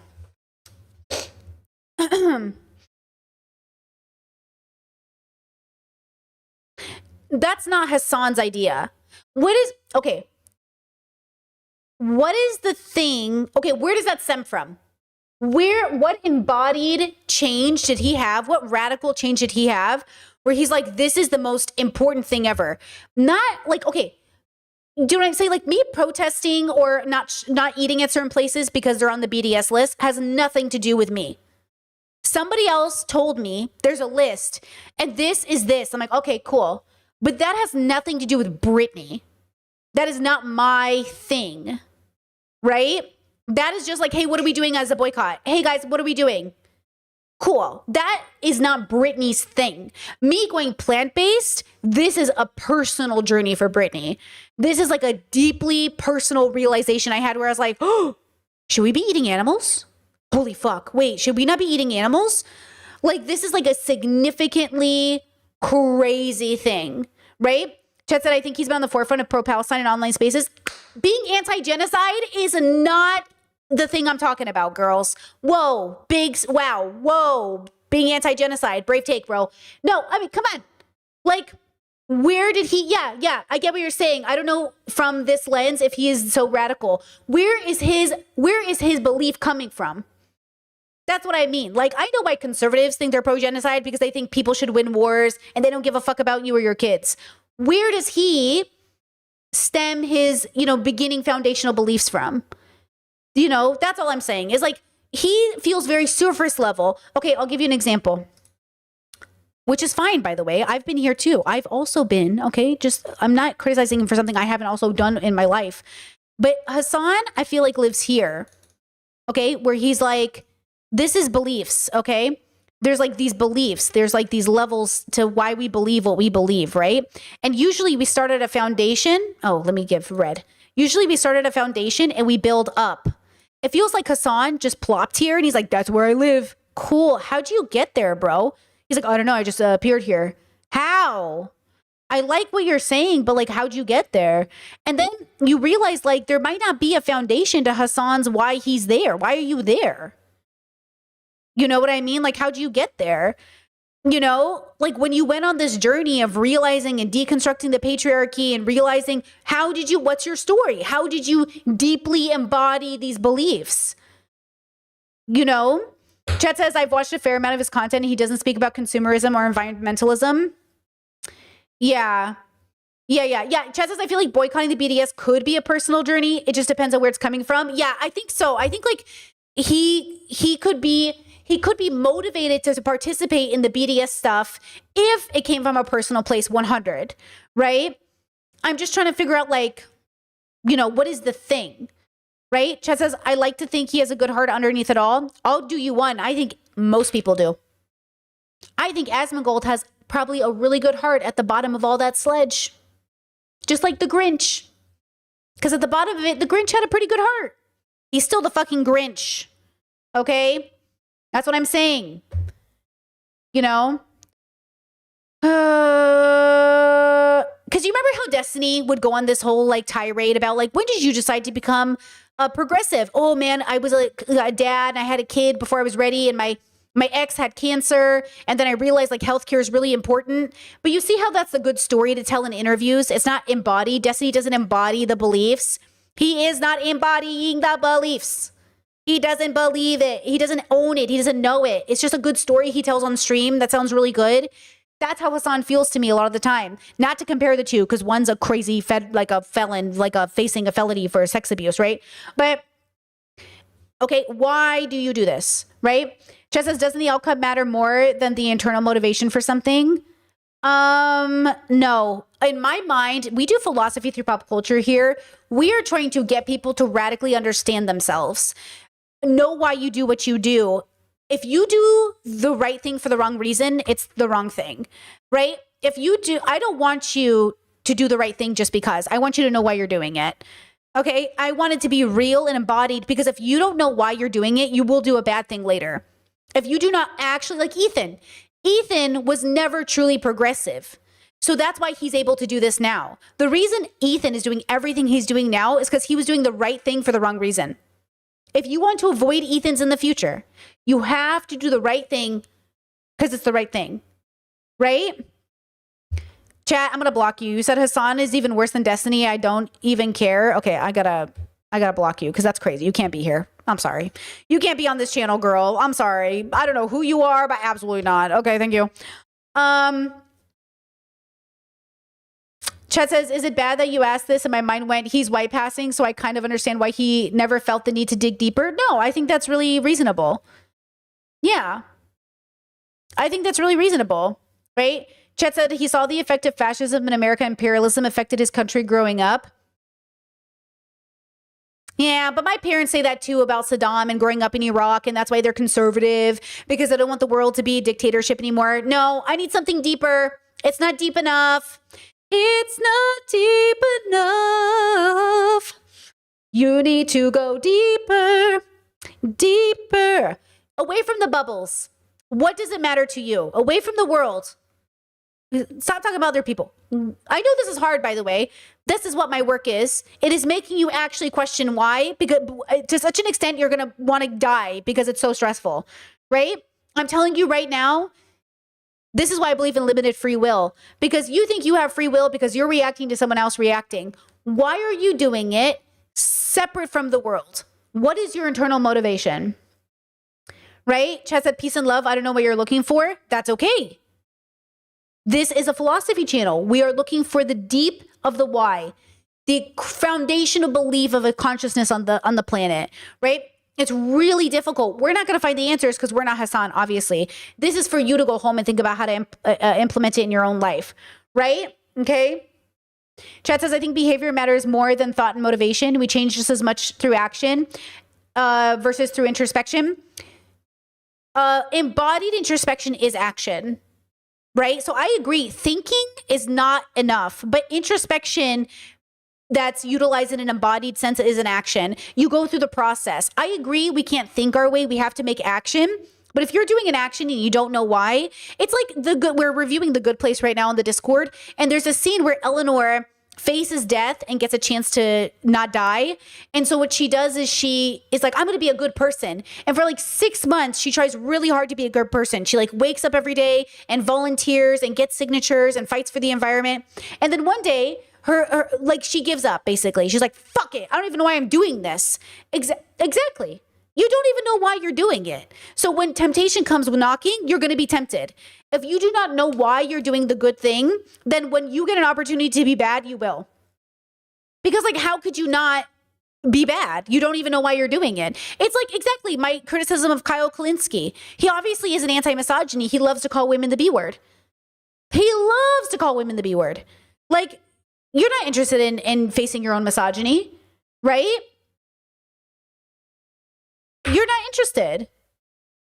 You know, and that's exactly it. Like, you want to justify saying it because like, well, it's towards a fascist.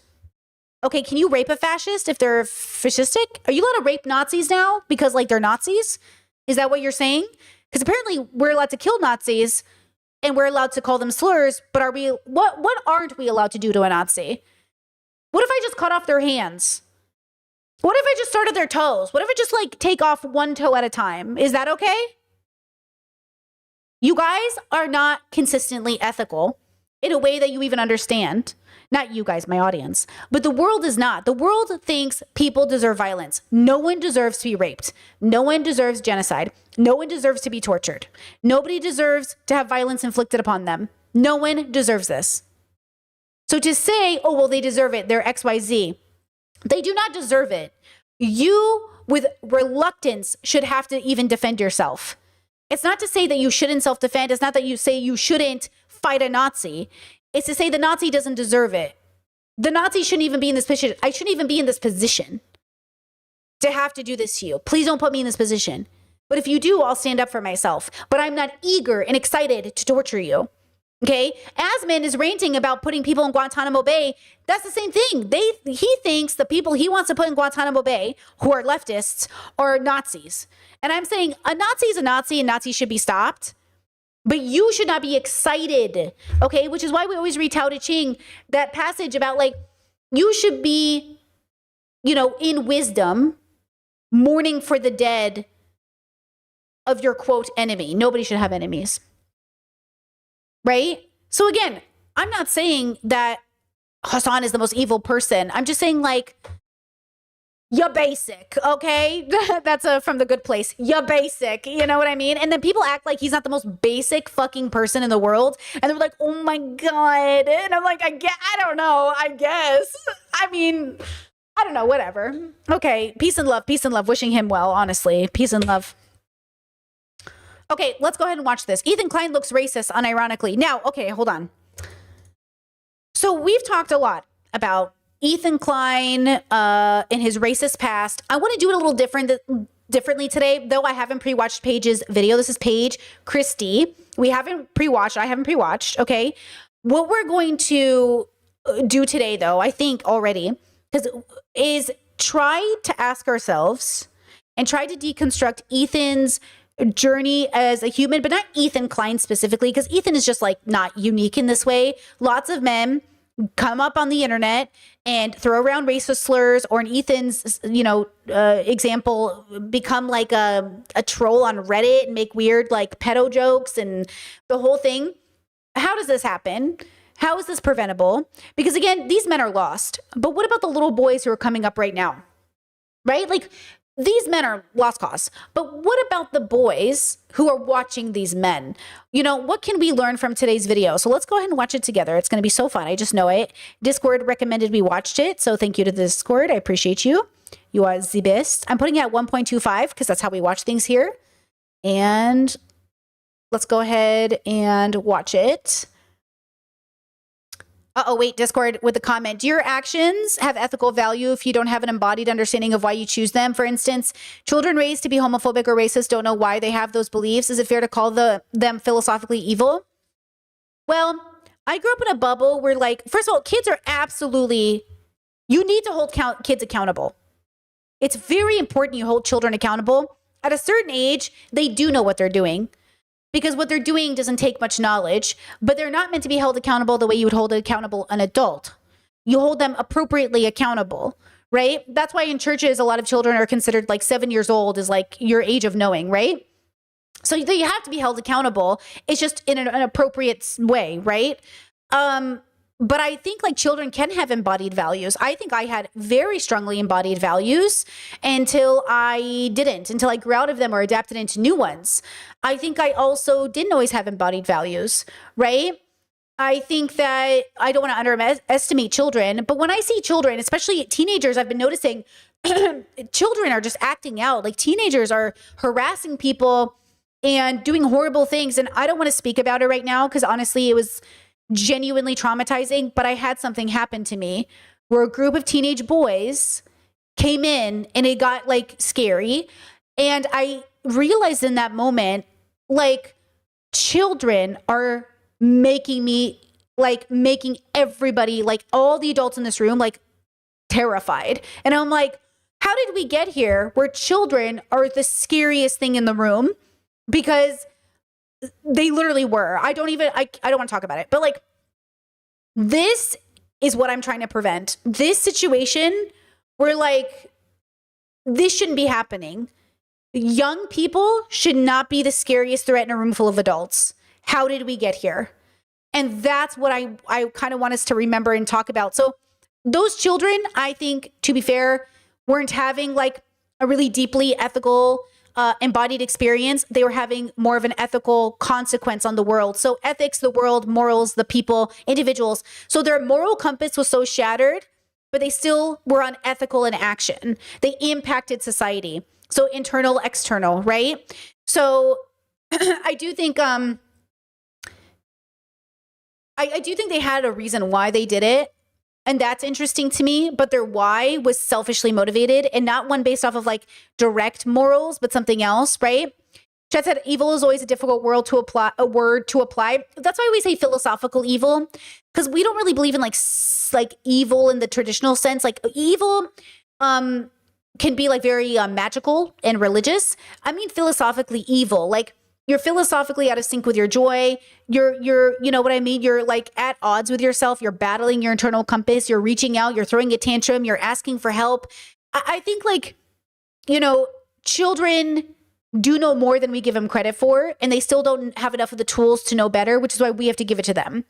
We have to give it to them as adults, right? So we have to be the adults in the room, right? But I think kids can be in their philosophical evil, right? But I think the question is, can they be guided out of it? Oh, that's actually a great topic for today's stream. Could Ethan had enough intervention to remove him from his philosophical evil as a young person and then becomes a philosophically evil adult, right? Because some of those pedo posts Ethan was making on the internet, he was doing it at like 28 years old. 28, right? So great question. Let's keep it in mind as we watch. Here we go. You know what's crazy? I grew up in the suburbs of Los Angeles, Ventura. Yes. And I grew up, I don't think I've ever known a black person. Really? What? I know it's fucked up. It's fucked up, but I've never been Public school? What about public school? Didn't you go to school? in a situation in my life where I've been in close proximity with black people. Yo, I was homeschooled in Orange County, California, and I still had a black guy in my class. Shout out to that guy. I sometimes wonder where he is in life, you know? And it was a Catholic homeschool group in Orange County. I've never known a black person. Are you being serious? Yes, I'm serious. Oh, there's no black people in Santa Cruz? No, I know. I'd be down to hang out with a white dude pretending to be a black person. That would make me a lot more comfortable. She's doubling down on the blackface accusation. When she called in, I was like, here's me in a charcoal face mask video called The Black Challenge, okay? This isn't blackface, guys. I don't care what you say. When they talk about Ethan's blackface and they're like, they're sort of defending his blackface. He didn't actually even do it. Yeah, something you should consider. Straight blackface. What have you done? That's blackface, okay? That's racist. Since that video, there's been a lot more instances of their blackface.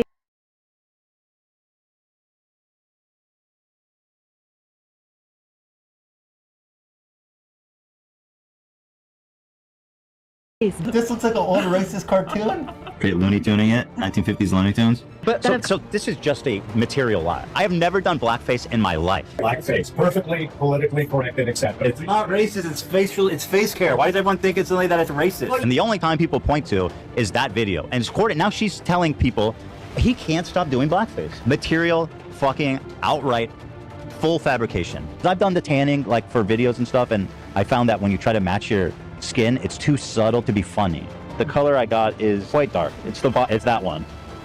The black. It's black. Yeah. Now there was some pushback too, and you were very adamant about this. I think we should just get bronze, nice dark color pigmentation paint and just cover our faces in it. I don't know about that. Don't do that. Horrible idea. We'll look tan. There's an obvious implication there that you're. If you asked Ethan today, go on then, put fake tan on in that way as a joke. Do it now. Make a video. No, I would not do it now. I don't. So I wouldn't do it now, and I didn't because I never did it. You guys are bigots and racists for putting these racist remarks in your head. If you guys want to make this a racially charged issue, that's between you and yourself, okay? You guys have been friends with black people? Yeah. How many black people have you known in your life? In my life? Gosh. I've had black roommates, man. Holy shit. You have a black cast member. Yeah. We do. I just had to check to see how it's going. Did you have a huge dick? I just... Okay, first, hold on. Gorgeous. Love this set. You know what's crazy? Because I follow beauty stuff, obviously. The reason that became blackface wasn't because Ethan intended it to be blackface. It's because he rolled with the jokes when it happened. Chet said, is this whole channel bashing men and blocking men? Blocked! Okay. But listen. Okay? He rolled with the jokes. He didn't shut it down and say, absolutely not. I'll take off this mask right now. He fueled them. He played with them. He encouraged them, thus turning the situation into Ethan doing blackface. Okay, so let's start with the obvious. If you are looking for... Oh, which is why your intentions don't matter. Yes, see? Going back to this comment. Ethan's intentions were not blackface. You see how he did blackface? I recently had to tell somebody, girl, I had somebody text message me the other day, and they replied to me with a black emoji. Like, you know, it was and I was like, you're not black. Change it. You're not black. Don't use the black emoji. And they're like, wait, why not? And I was like, because when you do the black emoji, it's like you're doing blackface. They're like, what do you mean? I was like, okay, let me explain this. If you're a white supremacist online and you want to make fun of black people, when that's what they do. They like change their emotes to black people, and then they pretend they're black. And that's like a tool of white supremacy. And they're like, wait, what, really? And I was like, bro, not only that, but imagine if every time you message somebody like a thumbs up, it was like a caricature of like a guy in blackface. And they're like, oh. And I was like, change it. And they're like, oh, my bad, fuck. And they're like, my bad. And they're like, I don't like that. They're like, can I use this one? And it was like the gay fingernails. I was like, yeah, that's fine. And then I was like, you know what I mean? Like, fine, you can use the gay one. But like, you know what I mean? That like idea is they just think it's funny because they see it online. You know what I mean? The joke is, oh, you know, I'm not black, so it's funny. Or I'm not Asian, so it's funny. Or I'm not a woman, so it's funny. Or I'm not a man, so it's funny. It can be harmless. Like when I usually do the man emoji, the man one, this one, that's a guy. You know what I mean? It can be funny if you're punching up, but if you're punching down, it's not funny. Now you're mimicking tools of white supremacy without realizing it. Anyways, okay, they were like, my bad. And I was like, uh-huh. And like, that's it. It's like, just imagine that every time, like, you know, again, it's not because it has to be this way. It's because like it's become this way.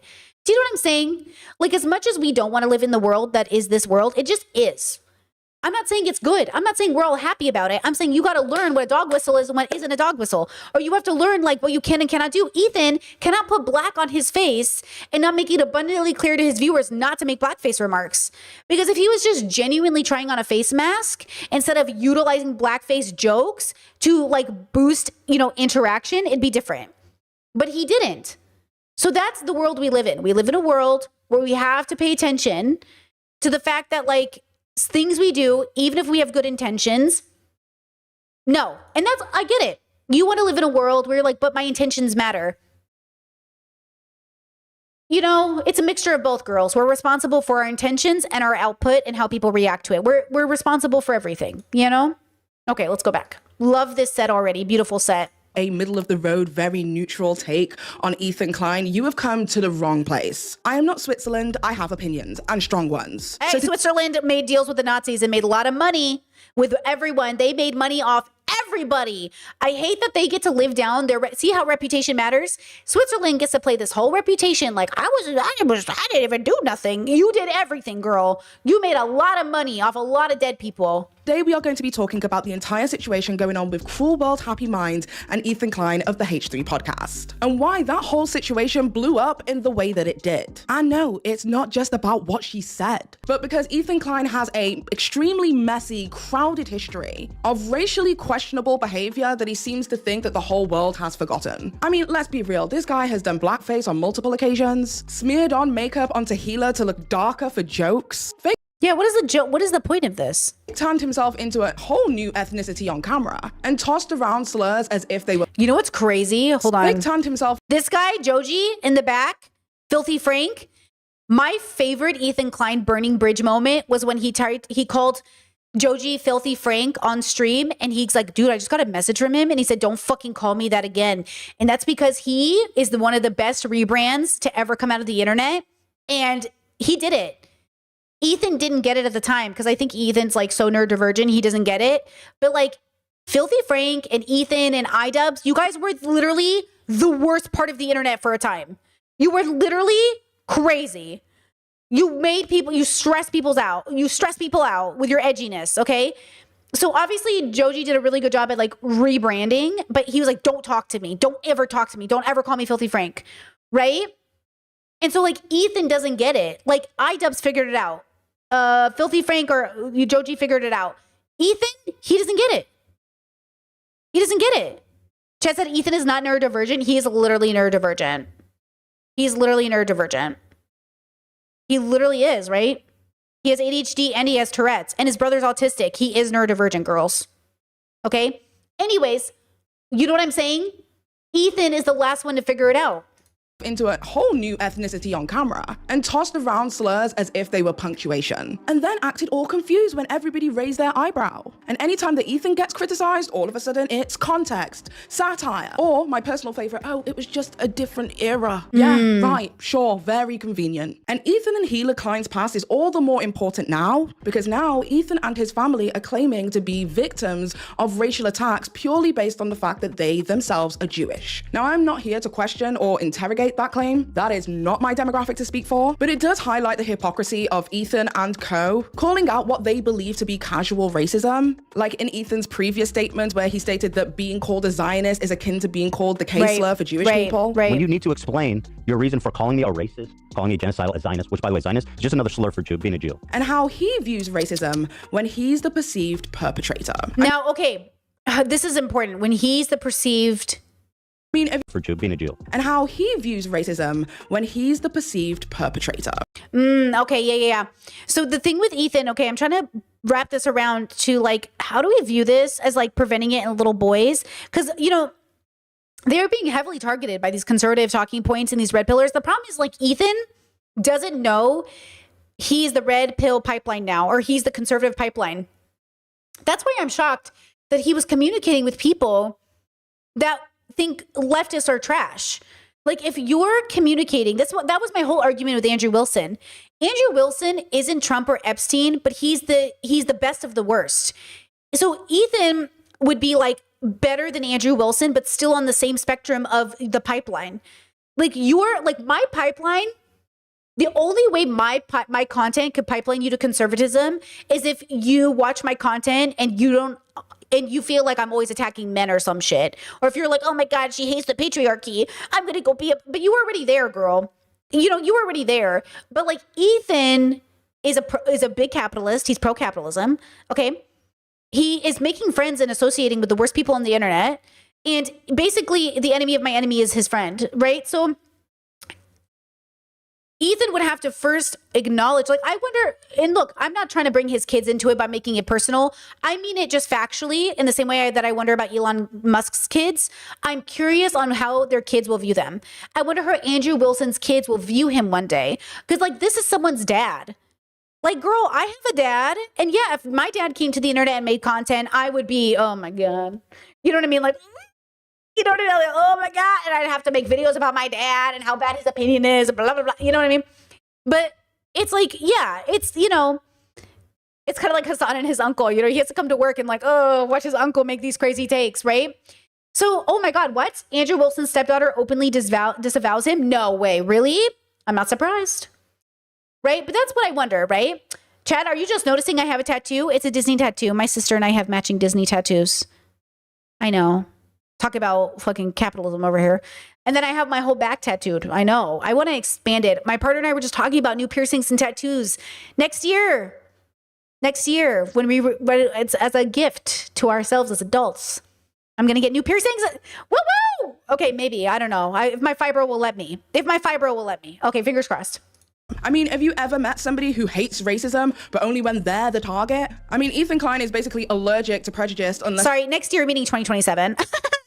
he's the one who's serving it. This man will say racism is disgusting, and he's right. And he's been keeping the industry single-handedly alive since 2014. He's the type of person to hear a statement about his own community and go, oh my God, this is abhorrent, unacceptable, and cruel, and dangerous to society. But if you mention his targeted racism towards black people, he's like, let's not get too political. And that brings us to Cruel World Happy Mind. She made a video about Ethan Klein and Hila Klein, and Ethan... I did not watch this video. Her original one, and I did not watch him interview her. You know what I mean? Like, guys, if I had the spoons to keep up on every like crazy topic, I'd make so much more money. But I just I was burnt out, and I couldn't focus on it. And so I don't know much. I only know what I watched through Don't Worry podcast. But yeah, so I'm pretty excited that she's gonna go over it. And Hila did not like it. And then suddenly he, of all people, becomes the self-appointed authority of what constitutes as racism. The irony is so loud, it doesn't even need background music. And then Ethan invites her onto his podcast and begins to grill I really think she was tricked into doing this. Her about the way it is that she sources her information. And that's fine. That's fair enough. Ask the questions. But the whole time, it is impossible to ignore the elephant in the room. Ethan Klein lecturing somebody else about racism. Ethan Klein lecturing somebody else about racism feels like a man who is standing in a puddle arguing that everybody should stay dry. He loves... Zed, membership for 4 months, says, thanks, Brittany, for showing up sick. Like the stream. Thank you guys so much. Good news, girls, is it's really just a sinus attack, which is normal for me. So I'm not dealing with a sore throat or real sickness, but I'll tell you, I feel so dry right now. And by the way, I won't be here tomorrow because I have government appointments. So I have to go do stuff in town and stuff, which means I have to do a bunch of adulting, which I don't like. So I won't be here on stream tomorrow. Sorry. Yeah. Which is also partially why I'm making sure I'm not sick, because I would never publicly go out in public if I was sick. So just so you know, I would never do that to people. I know I'm not sick. It's my normal allergy issues. But yeah, I won't be here tomorrow. Social justice, as long as the social justice is exclusively for him. He's basically like a human rights vending machine that only accepts one kind of coin. And just so we're clear, this video has absolutely nothing to do with the Palestinian genocide, because I am not touching that topic, but rather the... Chat says Croatia doesn't do Thanksgiving. I didn't even know it was Thanksgiving. I stopped celebrating Thanksgiving. Indigenous Peoples Day, yes. Thanksgiving, I stopped celebrating it. My partner and I, it doesn't coincide with our values. So we don't celebrate Thanksgiving. Sorry. It's okay if you do, though. I think that's beautiful. It is an American holiday. Like, you do you. It just doesn't coincide with our values. You know what I mean? Because, but also, you do you. But, Indigenous Day, yes. Thanksgiving, no. But also, Thanksgiving is an American holiday. So Croatia is normal this week, Cruel World Happy Mind situation, because that slammed directly into Ethan Klein's very public history. A history that he has been attempting to rewrite, but the internet will never let him. Okay, that's the thing with Ethan so in a progressive bubbles, because we believe in reform, if you really have an embodied change, we'll forgive you. We don't care, right? We actually don't care. We're like, cool, as long as you've changed, we literally don't care. Conservatives say, we don't even care if you've changed. You can be a raging racist. You're invited. And that's the difference. Ethan is somewhere in the middle. It's like he wants to be forgiven and be accepted by the left, but he won't do the work. So the only people who embrace him with the right, but he doesn't like them either. He's like, no, I don't want to hang out with you. I want to hang out with these people, but they don't like me. We're happy to have you here, bro. But you're kind of bringing the mood down. We want you here, but you're kind of negative. You know what I mean? You're ruining it for people. And so that's the only issue. Ethan just doesn't get it. He doesn't get that he's invited. He just, imagine there was a test where he had to walk through a door. And if you walk through the door, it would just put him on the other side of the door again, or it'd make him evaporate or die or something. Ethan keeps trying to go through the door and wonders why he keeps evaporating. If you have an embodied change, you won't evaporate. Go ahead. Come through the door as many times as it takes, and maybe eventually you won't evaporate. But he just ends up going boop and gets put back right where you know what I mean? It's like you can walk, the door is there. It's opened. You just can't get through.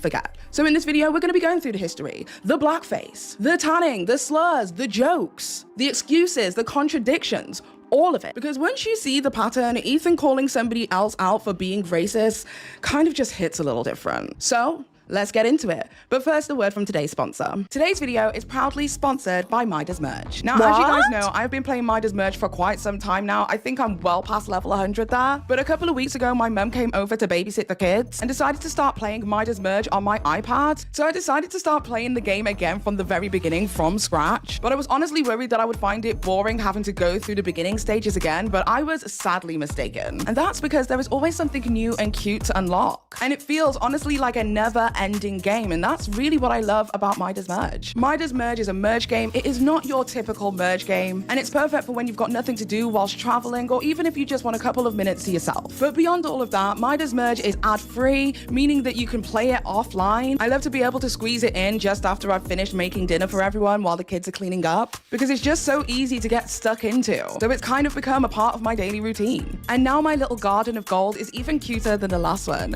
And speaking of that, there is now a new place to explore, Firefly Valley. And this will be the third permanent garden in the game. And honestly, it's breathtaking. Firefly Garden is like stepping into a dream. And all of the creatures look as if they are straight out of a fantasy story. And I've had exclusive access to this brand new garden, and I honestly cannot wait to explore it even more. Firefly Valley looks like pure magic, and it's coming this late November. Now, if you haven't tried Midas Merge, which I suggest you should if you haven't already, I know a lot of you guys have left comments in my previous video saying how much you've really enjoyed this game, but Midas Merge have collaborated with me, and they've stated that for the first 200 people who download Midas Merge with my link or the QR code, and the link is in the description box down below, QR code somewhere here on the screen, you will unlock an exclusive, really cute lantern goat level 1, which is directly from the brand new Firefly Valley. It's a rare magical creature, but honestly one of the cutest creatures so far, in my opinion. And they've even decided to name it after me, so when you download it, it's named after me. So you can have a little piece of page in the game, which is a goat, which is honestly kind of iconic, not just because I'm goated. We watch the ads just for new people because, we're watching her content and it's just like a little payback. So this ad is now being seen by more than just her audience, but that's, that's the see, Ethan, take note, Ethan. I watch her content. We let her ads run. We call it out. We not call it out. We give back to the community, but also we get it. And destined for greatness, but also because I'm Jamaican. So if you'd like to get your hands on Midas Merge and to see what the Firefly Valley has to offer and what is in store, definitely click the link in the description box down below, or you can scan the QR code somewhere on this screen. Wait, Chet said not to be nitpicky, but I think progressives care to a certain extent. Like we might not want a former white supremacist to hold office, but who is that? Wait, who are you talking about? Have we had a former white supremacist who really progressively embodied change and would run for office? Because you would think if they knew better, they wouldn't run for office. Because I know their past would be too much for the community and they would do it in a different way. Are we talking about that other guy, that whatever guy with the tattoo? Right? The planner guy? Boo. He's not you know what I mean? Boo. You know what I'm saying? He shouldn't have run for office in the first place. That's what I'm saying. An embodied progressive who used to be a white nationalist would not run for office. Right? Chet said, yeah, I think that was my point. I got you. Exactly. Because why are you doing this to us right now? Go sit down. You could do so many other things. You know what I mean? I mean, what is there to lose? The game is free and it is completely ad-free. So make sure to download. Oh, she said it's ad-free. Midas Merge now. Thank you so much to Midas Merge for sponsoring today's video. And without further ado, let's get straight into the rest of the video.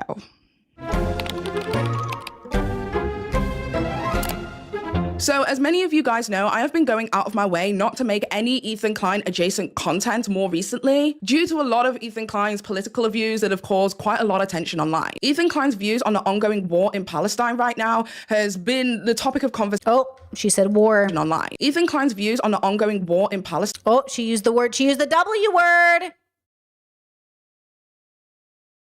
Right now has been the topic of conversation all across social media, not just social media, but also mainstream media as well. So what exactly has happened since the last time we spoke 8 months ago? Well, a lot has happened, but the context of what happened isn't the conversation at hand, but it is extremely important to discuss how we got here.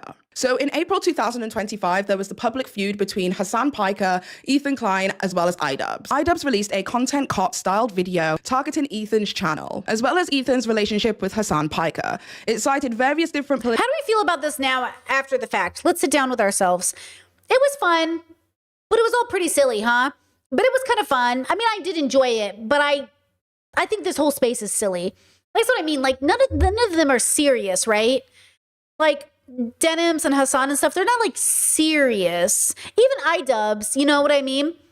Like, they're not serious. It's just like, it's just kind of silly. But I think that's kind of the point, is that like, I think with Ethan, you can't be serious. Like, when you're that bad faith, the only thing you can be is silly.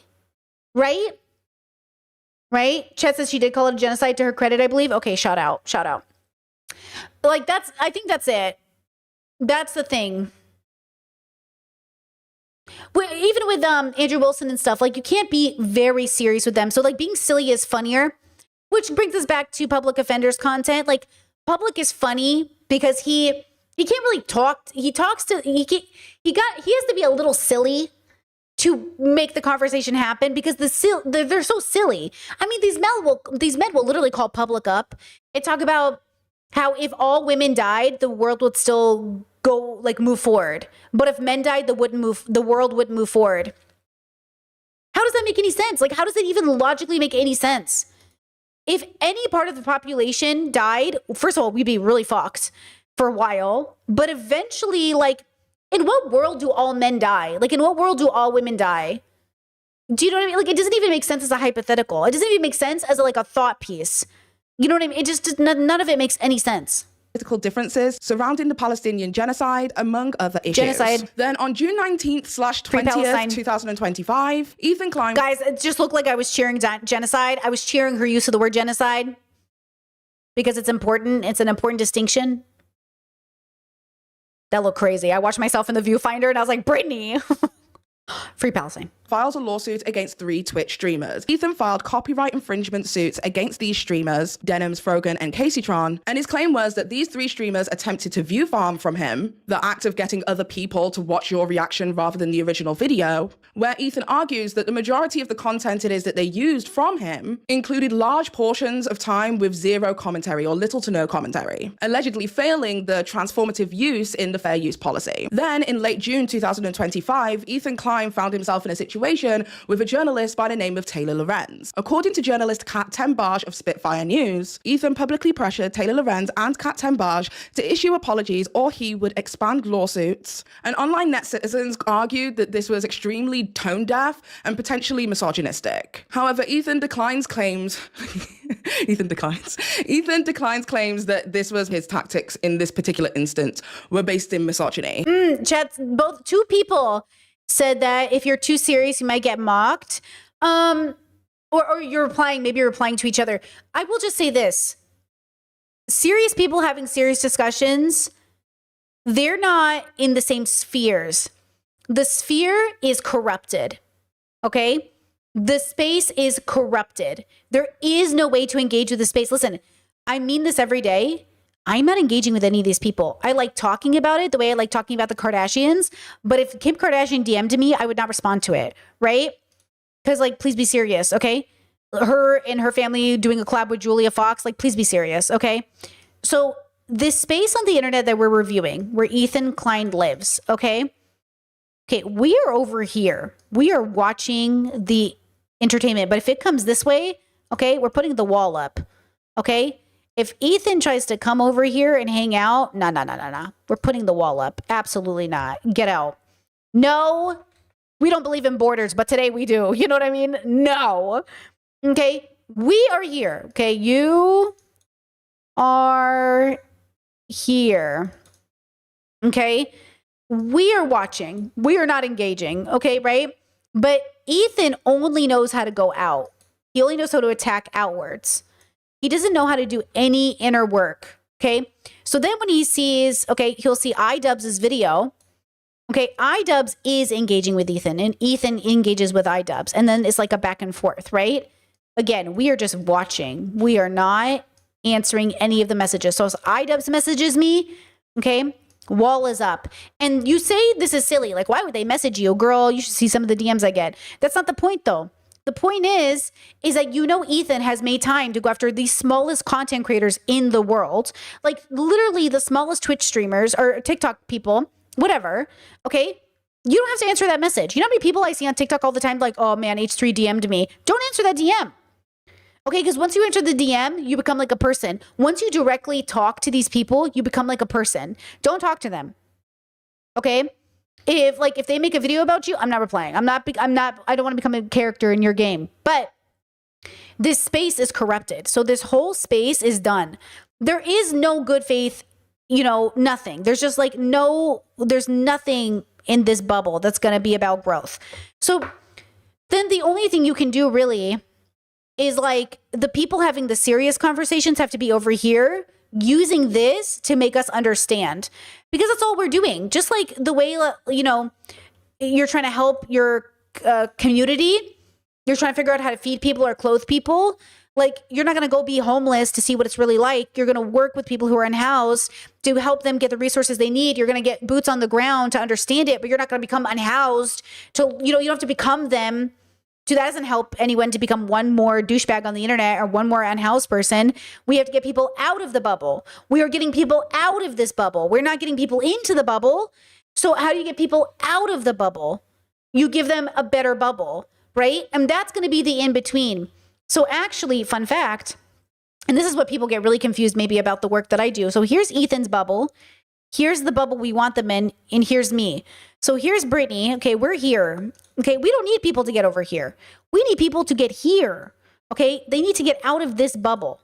Okay, we just need them to get here. This would be great. This would be good enough. Okay, this is where, like, I don't know, just better. Okay, it's just a better bubble. Okay, something a little healthier that gives them an opportunity to go to this bubble or this bubble or this bubble or this bubble, any other bubble but this bubble. Okay. But this bubble here where I am, I don't even need you. I'm not saying that that's the bubble you need to get to. It's just where I live, but you don't have to get there. You don't have to join. You know what I mean? People don't have to do exactly what we're doing here, but like, you know, just pop yourself out of the bubble, right?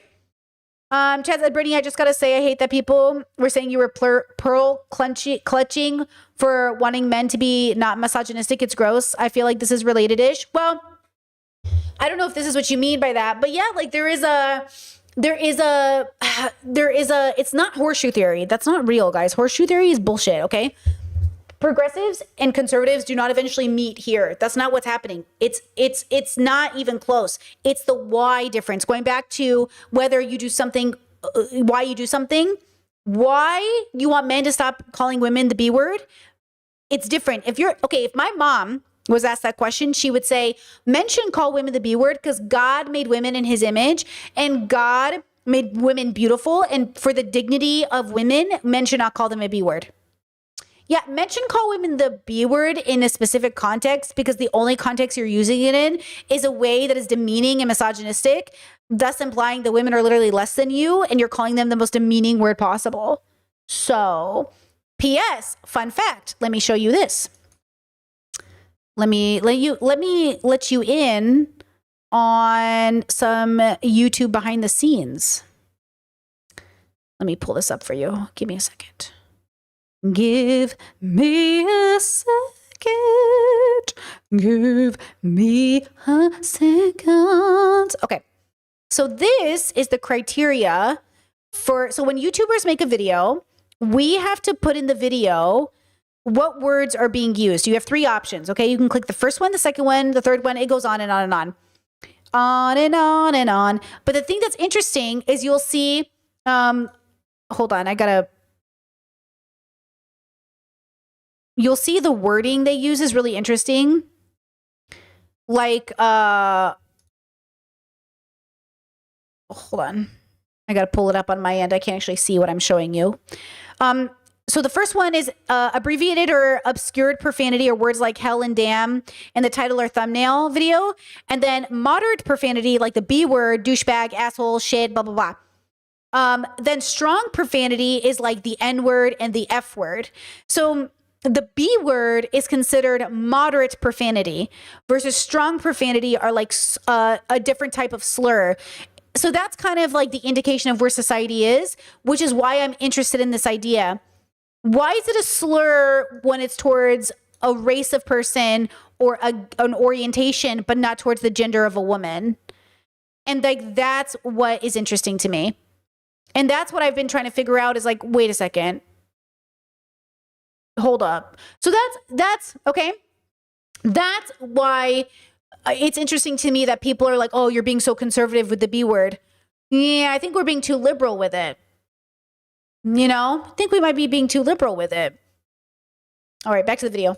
Then in July 2025 onwards, Ethan signals that there are more lawsuits to come, sparking debates about the creator economy and how this could have a detrimental effect. Ethan stated that he's not done suing creators and that the outcomes may influence how reaction content is treated legally. So that's basically what has taken place, like a Cliff Note version up until now. And now we get into the Cruel World Happy Mind situation. Cruel World Happy Mind posted a critical video about Ethan Klein and Hila Klein last month, alleging that the pair had made some problematic comments, especially with regards to Ethan and Hila's views surrounding the Palestinian genocide. Like when he made fun of the man who was burning alive. Again, not to put this uncouth, but he's a champ at fucking burning alive. I mean, that sounds bad, but he did it really good. Does that sound bad? And what I said was he's really good at burning alive. And I mean that as the most sincere compliment possible. If you're coming at me with those kinds of takes, you are ensuring peace will never happen. One of the main points of contention within this video was Cruel World Happy Mind's interpretation of public perception, that the pair were perceived by the public at large to have used rhetoric that framed Palestinian children as terrorists, amongst other things. Now, Ethan responded to this video publicly on the H3 show 207 by inviting Cruel World Happy Mind to come onto the show to speak publicly about her claims. During this time, Cruel World Happy Mind had made some public retractions in regards to some of the things it is that she said, as well as making a public clarification. I wouldn't necessarily consider it an apology, as well as a third video on her second channel where she goes through the research and how it is that she was able to formulate her opinion. Cruel World Happy Mind claims that Hila, Ethan Klein's wife, when hearing the phrase that Palestinian children are raised to hate Israelis, she claims that Hila had given some non-verbal clues that kind of implied that maybe she agreed. It's normal Islamophobic, anti-Arab rhetoric. It's internalized in our communities as well, right? Like, I don't know how to explain it to you, but Christian Assyrians also have internalized like Islamophobia, or not internalized Arab phobia. The big conversation with Assyrians is whether or not they're Arab or not, which is like a really interesting topic. It's very contested in our communities, even within the communities of Chaldean Assyrians versus Syrian Assyrians. Like, there's a big conversation about what we are. If you know, you know. If you're in the bubble, you know. It's a whole thing. I watch Assyrian YouTubers all the time discuss this because, like, I come from a Chaldean background. Technically, I'm Chaldean Assyrian, but I'm Assyrian. That's my ethnicity. And Chaldean is the Catholic or religious bubble of Assyrian. And so Assyrians who are Chaldean don't identify as Assyrian. They identify as Chaldean, which creates this whole narrative around like, we're Chaldean, we're not Assyrian. You're literally Assyrian. And then they go, we're not Arabs, we're Chaldeans. And this whole fucking thing. And then if you ask the US Census for Iraq, like, are Assyrians Arab? They say yes. I mean, my dad grew up speaking and writing Arabic, right? Like, but he also speaks Sudeth. And then it's like, oh, his Arab name. My dad has like an Arabic name. And then, oh, his Christian name. But my dad doesn't go by his Christian name, which would have been his christening name. He goes by his Arabic name. And so it's just like, I don't know. There's like this whole conversation to be had about like, who are we and what are we and where do we belong and who are our people? But one of the things we were taught growing up is that these kids were like raised to hate us. But like, you were those kids at some point, right? Like, that's what the irony, right? Is like, but like, you were those kids. You were from, you know, but we're different. We're from the part of Iraq where like, da-da-da-da, we love America, da-da-da-da. And like this whole conversation about like being a Muslim and growing up with Islamophobia in the United States, like these kids are raised to be terrorists. Y'all, I hate to say this in this way because I feel like it sounds reductive, but we're all kind of raised to be terrorists. Like, if you come from one of the patriarchal, especially parts of the world that's like heavily, you are probably being raised to hate somebody, right? Like, I think this is why I love anime, because anime covers this so well in different stories, but like, there's this whole One Piece arc about this exact thing, like, and there's a whole Avatar: The Last Airbender arc about it, right? Like, we are raised to be and to think of people as like the people we feel entitled to destroying, right? So it feels very silly for us to be like, look at these kids here, they're raised so differently from us. Did we not like lynch? Oh my God, did you hear about the Tulsa race riots? The last surviving woman died.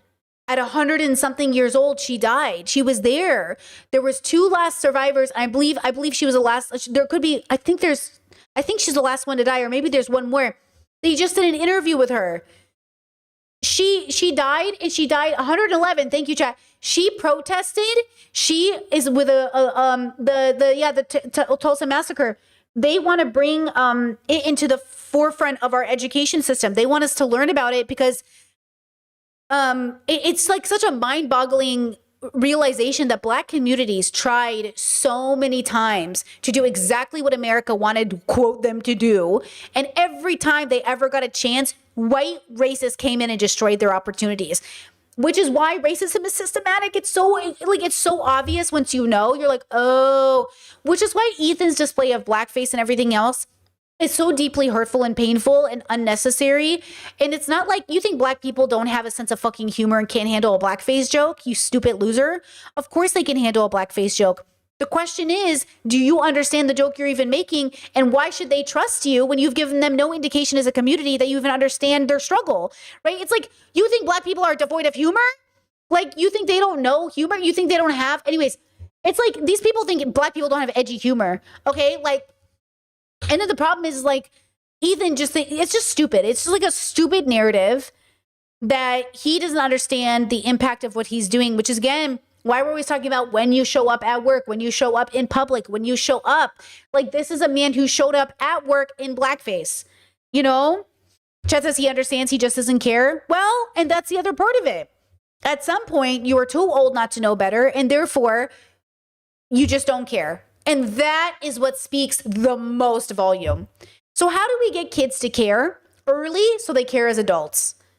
You know, and again, he has kids, so we'll see how that turns out. You know what I mean? Discord said, how many of us were raised into joining the military? Exactly. How many of us were even raised to think like, we have to do that? We have to, you know, join the military, fight for the United States, So, okay. Yeah, we have to, this is the question. How do we stop children? Well, a big part of it is having better role models, and Ethan isn't one of them. So Ethan is a bad role model for young boys. And the question is, does Ethan understand this? Probably not. But how, if little boys are watching Ethan do his blackface jokes and he's letting them respond with blackface jokes, how is he setting a good, right? A good precedent? Chad said teaching empathy. Look, Ethan has empathy. Guys, having empathy is pretty basic. Ethan has an incredible amount of empathy. Empathy is also selective. It's also not always, we're not always able to give it to all people. Look, in the right state of mind, I can have empathy for everybody. Everybody. Guys, you can give me the worst person ever, and I will find a way to cry for them. I will have a way to feel for them. But empathy isn't enough. You also need the introspection, extrospection, and the discernment and wisdom to utilize that empathy to actually extend it out and help people, right? So when we have this conversation about empathy, it's like, you guys, most people have empathy. Now, yes, you need values that build on, that's the foundation of your morals and your ethics. So that's what we need. We need to have a direction to point our empathy towards. We need to be empathetic and do something. As you guys know, if you're new to my audience, I talked to my therapist about this. I was crumbling under the weight of my empathy. But the truth was, is because I had no wisdom to do something with it.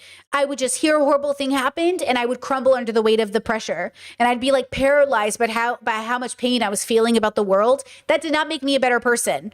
That just made me a paralyzed one. Like, that did not make me a better activist. It just made me tired. Like, it wasn't helping me. So you have to use any kind of wisdom you can, introspection, extrospection, to take that empathy and use it for something good. And Ethan does nothing good with any of the information he gains. Ethan is the person who, anytime he learns something new, he learns to weaponize it against people. That's what Ethan does. He's a weaponizer. Listen to me when I say this. I will never weaponize anything you tell me against you, but I will bring it up if you try to pretend you didn't do it. And I will bring it up if you try to play like you're better. Okay? I am not trying to weaponize it against you. I'm not trying to use it against you. I'm trying to say, like, don't pretend you didn't do it. So Ethan, none of the stuff is being weaponized against Ethan. It's being brought up again because he hasn't changed. Right? Yes, everyone is Ethan's enemy. Everyone is Ethan's enemy until you're an enemy of his enemy and then you're his friend. Right? Crazy. With the sentiment. Hila, on the other hand, has made comments deemed even more insensitive, like calling toddlers terrorists. Rudy was saying that Palestinians are taught at 2 years old to kill Americans. And the Palestinians are taught to kill us at 2 years old. That's pretty spicy. Yeah. Do we have that one? Like, Hey, what she mean? I mean. What do you mean? I mean. So you said she called terrorist. She said called babies terrorists. I didn't see that. Okay, yeah, I think that's fair. I guess I would like to know what the insinuation was. I think that's what a lot of people were wondering by the I mean ... When I say deemed, so she's made comments that were deemed. So that's not me saying that she's saying that. It's others have deemed it even more insensitive, like calling toddlers terrorists. So I'm not saying that I myself am saying that she's called toddlers terrorists. I'm saying others have deemed so. Do you think that's really a fair way, though, to like no, to exactly. recount I think stuff? You know what I mean? Because it's clearly that's what you want people to feel from that. Yeah, I do think, I don't know if it's what I want people to feel or think, but I do think, as I've said in our DMs and everything, the way that I usually do content creation is if I'm going into a subject that I'm not very versed on, very familiar with, or I'm covering essentially a content creator, the way the internet perceives them. You know, I'm covering kind of the online interpretation of this content creator. So I'll go into, by who, though? Yeah, exactly. Many different people, you know. Ethan and Hila Klein claimed that the snippets it is that Cruel World Happy Mind used were out of context, misquoting, or missing nuance. And that Cruel World Happy Mind didn't provide sufficient examples. Yeah, did we ever get an answer? Thank you, chat. Did we ever get an answer? So what did you mean I mean? What did you mean I mean? And she didn't even do this like, I mean, she was literally like, I mean. It wasn't even like a jokey. What do you mean I mean? And this is why we know Hila does not regret her time in the IOF, because she does not act like somebody who does. Yeah, she doesn't really regret her time in the IOF. I don't, you know what I mean? Because if she did and it was embodied, she would be making the greatest anti-IOF content I've ever seen in my life. Okay? The greatest. And by the way, guys, can I just say that video, the video I put out yesterday about Andrew Wilson, the podcast channel, guys, the clips I watched to do research for that video, those IOF soldiers who sexually assaulted the Palestinian prisoner, who was so messed up internally from what they did to him, he needed surgery. Okay? They are making basically like a series saying their life is so hard and people aren't being empathetic towards us, and the Israeli government isn't supporting us, Guys, they're literally on camera taking this person behind shields and assaulting them, literally needing surgery after, and they are actually on TV talking about like my family, my kids can't see me, I can't see my family, they're crying. And I'm like, it's like the IOF soldier who he killed himself because he bulldozed Palestinians and he couldn't live with what he did. What are we talking about? This is devastating. And look, I'd have much more empathy if you like deeply realize how much you had been brainwashed and how much you were wrong. But see how that's not happening? Like you're not actually regretting, or you're not like participating in like dismantling the systems that put your people in that position in the first place. You're brainwashed to be a terrorist, right? That's what I mean. Like we're all kind of brainwashed to think we're fighting for something. We're not. This isn't something to fight for, right? Like, ugh. To support the broader implication of the claim. I feel like there was really no attempts, or very few attempts, to represent. And by the way, that video didn't make it into my pod, is my point. I had so many videos I watched, and I had to decide, what about Amber, who was killed with a sledgehammer by her coworker? She went to HR 4 times. 4 times she went to HR about this man. One morning, early in the morning, her coworker comes in, picks up a sledgehammer, slams her on the head. She goes down, and on camera, it catches him hitting her 4 more times. 5 times he bludgeoned her to death with a sledgehammer. She was in a male-dominated field, and he wasn't vibing with it.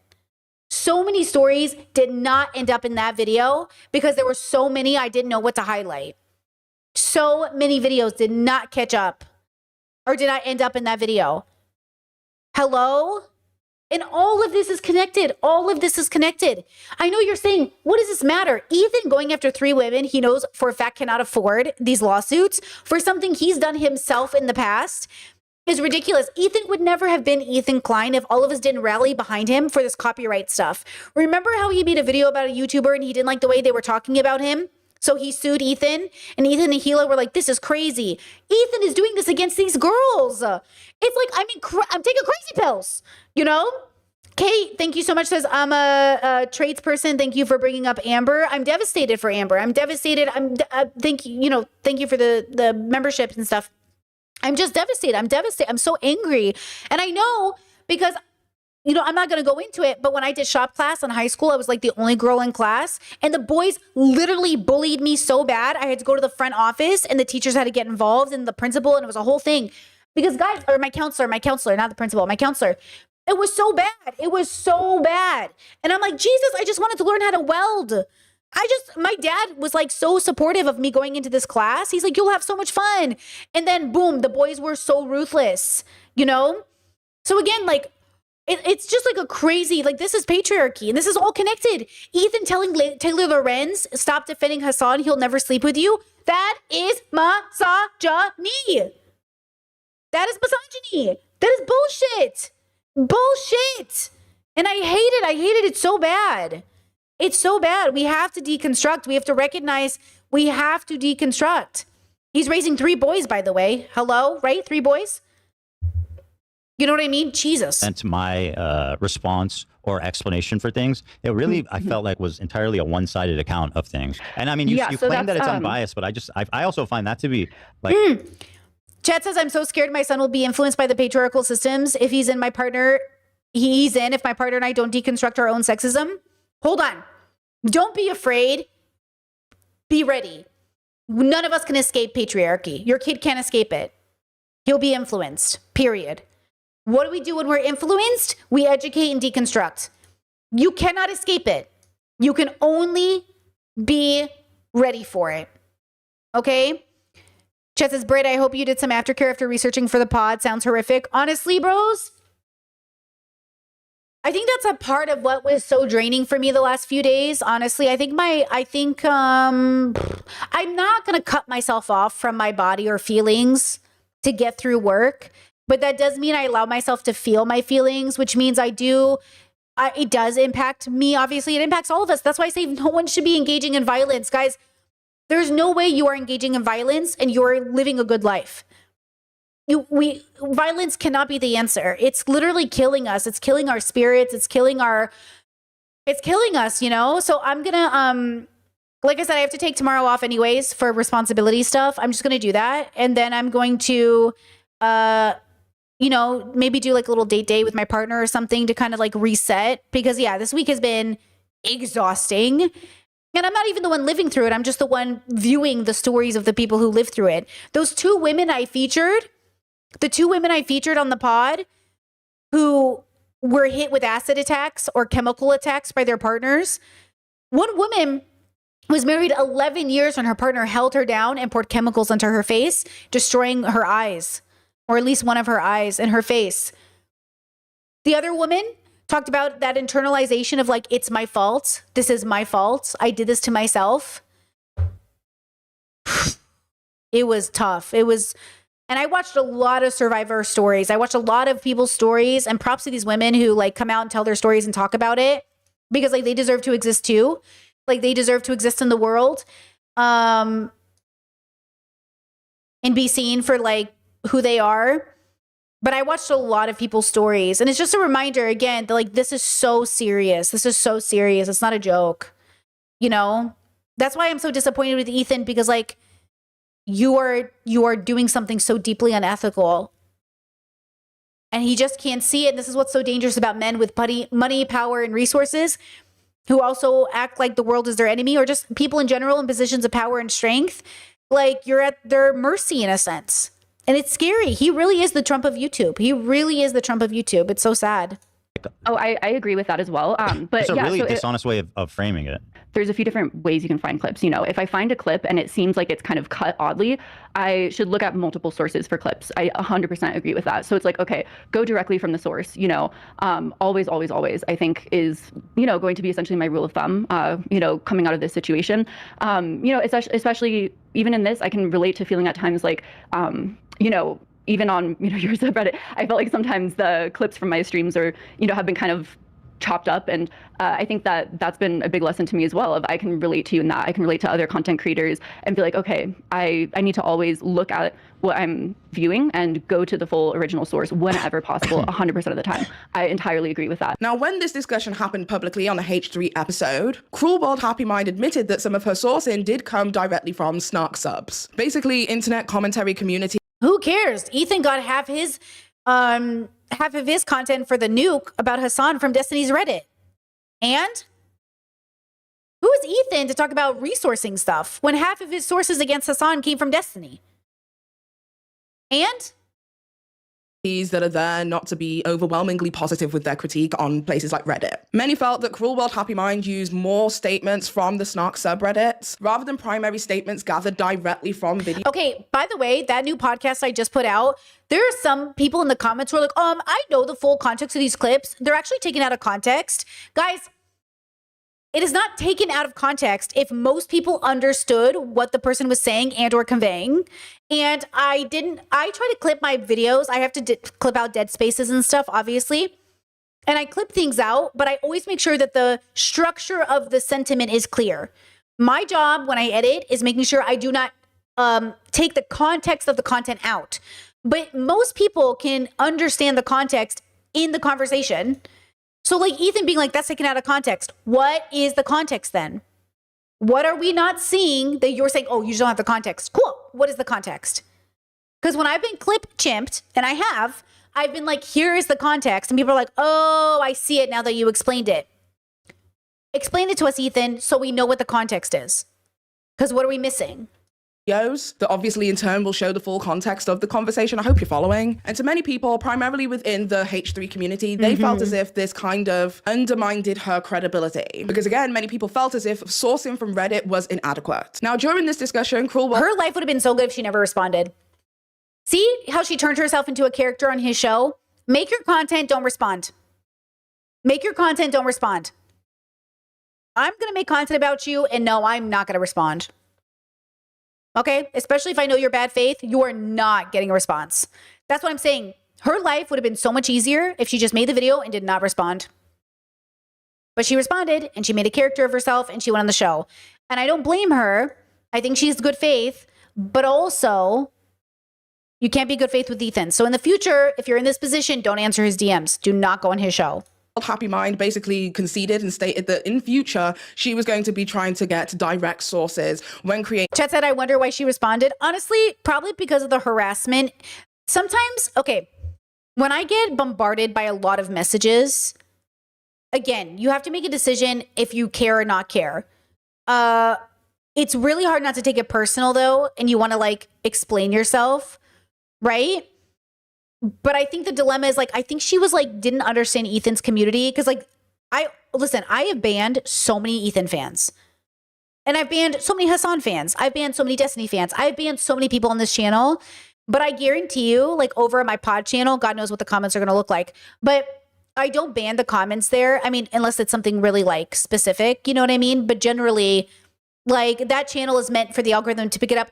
In other words, I don't exist there. I think she exists on her main channel and maybe forgot. I don't know.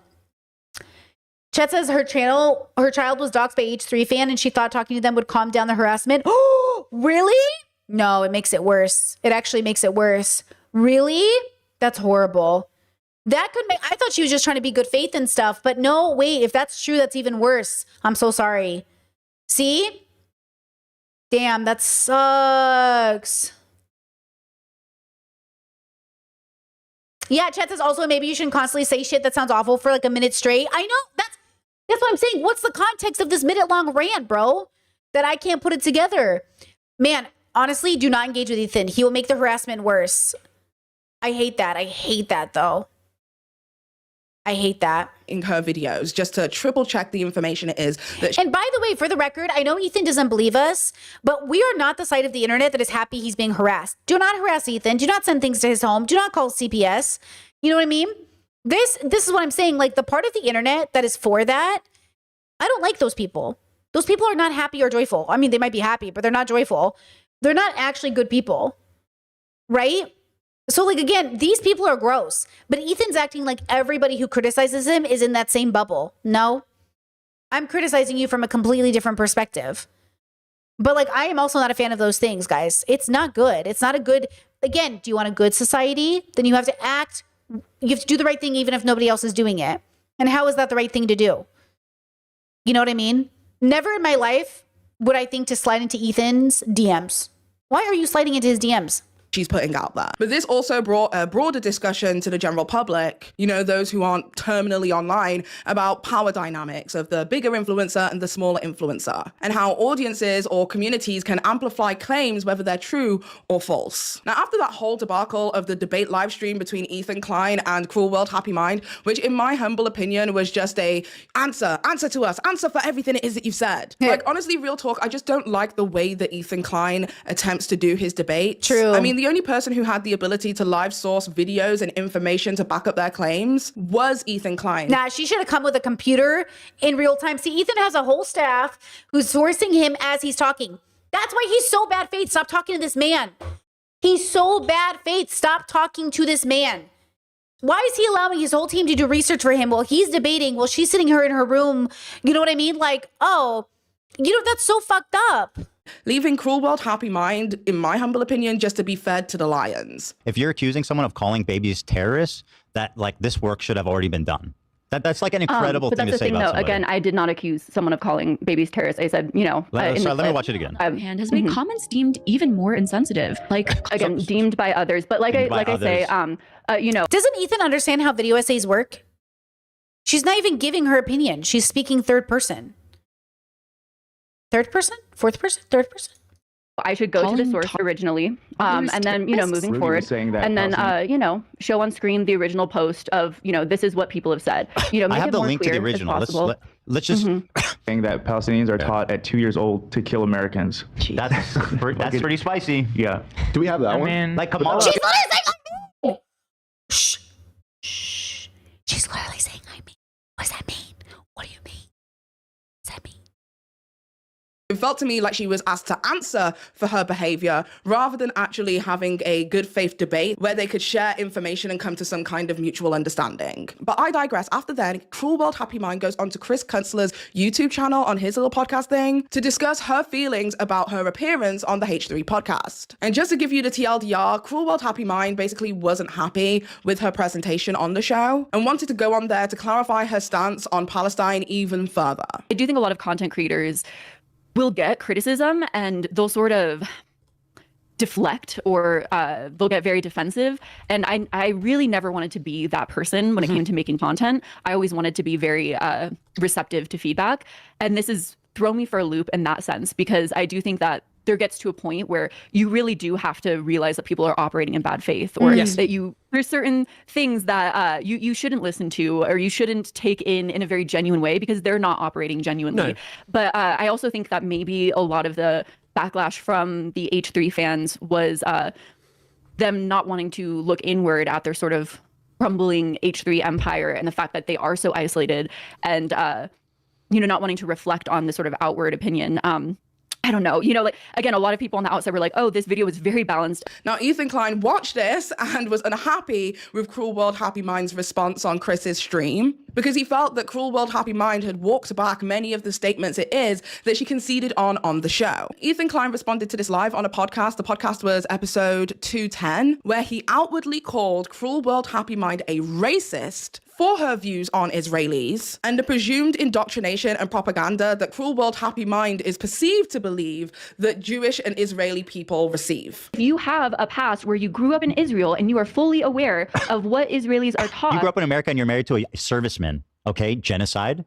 Okay, again, we're all taught to be terroristic around the world. You're not unique in this. You're making it sound like Arab kids are unique in this, or that they're taught in a very special brainwashy way, like Americans aren't also brainwashed, like Israelis aren't also brainwashed by our fucking patriarchal governments. That's the issue. That's the issue with Islamophobia. The issue with Islamophobia isn't that everyone wants to support Islam. It's a patriarchal religion. It's that you can't, as a Christian, talk about how bad Islam is without talking about how bad Christianity is. Hello? Do you know what I'm saying? Like, that's what people don't understand. It's not like you're acting like they're uniquely evil or something. They're just dudes with power. You know what I mean? They're not uniquely evil. They're just men. They're not uniquely evil. It's just the patriarchy. There's like this idea that like, oh, he's so uniquely bad, bro. Or these people, you know what I mean? That's the problem. What are Israelis taught? Do you know? Gee. They just did this whole story about what schools and places are teaching Israeli kids. Like, I don't know if Ethan and Hila are watching this and combating it, but like, yeah, if you go to, there was a whole genre of boys picked out of high schools excited to shoot Arabs. Does nobody remember that? That was American schools. That was America. Do you know what I'm saying? Like, he's saying, well, why can you say this about Jewish kids, but you can't say this about, or Israeli kids, but you can't say this about Arab kids? You either say it about everybody or you shut your mouth. You're acting like it's specifically, you're acting like Israel doesn't do it. Okay, so Israel doesn't do it, neither does the US. It's just like, come on, guys. Come on. We all need to grow up and realize, I don't know if you know, we're all living in a shithole and everything sucks. So come on, lock in. How's that Iraqi oil taste? You sound Because you fucking so love racist. it. You're bathing. Oh shit! In it. You sound so racist. She is, but she's mostly dumb, I think. But actually, maybe I'm giving her too much credit. No, again. Most racists are dumb. Now, again, I'm not going to go into my thoughts and my views and my opinions surrounding that particular situation, as again, I am not the girlie to cover politics over here. Clearly, I'm not very good at that. However, that statement of Cruel World Happy Mind is a racist was outwardly fucking insane to me. And it wasn't from the position of how dare you deem this as racist, but how dare you have such a strong stance against racism when you yourself have been the perpetrator of racism to various different minority demographics, including my own. Now, if you're familiar with my previous Ethan Klein videos, I will leave a playlist. That's a good point. Chat Discord said Hila doesn't think she's been indoctrinated, so they probably wouldn't even come to that conclusion. Do you think it's because the word indoctrinated or brainwash sounds too extreme for people? Guys, Guantanamo Bay is a crazy concept that Americans are just way too casual with. People were locked up in Guantanamo Bay for over 20 years with no criminal history, no crime. Okay? Like, I don't think people understand, like, Asmin casually being like, they should be locked up in Guantanamo Bay. There was a time when American culture was like so pro Guantanamo. It's like, I don't even know how to explain this to you, that the waterboarding that happened caused journalist Christopher Hitchens to be waterboarded to prove it's torture. Like, that we were having an argument in America about like whether or not it's torture, because we're not supposed to quote be torturing people, but we did torture people. We played loud music, we did waterboarding, we made everything freezing cold and left them naked. Like, we absolutely tortured people. Like, we absolutely torture people. You know what I mean? So like, that's what I'm saying. Like, we're acting like we don't sit here. I'm exhausted. I'm so tired. Like, can we please grow up and have a real conversation? What are we going to do about the fact that we are raised to torture and kill and be racist and horrible people? And no, we're not. I wasn't raised that way. 28-year-old Ethan saying the N-word and pretending to be a pedo online. I wasn't raised racist. Also, N-word, N-word, N-word, N-word. It's like, bro, I wasn't raised that way. Blackface, blackface, blackface. It's like, I'm giving you an out, bro. I'm literally saying you're a victim of the system that's been like, that's raised you to be this way. I'm not racist. Okay, I'm tired. It's like I'm trying to give these people like an ability to understand, like, yeah, bro, you were raised this way, you got to do better. And they're like, I wasn't raised this way. Oh, I'm tired. Okay. Somewhere at the top of the screen, you guys will be familiar with the fact that I have been on Ethan's neck when it comes to the outward racism it is that he has displayed, continues to signal towards, lies about and removes evidence of, as well as holding his audience accountable for the apology they never really ever gave. Or at least that's what I'm led to believe, because as you guys know, I'm like the Ethan Klein historian over here, and I've searched high and low, up and down for any ounce of accountability from previous streams all the way up until now, from 2017 onwards, and have found absolutely no evidence of Ethan ever atoning or saying anything public about some of the things it is that he said in the past. I want to see. Ooh, that's interesting. Ethan's gonna hate this video. Is that he outwardly stands against now. And before the H3 foot soldiers come in and go, well, what about Trisha Paytas? Girl, for a second, let me just say this. Hold on, I want to hear that. But Chad says, I think your framing is helpful, and maybe if someone said it like this, they could understand. No. And feel less ashamed. Who, Ethan? No. No. I can't even get, no. We can't even get Hassan. That's why I use Hassan as the example. If Hassan is our great progressive leader, but can't revisit Amber Heard. If Hassan is our great leader, but like, if Kyle Klinsky is progressive, but won't start saying the B word, Chet says maybe not them, but people in general. Nah, I don't think so. I think people will hear it when they're ready to change. When they're ready to change, they'll get it. Because look, I grew up defensive too. Like, I think it would have hurt my feelings if somebody back in the day said like, oh, you have internalized misogyny. I'd be like, what? No, I don't. What is that? I think when you're ready and you take the time, or, you really are ready, then it's a little different, right? Right? It's like, okay, let's talk about it. It's something like that. Like, Ethan isn't ready. They're not ready. Hassan isn't ready. None of them are ready. But Hassan is the best of the boys, which is not saying much because he's still a boy. He is the best though, right? Like in comparison, but that's not saying much when your comparison is Ethan and Destiny and Asmon. Like, do you want to brag about being the best out of Ethan, Asmon, Destiny, and what's his name? XQC? You know what I mean? Like, is that, I guess, like, this is your peer group. Congratulations on being the best, I guess. I don't know. Trisha Paytas did bad racist things too. These don't cancel out each other. Two things can be the same. We need to be able to hold somebody accountable without attributing it to somebody else's completely separate behavior. However, in episode 2010 of the H3 podcast, Ethan Klein stated that he has never and would never do blackface, which is factually incorrect. This is just a material lie.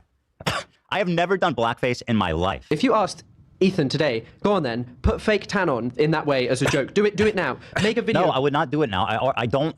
First of all, I never did it. So I wouldn't do it now, and I didn't because I never did it. What do you mean you never did it? I never did it. So let's go through Ethan Klein's historic race. Let's do it again, because every time I think to myself, this is what I'm saying. He has tricked himself into thinking he's never done it, and then we're supposed to believe that. Did Trisha do blackface? When Trisha did the Django song?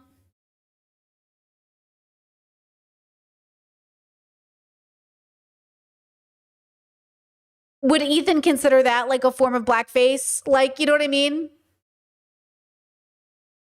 Racism from the past all the way up to present day. And you tell me if you believe that Ethan Klein is a changed man. Now, one of the things that really ticked me off about what Ethan Klein said in that live stream the other day was him stating that he has never done blackface. I have never done blackface in my life. But before I get into why what I'm about to show you constitutes as blackface, I would also like to state that... love that. Listen to what she said. Life. But before I get into why what I'm about to show you constitutes as blackface... Exactly. When we decide, when we're trying to figure out, okay, is this racism? Is this misogyny? Is this bad? It's not an automatic yes or no. Let's talk about it. Let's deconstruct it. Let's see if it constitutes racism. And in this situation, blackface. Okay, let's talk about it. Because I understand your knee-jerk reaction is like, well, how do you know I meant it that way? Let's talk about it. And let's talk about how like meaning something doesn't change the aftermath. And also doing something that's correct is meaningless if you don't understand why you did it. So, okay. And this is what people are misunderstanding. So what they hear is they get defensive and they block it off. All they hear is like, you're this thing that society says is so evil and there's no way to come back from this. Even though we know cancel culture doesn't work. Even though we know he'll be fine. He's literally fine right now. So it's like, what are you even afraid of admitting you're racist? It literally has never mattered. Like, you know what I mean? And if we believe we were raised under white supremacy, then we also believe we have to deconstruct our prejudice and bigotry and racism anyways. So then it's like, oh yeah, in what ways was I being racist? Or like, in what ways have I have thoughts about people that I'm like, oh shit, like, oh, I gotta talk about that, you know? And that's what people are, they're like afraid, but your fear makes you double down on your bigotry, which then just proves like the bigotry. Like that's what Ethan isn't getting. When you double down, it proves you don't see it. So then if you're not seeing it as racist, it means you haven't deconstructed your racist upbringing. Oh, I didn't say the N-word. I was copying iDub saying it. You know what I mean? It's like, I would also like to state that members, presumably from Ethan Klein's community, have gone out of their way to create an entire website called snarkbrain.com. Now, on this website, they have an entire section dedicated to dispelling these claims of blackface. On here, they state, the commonly agreed definition of the term blackface is dark makeup worn to mimic the appearance of a black person, especially to mock or ridicule black people. They state that Ethan and Gila have made several weird product review style videos on their old channel, which include the dumbest products ever made, Gross Soda Challenge, and the Black Challenge. They also go on to show two other instances in 2016, the Kim Kardashian makeup secret, which we'll take a look at in a short while, as well as Ethan joins a 90s band, which we will also take a look at in a short while. But this is the part that I'm mostly interested, where they state the lies. The lies is that Ethan and Gila deliberately wore blackface by wearing charcoal face masks. Allegedly, according to them, this is a lie. Ethan deliberately applied makeup onto Gila in order to make it seem as if she is wearing blackface. This is allegedly a lie. Ethan deliberately wore blackface by getting spray tan. This is allegedly a lie. And Ethan deliberately wore blackface when he posted a photo with mud rubbed on his face captioned, when she says she only dates black guys. This again is allegedly a lie. Let's take a quick look of a brief rundown of everything that is the blackface saga and how many people have interpreted what Ethan Klein and Gila Klein have both done on their channels as blackface, whether intentional or not. So just to remind you, in Ethan Klein's review of Cruel World Happy Minds interview, he stated, this is just a material lie. I have never done blackface in my life. Now, it is considered by the majority of the internet that Ethan Klein definitely did blackface on two occasions. The first one being the charcoal face mask and the other one being the Dead Sea mud mask. Now, the Dead Sea mud mask photograph was taken in 2014, and the reason that people have attributed it to blackface is because of the following caption. Ethan Klein tweeted a photograph of himself in the mud.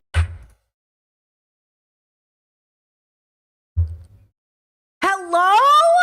Don't piss me off, bro. He thinks we're stupid. He literally thinks we're stupid. Hello? He literally thinks we're fucking stupid, bro.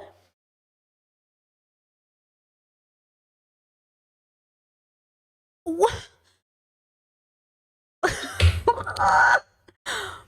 What?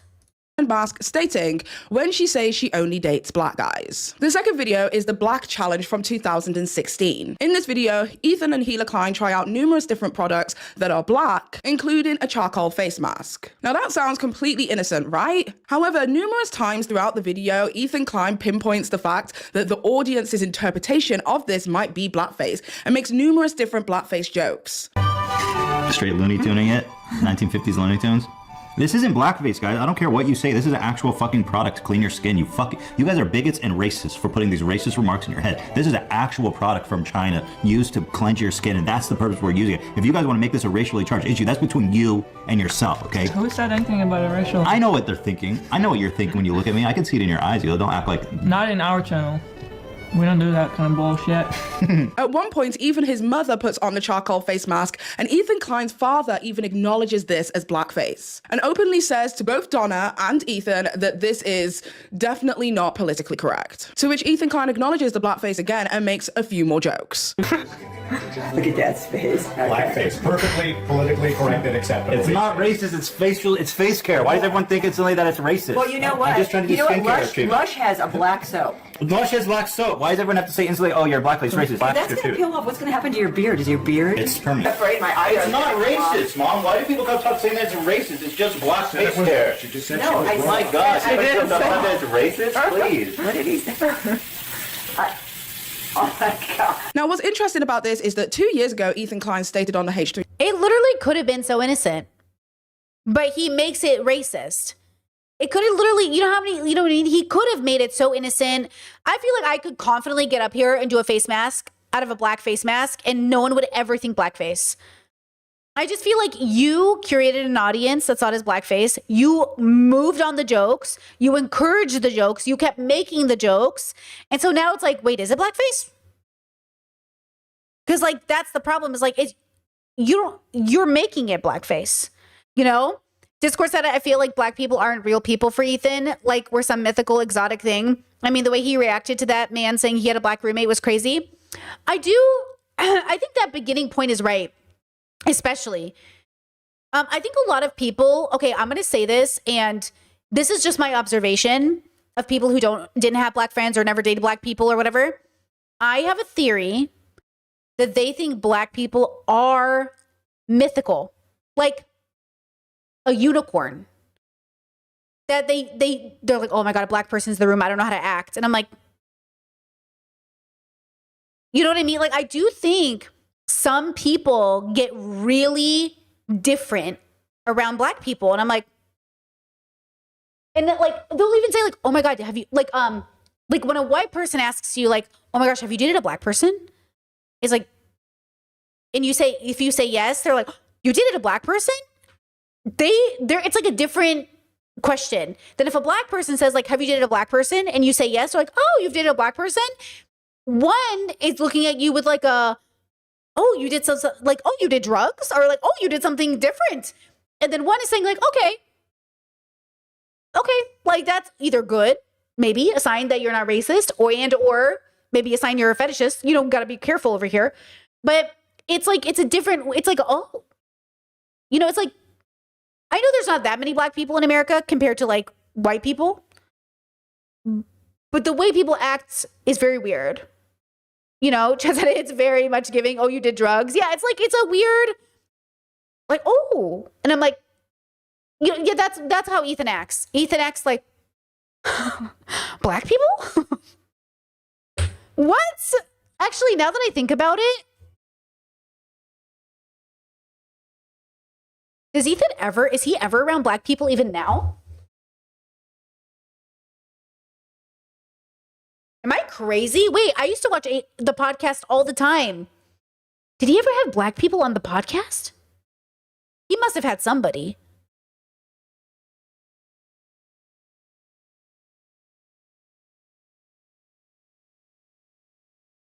They said, wait, some people are saying he might have had a black person working for him. Yeah, wait, what? He's had one mod who was black. Avery. Oh, I think I know that name. Yeah. Okay, but you know what? This plays into, Foreign has a new video I wanted to watch. Maybe we'll watch it next week about when white people get invited to the cookout, basically. He uses the C word, but I don't think I can say that. And yeah, it's like either you're the white guy that thinks you're cool enough to be with black people, so you are weird about it, like Andrew Scholes. Or you're the white guy who's never been around black people, so you think it's interesting that you're in a room with black people. Do you know what I'm saying? Something like that. Like, yeah, there's something here, girls. I don't know what it is, but I think Discord's onto something. Okay, back to the video. Podcast that around the time that he did this, nobody saw it that way. AKA, nobody saw it as blackface. Me and Hila made a video like 10 years ago on our second channel. We used to do these videos dedicated like doing all out colors. And we did a black color, one of them. So we had like black charcoal to brush our teeth with. And it was a black face mask. It was like a, you know. Charcoal mask. Yeah. It was a charcoal mask. And so I took a picture of me like with my black teeth and my charcoal mask on, and nobody thought about it for a single second until like, I guess, until my break from the conservatives. And then all of a sudden, I've been doing blackface all these years. When this is, again, completely untrue. On a Facebook post from 2016 to promote the Receipts, receipts, receipts. Mentioned Black Challenge video, Hila Klein stated that she was torturing Ethan Klein with another video. What a big, bold, beautiful black man. I'm not gonna lie, that is definitely me when I go blackface. Hold on, I gotta move me. I'm blocking the receipts. Oh my God. Trigger warning, guys. Then we got a nice little drawing here of a blackface caricature. 9 years ago, posted on Facebook. Hey, Ian, where you at, bro? This is posted by Ian. Blackface.com? What the fuck? What do you even know what that is, bro? For black-face.com. Blackface, mama and papa bless. Blackface and chill. Not blackface, tasteful blackface. So yeah, the argument that nobody saw it that way or it was never perceived that way falls on deaf ears when your literal audience are having this inside joke with you about amazing, blackface. amazing Then in receipts. that same year of 2016, and let me just tell you, 2016 is a big year for them in terms of this kind of content. Oh, Ethan Klein. I thought she was mentioning, I thought it was a Trump comment. Like it was a big year because of Trump. She meant it's a big year for Ethan. And Hila Klein make a video on their channel titled Ethan Joins a 90s Boy Band. Okay, wait, pause. I just want to say this. That's the point. That's why it's racist, to be serious. When your audience takes it that way and runs with it and you're letting them run with that, you're actually engaging now in either racist jokes or blackface and or both. You know what I mean? Like there's just no way around it. That's why the other day, I know you guys think that maybe I'm just being that woke friend, but girls, this is our moment. If I see my audience doing something and I say, hey, don't use that word that way, or I say, like, don't do that, I'm not trying to come for you, bro. I'm trying to save us a video essay about us in 10 years and also do the right thing now. Okay, can you please let me do my job? I'm trying to stop it before it gets big. The first comment I see, I'm like, I don't know about that. I don't know about that. I don't know about that comment. And look, I probably missed something. Okay. But like, we'll learn from it eventually when we realize it, but Ethan is seeing this happen. These are Facebook posts posted 9 years ago, and he didn't erase them. He didn't block those people. He didn't think it was bad. Why do we even have those screenshots? Why do we even have this Facebook post? Right? So like, how do we, again, prevention is better than the cure. Exactly. How do we prevent people from being in this situation? We call it the moment we see it. Oh, wait. I don't like that. We call it as fast as we can, because it's never soon enough. We can never call it out fast enough, and that's the problem. Okay. Now, in this video, Ethan Klein spray tans himself a lot darker to mimic what a 90s boy band of that time would have looked like. However, at one point in the video, Filthy Frank makes a cameo and tells Ethan that this is blackface. You look like a fucking idiot. This is fucking stupid. Ethan, don't talk to me. I don't ever want to hear from you again. Get rid of this. This is not okay. That's blackface. That's blackface, okay? That's racist. I'm racist. What the fuck was that? It's my tan spray, Frank. So you can look more blackface? That's racist. Okay, I expect something like this from you, but is Hila on board with this? I expect this from you, but not from Hila. I'm disappointed. And this is why Joji doesn't want anyone to remind him he was other Filthy Frank, because this is stupid. I thought it was okay. It's just a tan. That's blackface. So it's a no then? It's an absolute big fat fucking no. But by the way, this is like the joke, right? Isn't Filthy Frank in on the script or they're riffing or whatever? But then they edit it and then they post it. So the joke is, it's blackface, haha, tee. So that's why it's also racist. Because even if Ethan is just doing some like Jersey Shore tan thing, okay, he's not though. Now they're making, if he had said, oh, it's Jersey Shore, then nobody would have thought of blackface, right? But he said it's blackface, so now we're all thinking blackface, and Ethan's running with that particular joke. Notice that Ethan's humor comes at the expense of black people. That's the issue. Why does every joke that comes out of your mouth comes at the expense of women or black people? Like, hello? Oh, and gay people, gay men. You know what? Oh, and I guess rape victims too. That's what I think about your shit, dude. Fuck you, man. It's not blackface. It's fucking bronzer. Ah. Now again, I'm not stupid. I know this is a joke. This is simply just an open acknowledgement and a disparaging joke surrounding blackface. Now, would I personally say that this is Ethan Klein doing blackface? No, because he's trying to mimic a white boy who's trying to be tan. But the joke, the heart of the joke, is blackface. Is hee hee ha ha, look at what I can get away with doing. Now, next up in 2016, we then have The Beauty Project, where Ethan and Hila try out their...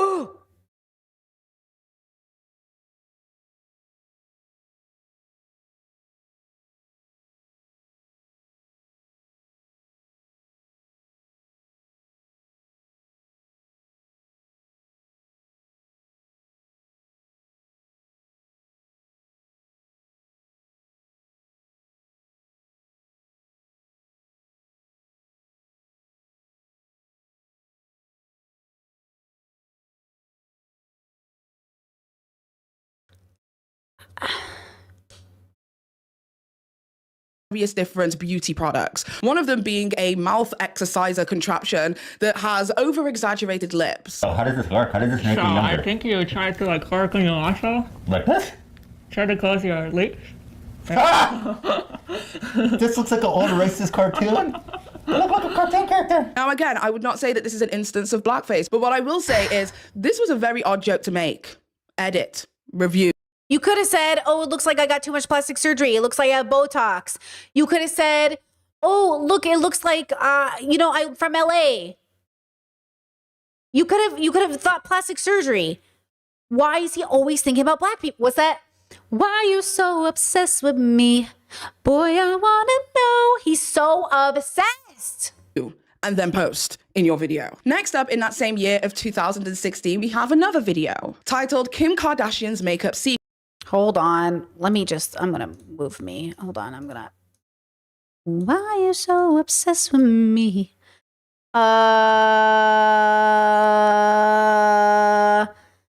Das pretty brown. Das pretty dark. Jesus, bro. Hey, look, they're sponsored by Crunchyroll. Get Crunchyroll for 30 days. Ethan and Gila. Look at that. Oh, that's so funny. Yeah, Crunchyroll just did a deal with Israel, so we're off Crunchy.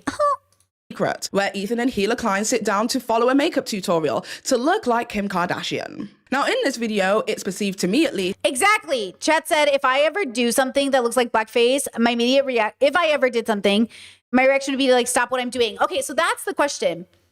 Okay, the reason you have friends and family and people who love you is because when you do something, they go, no, sexist. No, transphobic. No, racist. No, even if that's not your intention, it feels racist. Change it. Who is the person in Ethan's life that's like, no. And that's because at the end of the day, he wants to make the edgy racist joke. That's what this is. I wish he would just say, look, I want to make the edgy racist joke. But he doesn't. He doubles down and makes excuses. Just say you don't want anyone to tell you not to do it. Okay? That Ethan is going out of his way not to follow the tutorial in any real capacity. And as a result of this, Gila Klein's complexion is a lot darker than what was expected. Straight blackface. What have you done? Yo, look at the camera and don't tell me that you're not more beautiful than ever before. I guess it's more like a tan look, you know? Like on the camera, it really works, and it's definitely not blackface. Now again, would I say that this was an outward example of blackface? No, but blackface jokes were included. Because again, the joke is, how far can we go? How far can we push the envelope before we actually start getting called out for Exactly. stuff? Now next up in 2016, again, we have Whiteface Man. Now let me tell you that this particular video is absolutely disgusting. And not because it's blackface, because Ethan Klein decides to go against the grain and do whiteface. But what's funny about doing whiteface? I hear you hark in the distance. Well, the jokes that are included in this video are all at the expense of people of color. Now, Jesus, fuck. See, at the expense of. The video is titled MTV Hates White People, and it's no longer available on the H3 platform. However, it has been extensively archived. 2 minutes in, Ethan Klein makes a joke about Mexican people and states that he can say whatever he wants because he's in whiteface. 2017 resolutions for white guys. How do you think the alternate version of these videos would go over? 2017 resolution for black guys. 2017 resolution for Mexicans. Stay tuned. Things are gonna get spicy, literally, because they like spicy food. It's okay, I can say whatever I want. I'm in whiteface. 5 minutes in, he makes a joke about being woke and then attempts to do the quote-unquote black man shoulder lead walk and even directly references this move as hip-hop. How woke am I right now? Your face slaps. What? This is the face of a woke-ass white man. Get on my level, bitch. That's a hip-hop dance. I just appropriated your culture, bitch. Now, this particular video, MTV Hates White People, was about a video that was made by MTV with a list of things that white people can do better. Oh! No, is this that video that went viral all those years ago and everybody was so mad about it? 2016 feels like fucking 20 years ago. I guess it was 20. No, it was 10 years ago. It was 10 years ago. Is that the video I'm thinking of? 2017. However, the numerous different people of color that were included in this video made a joke about Kanye West, saying, "White people, you can keep Kanye West." Ethan Klein then goes on to make a joke about excommunicating one of your own kind when speaking about Kanye West and his affiliation to Trump. Feel free to take Kanye West, though. You guys can have him. Yeah. Whoa, you remember this video? Remember this I remember this. Do you remember where you were when this video aired? Honestly, worst mental health year of my life. Worst mental health year of my life, 2016. That election really put me over the end. That election really had me in therapy, bro. That was a bad year. That was a bad year. So let me get this straight.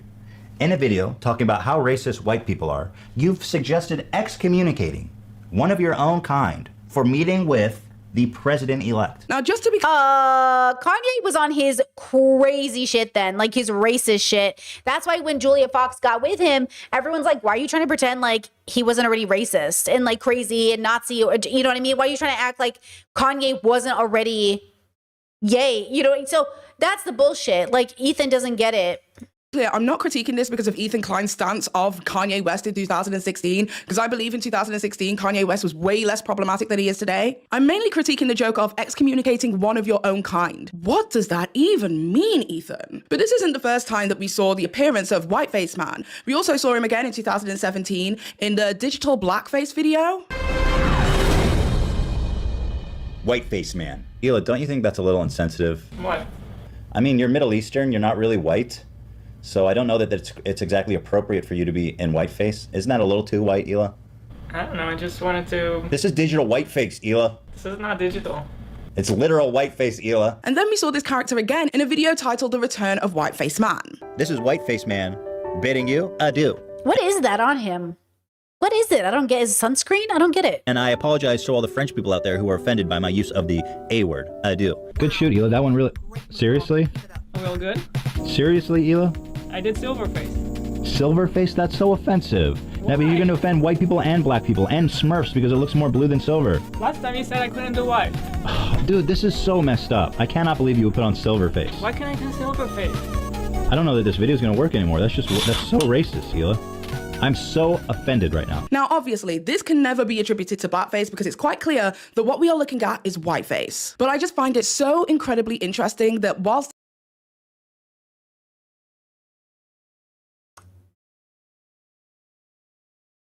she's going to make the same point I'm thinking, which is just like, well, what's whiteface if not blackface? Like, why are you making the joke? in whiteface, the jokes are about people of color. Now, one of the things it is that I hear within the H3 community quite frequently is that Ethan Klein has apologized for the blackface, when that is not entirely true. Oh, tell Even me. last year, Ethan Klein made a public post on his Instagram speaking about the blackface incident. Yeah, it feels like the robot slurs. Exactly. The robot slur feels very much like, again, I want to give you guys edgy jokes, but you abuse them. Every time you get an edgy joke, you're like, let's make this the most racist shit ever. It's like, you can't be, make a classy, edgy joke, but you can't do it. You got to go full racist. Then it's like, well, now I got to take it away from you. Yeah, no robot slurs in my chat for this reason, because it feels very much like you're just trying to say the, you know what I mean?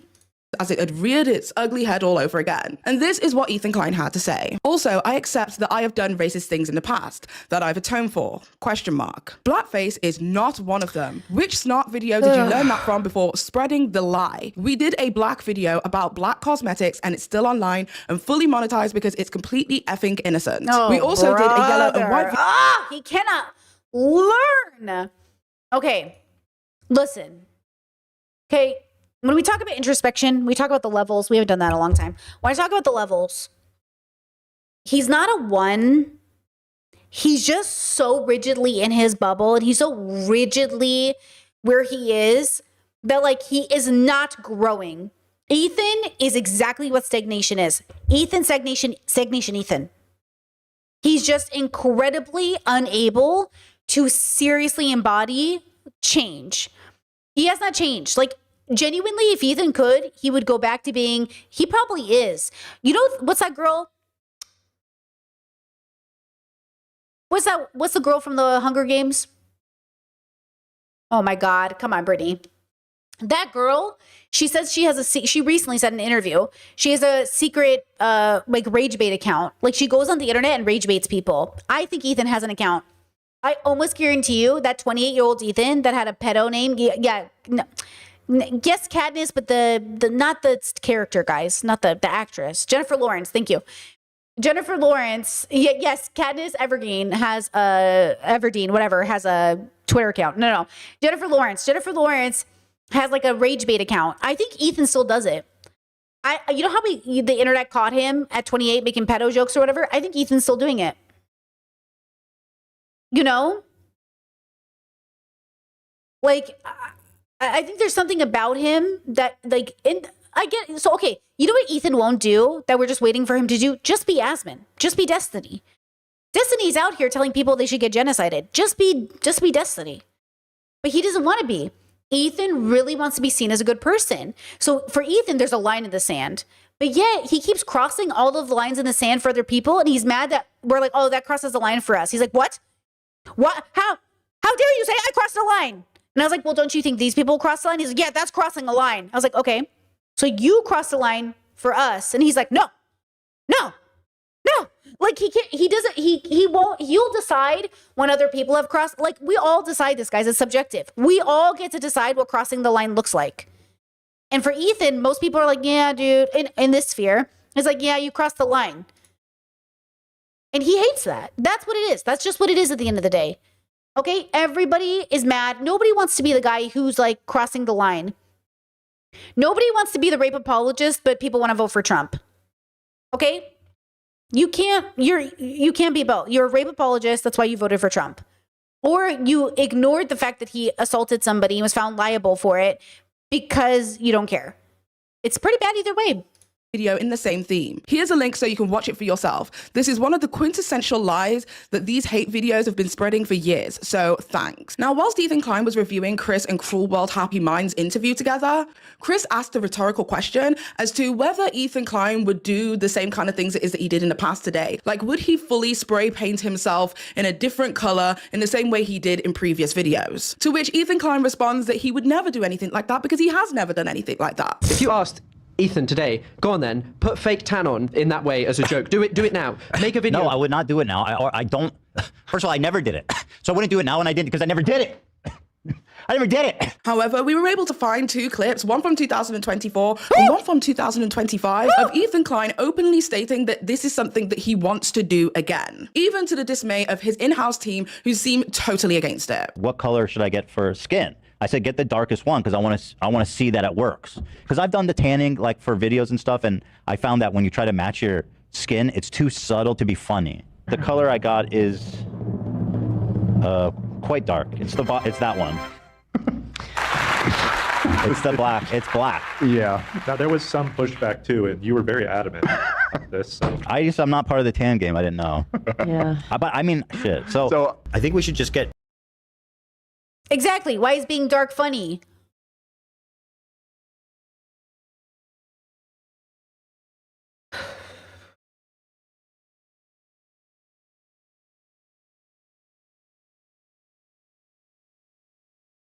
Just insane, bro. Like bronze, nice dark color pigmentation paint and just cover our faces in it. Terrible. I don't know about that. Don't do that. Terrible idea. We'll look There's an obvious implication there that you're edgy guy. You're an edgy guy. You're being an edgy little guy right now.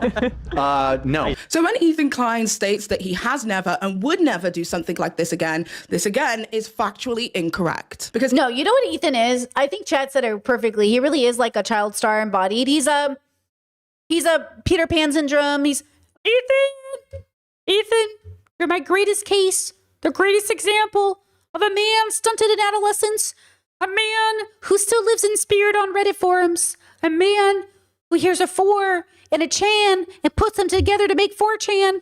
Ethan, please save yourself, Ethan, before they get you. Ah! That's Jordan Peterson falling into a pit. Ah! Oh, man. Yeah, he's just incredibly stunted. And this is what I'm saying, like, stuntedness is unattractive.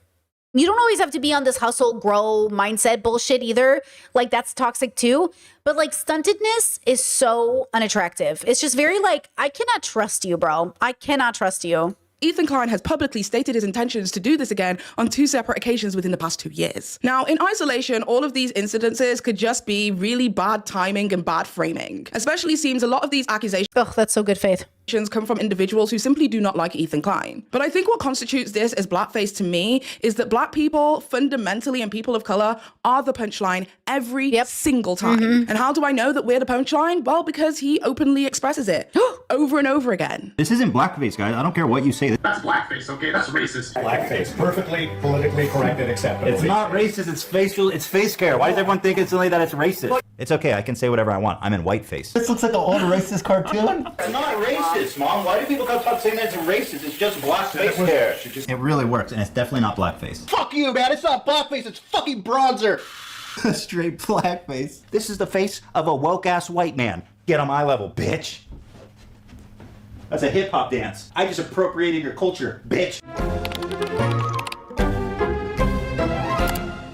If we bring it down to the fundamental basics of what blackface is, it isn't just the intent, it's the act itself. Blackface isn't just done to invoke black people, it's done to provoke black people. I mean, for goodness sake, if the act resembles blackface, references blackface, and the person doing the blackface acknowledges how it can be perceived as blackface, then yes, it constitutes as blackface, both historically and socially. Absolutely. Great point. Chet said grown man, by the way. Grown man, by the way.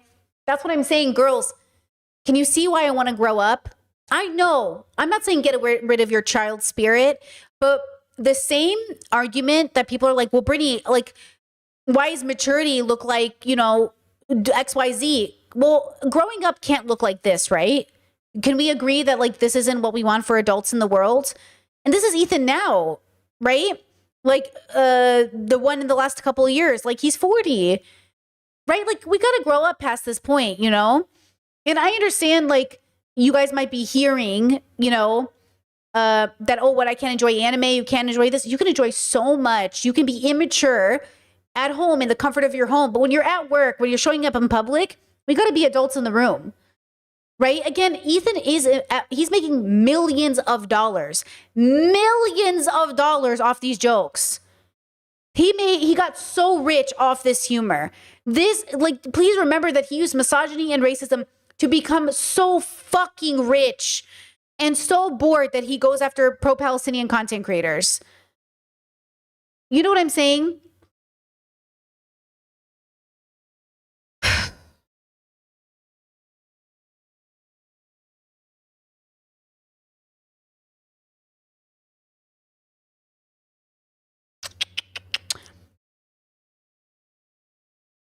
Yeah, I felt like I had something else to say, but I don't. If somebody paints their face black and then jokes about it being blackface, like, haha, this looks like it could be blackface, then they're showing they know the sensitivity and the history. It said page cam. Cute. Related to the issue. They are choosing to treat it casually rather than respectfully. And the combination of awareness and dismissal communicates, I know this is associated with something that's harmful, but I don't care. And I would honestly say that it is even worse than if he was just plain fucking. Hold on. Chat says doing racism and then getting upset when people react is bananas. Like, does he want to be racist or not? Speaking of bananas, if Ethan Klein got on camera and was eating a banana, and let's say he was on Omegle, and every time a black person came in front of him on Omegle, he started eating a banana, would that be racism? I'm just eating a banana. I'm just eating a banana. If, you know what I'm saying? Like, everything you do as an adult who understands context and history has implications in the real world. Like, we have to be honest with ourselves. Like, it's okay if you genuinely didn't know something, but then why would you do it again and again and again and again and again and again and again to the point where now we have a collage of you saying blackface? You know what I'm saying? Yeah, he purposely wanted to get a reaction out of people and now is upset he did in fact get a reaction. Exactly, chat. You wanted your reaction. Here it is. Here's your fucking reaction. You know? Yeah. It's just like, bro, you can't keep doing stuff. Again, it's not like we're not forgiving. We are some of the most forgiving people. People are so forgiving, bro. He acts like Hassan wasn't so forgiving, that people weren't so forgiving for so long. Oh, Ethan just doesn't get it. Let me explain it to him. Oh, he just doesn't understand. Let me explain it to him. He acts like he wasn't given 1,000 opportunities to learn before people wrote him off. Why are you writing me off? Bro, people gave Ethan space for so long. And now that we're writing him off, he's like, I can't believe you guys are doing this. This is racist. And it's like, no. This is exhaustion. Ignorant. Because this whole situation removes plausible deniability.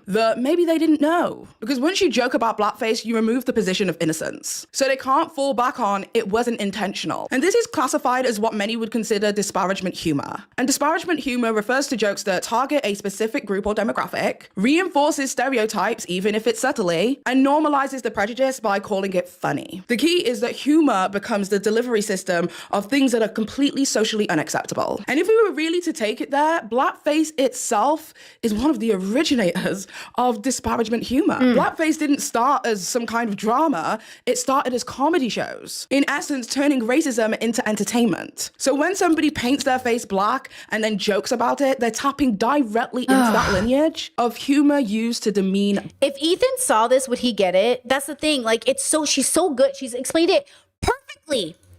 She's being so fucking clear. This video needs to be shown in every high school. This video needs to be shown in middle school. High school's too late. This video needs to be shown. This is the kind of video you need to show people.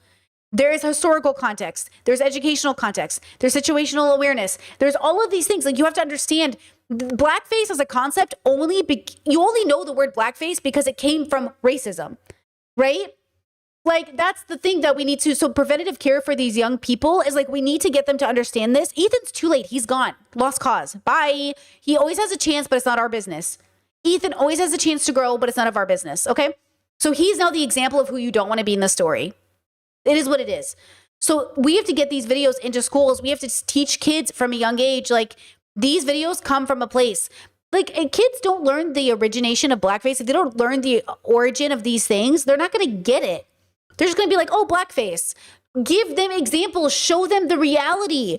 Show them what happens. That's why, you know, in my video clips, I kept having to show stories of people because, like, talking about two men talking about, like, you know, rape. And if, like, any woman who's ever been raped has enjoyed it.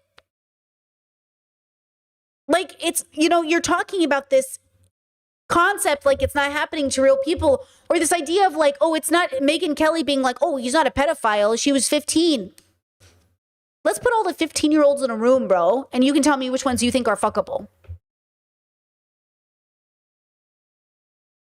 What are you talking about, bro? Like, you know what I mean? Like, we need to make people see it. You need the visual representation. Okay, that's why I do think you should see what's happening in Palestine and other places around the world. It's what you should see happens to families who are impacted by, you know, the food deserts. You should see what families are going through when their food stamps are taken away. You should see, because if you don't see it, it's just like words on a page. You know, we're not just statistics, even though we're statistics, we're real people with real lives. Like, people are being impacted. Real lives are being impacted. And you should see the consequence of those actions so you don't do it. You should see how people suffer so you don't do it. Hopefully. The worst part is when you see people suffering and you say, oh, well, sucks, I guess. Like, that's the worst part. That's the worst part. Black people. And whether their intent was to do this or not, they are echoing the same sentiment of dehumanization. I mean, just to keep it a buck and a bean, if I came up here right now and presented myself as an archetype of what people perceive Jewish people to be, every Jewish person, regardless of whatever jokes I make or how I acknowledge it in a sly way, or how much I say, this isn't what I was trying to do, has every right to be upset with me. Both of these instances are using people's culture or ethnicity as a costume or a comedy. So the foundations are exactly the same. Taking features associated with a marginalized group and then turning them into a visual joke. So the joke essentially says, you know that racist or anti-Semitic stereotype? Yeah, that's the joke. That's the... Right? Chat says only pedos defend pedos. I don't want to be really pedantic, but also victims of sexual assault and pedophilia could also defend their perpetrators. So I just want to make sure we're not actually generalizing that idea, because even though I want to agree with you, I'm too autistic to agree with you literally, because too many people will support their abusers, and that doesn't make them pedophiles. It just means they've been traumatized by a system. and by a group of people they were supposed to trust, and then reinforced because pedophilia is so normalized to believe that they need to defend their predators. So I don't want to be autistic about it, but I want to say that, you know, but we should call out people, even if they are victims of things, and say, like, I'm sorry you were hurt that way. You can't defend it, though. Like, or I'm sorry you don't realize you've been hurt. You can't defend it, though, right? Chet says, can we normalize people being upset again, please? Like, it's actually fine to be upset by a joke. Well, and this is why the other day, I said, I was sharing something about Black nurses talking about racist clients, and someone said, are you really surprised by that, or did you not know that? Something like that. Please remind yourself that, like, if you keep acting like it's not offensive or like no, then you are normalizing it to the Ethan Kleins. Like, if people treated Ethan like, hey, you can't do that. You take that mask off right now. First black joke you made or blackface joke you made, that's it. Take it off. And Ethan was like, and you're like, you acted offended, you know, it would have made the difference. But like, when you don't act, you normalize. And I know you're so tired, bro. And I know you're so exhausted, and you don't want to be that person who reacts every time because it's tiring. But like, allow me to do it then. Allow me to be on stream and be like, I can't believe this is so sad. Of course I know. Of course I know. But please allow me to be the visual for people to be like, yeah, I'm mad about that. I'd be like, yeah, I'm mad about that. Yeah, I'm upset about that. You know, that's upsetting. Because if we just sit there and be like, whatever, it is what it is. What are you going to do?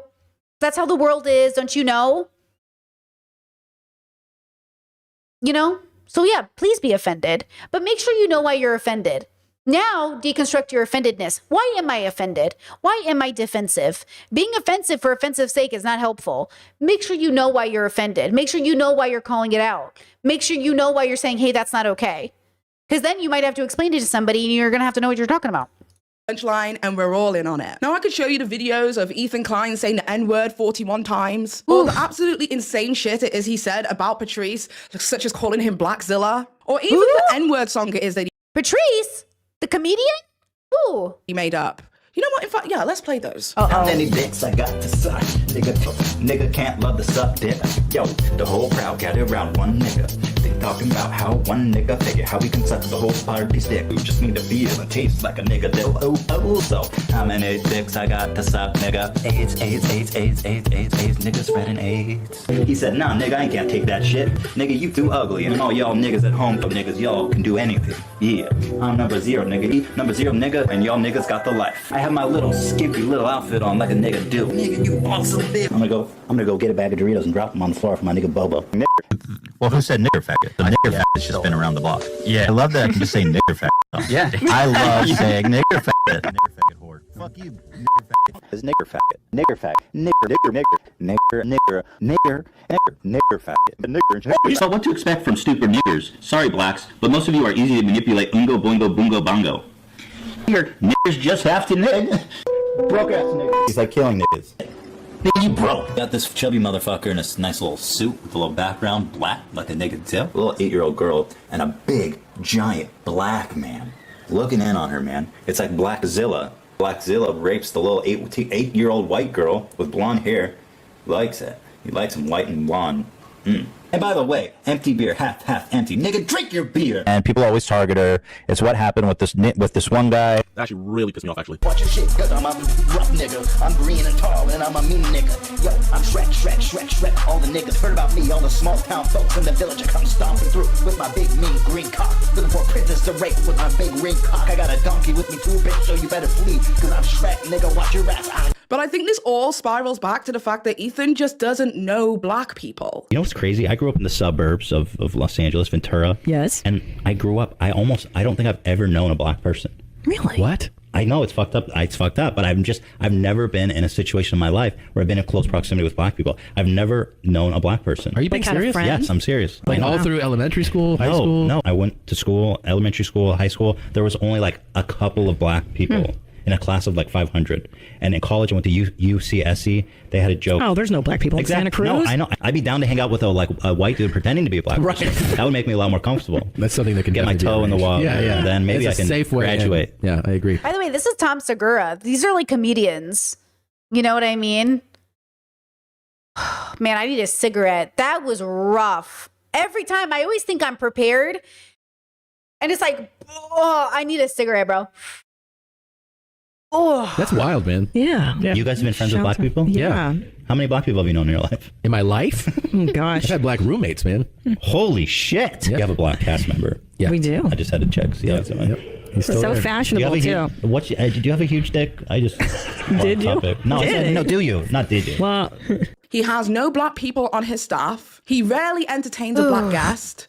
Apparently, someone said there is technically a black mod. I don't know, man. I'm tired, bro. I'm so sorry. I'm sure all the black people in my audience who are so exhausted. If I feel this tired, you probably feel really tired.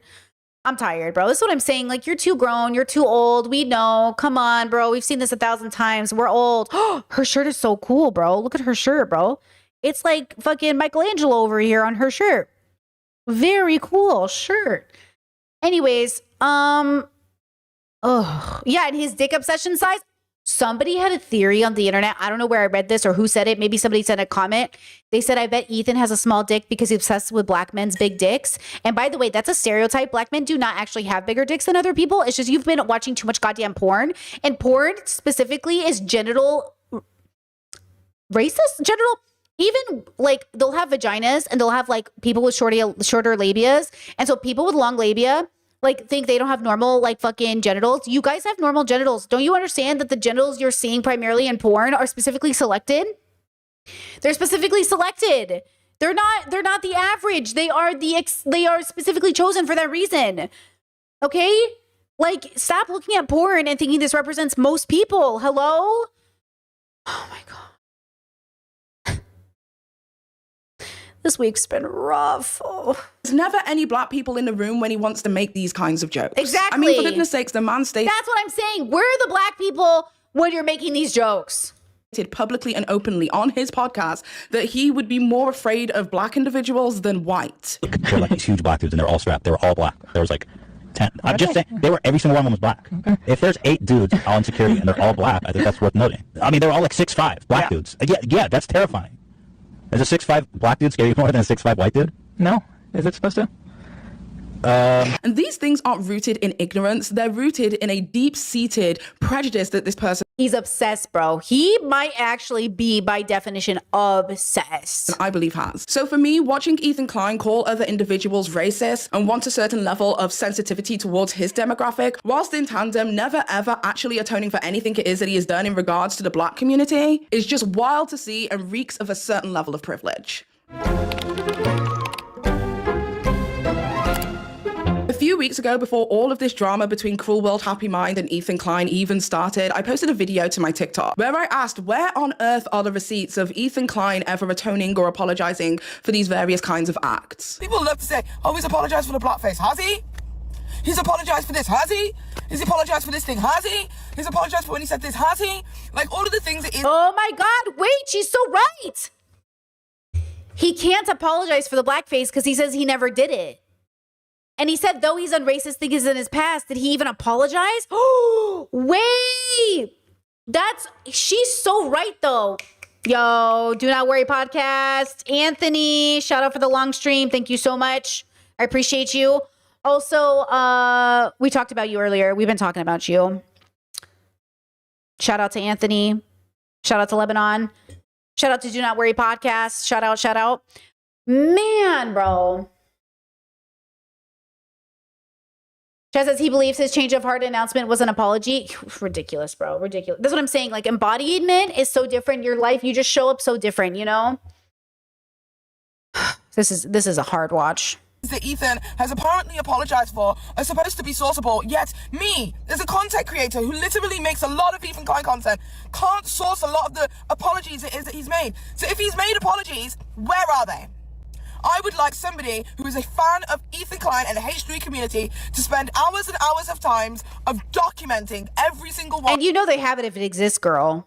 Of Ethan Klein's apologies for the horrible, horrendous things it is that he has done. Like, these Ethan Klein fans genuinely want us to take whatever it is that they say on face value and that he is remorseful in some way, yet we have seen a literal example of him not being remorseful for his past actions, but we're supposed to believe that he's a better person. I would go as far as to say the things it is that Ethan Klein has said as quote-unquote pedo troll is far worse than anything it is he's done on his platform. As a parent, I'm disgusted how he can have these kind of conversations online. People are saying, oh, this was 15 years ago. The internet was crazy back then. The internet was crazy, but this is literally extremist, even for back then. It is. That's what I think. That's what I was so shocked about. I was not prepared for the pedo receipts, which I think I watched on Do Not Worry. I think Anthony's the reason I even got a chance to see those things. I'm pretty sure, right? Did we watch Do Not Worry podcast cover it? Like, I couldn't believe it. Like, look, even when I think I'm edgy, oh, never mind, girl, I'm going to sit down. Like, every time, I'm sure all of us have thought, oh, yeah, we've made edgy jokes. That's the problem. One person says, like, oh, yeah, I've made an edgy joke. And then Ethan's like, all out edgy, bro. Like, Ethan takes edging to a whole new level. Anyways, the point is, like, I think that's what it is. I think there is just like a section of the internet that, like, when I think about it, I'm like, oh my God, I'm sorry, we are not making the same jokes. Like, like, ooh, I'm tired thinking about it, bro. He's not edging. He's going all the way through. He's just bulldozing. And that's what it is. I think, like, he was 28 making the pedo jokes, and now he's much older than that making these jokes. He was in his 30s. And then now he's 40 talking about making blackface jokes, right? So, like, he isn't repenting. He hasn't changed. You know what it is? Look, Ethan always wanted to be funny, and he wanted to be right. And it takes a crazy amount of skill to be both. Like, you have to be so skilled to be both funny and right. Because most humor relies on shock factor from most physical type comedians like Ethan. And Ethan loves comedians, by the way. That's why he was on their podcast, because he's a big fan of all those guys. The problem is all those guys have controversies of saying really horrible shit because a lot of them rely pretty heavy on the shock factor. And that's why it's like he doesn't have the skill. And look, I used to love Ethan's physical comedy. That is a part of what made me like Ethan, was like, he used to in some part make me laugh. But I think now, and I didn't even, like, it's crazy. Like, I came in around that lawsuit time. And then I kind of felt weird about his, like, Trisha Paytas Twinkie era. That was weird. And then I kind of got back into it when the pod came. I was like, oh, the podcast feels nice. And then I saw pods and I was like, okay, cool. But, like, I didn't know who iDubbbz really was. So I don't think I ever watched the iDubbbz one because I don't know who that is. And then I found out, like, more recently, like, who iDubbbz really is. But I don't remember seeing those. And then I would see him with comedians. And then I'd be like, oh, this is kind of cool. But then I fell off comedians completely because even the ones who were liberal were never getting better. It was weird. It was like these guys were getting better and then they would slide back down. It was like they were trying to get better and they would slide back down. And now Andrew Schulz and all these other people that are trying to act like they didn't help get Trump elected, or like, oh, we didn't know. But, like, you must have known something, Habibi. So then they slide back down. Slide back down. And that's what I'm such an optimist that I always hope that people keep climbing up the mountain to get to the next plateau. But before they get to the next plateau, they slide back down. So every time I have good faith with people, especially with, no offense, men raised under patriarchy and the internet, please know I understand they could slide back down, but my hope is always that you get to the next plateau. Okay? My hope is always that you get better and wiser. My hope is always that Ethan has a change of heart and completely changes as a person. Because, guys, Ethan has another 40 fucking years on this planet. He's only halfway through, baby. He could start now from scratch. Well, not scratch, but he could start now again. He's got 40 more years. He can't possibly... Oh my God, I just imagine 90-year-old Ethan on stream. Hey guys, what's up? White face. That's my old people voice. You know? Like, what is he gonna do? Is he, you know what I mean? Is this who he's gonna be? Hey guys, I saw that iDubbbz tweeted from the holographic old people's home. Just so you know, my senior citizen home is better than yours. You know, like, what is he gonna do, bro? What's he gonna do? hey guys, just saw Keemstar's dead. You know what I mean? Like, so stupid. Anyways, this is not our job. We owe Ethan no emotional labor or holding out for him. We're just here to observe and learn and how to ask ourselves, how do we prevent people from becoming Ethan? How do we get preventative care into schools so they don't become Ethan Klein? And then he has the audacity to cause an absolute shitstorm for somebody like Adam McIntyre. And say if Adam McIntyre was, being a bit of a dick, acting a bit of a dick in this way or that way. Dude, you were 25 when you were saying stuff like this about fucking minors. Whatever it is that Adam McIntyre is doing is absolutely nowhere close to anything it is that you're doing now. So how dare you condemn somebody in your 40s when you weren't even half the person that Adam is in his 20s? Yeah, exactly. Bitch, I can't. That's the hypocrisy. That's what's crazy. I cannot find a fucking apology. And by the way, I have a lot of leniency like for Hassan and stuff too, because Hassan's so much younger. Actually, he's not that much younger. He's like 3 years younger than me, but that's a lot. I mean, that's, I get it. But like, and I've never been that famous, so I wouldn't know what that's like. But you know what I mean? That's why I say, like, I can't even let Hassan off the hook. I'm not going to let anybody off the hook because I let a lot of men especially off the hook. I do. And I got to stop doing that because I keep thinking, they're boys. They're going to learn, da-da-da-da. No, I'm tired. I watched a lot of stories about women dying this week. I'm tired. I'm exhausted. Okay? Figure it out. No matter who you are, figure it out. Because you're all contributing. We're all contributing. It's a group project and we're all going to fail together. Find them, document them, list them. Because if I'd been called out that many times for people saying he never apologizes for his past, and I had, you best believe I'd have a whole entire fucking And by the way, girls, I saw so many videos come across my feed of gay men in domestic abuse situations. Boys beaten the fuck out of by their partners. And I am so tired. I didn't even cover those domestic abuse stories. Literally beating on each other. No. I'm tired, okay? So like we have to put our line in the sand. We have to say no. And we have the right to do it. Just like, guys, I don't want you to be so Hassan Fanny that you don't let me put a line in the sand because it's not your line in the sand. Because that's what Ethan is doing. Ethan is like, oh, this is the line in your sand, but that's not okay. This is the line in my sand. Listen, it's my sand. I'm going to put the line in it how I want. You can watch Hassan. That's okay. You can watch Ethan. That's a decision. That's okay. They're all decisions. But, I don't even care if these people were my friends. Again, this is exactly what this side of the internet doesn't get. I don't care who you are, bro. I'm going to make a comment. Okay? Bucket of receipts. I would just post it. I post this Google Drive document under every single fucking person who turned around and said that bullshit. But alas, despite well over 10 years worth of content from Ethan Klein, no, we just can't find the apologies. Where are they? Ugh. And when Cruel World Happy Mind asked the exact same question, Ethan's response was to find them. And a lot of times when they say things like, oh, he's apologized for his slurs, where are those apologies? That's your job. Your job is to look and find them. Don't ask me where they are. You're the one making the accusations. You're the one making a 3-hour documentary. You're the one saying that you're unbiased and that you like researching. Why the fuck are you asking Chris Kuntler after you already put out the video, where are the apologies? That's a misogynistic nickname. Somebody put it out in stream earlier. Stop lying! That's your job! Now, Ethan knows that this is an extremely tall order considering how many hours and hours and hours worth of content it is that he has created. And at this point, it would probably take more than a lifetime to try and find exactly the moment where Ethan Klein apologized to a particular community. So I'm inclined to believe that these don't exist because if they did, why don't you just show us? Exactly.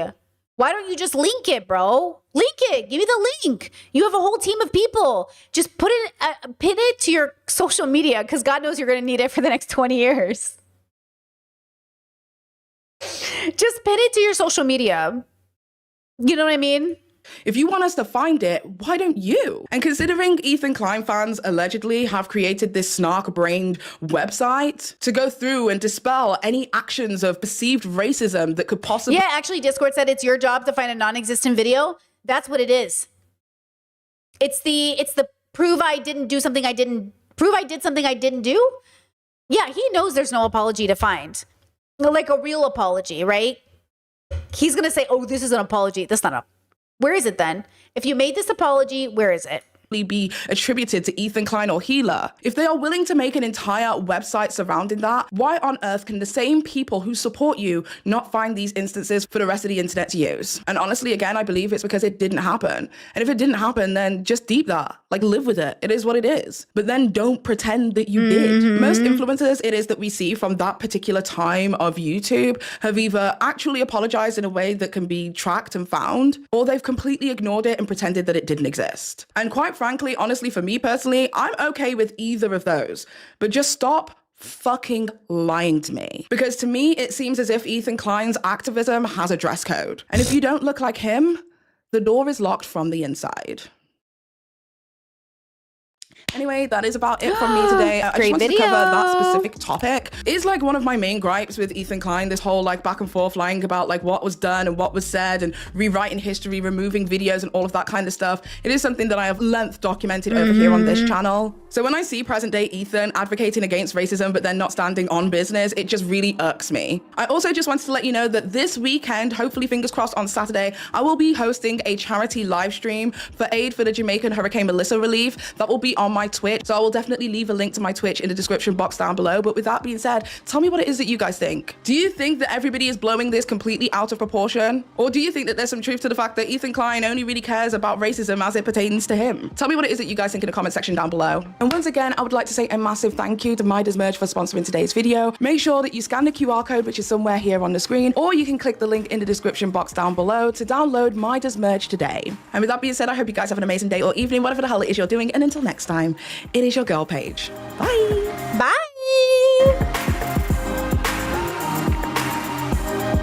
Okay, let's read the comments. Let's see. I guess his response will be, well, that's it. I guess I'm racist. There's nothing I can do to convince people that I'm not. Also saying how many black people have you ever known in your life is crazy. Like humans count the amount of times they interact with different races or ethnicities. Such a weird question. Let's see. No one called it blackface until I stopped catering to conservatives. Isn't that the defense he thinks it is? It's not the defense. Wait, no one called it blackface until I stopped catering to conservative. Wait! That is a great fucking point, isn't it? That's a great fucking point, isn't it? So Ethan goes, nobody thought it was blackface when I was doing it. Yeah, but didn't you have a conservative audience in the past? And then you realized how racist and white supremacist they were, so you pivoted more liberal?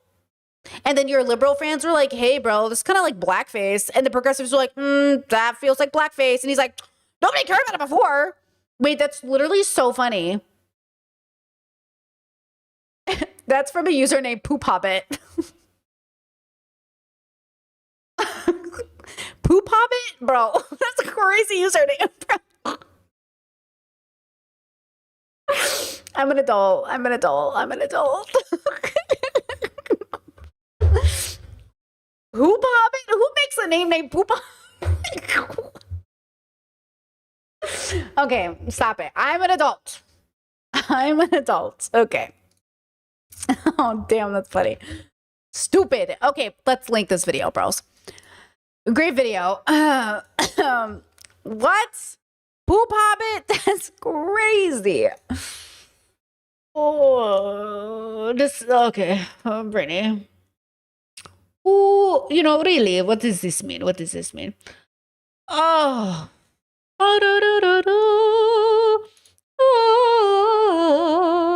Okay, listen, this is what we're gonna do, guys. Listen, okay, first, shout out to Paige, great video. Shout out to Discord for recommending the video. Here's what we're gonna do. I need to tell you something. One, I love you in a non-parasocially toxic way, just in a parasocial healthy way. Two, thank you for being here, being so supportive of my lack of spoons. I really appreciate it, girls.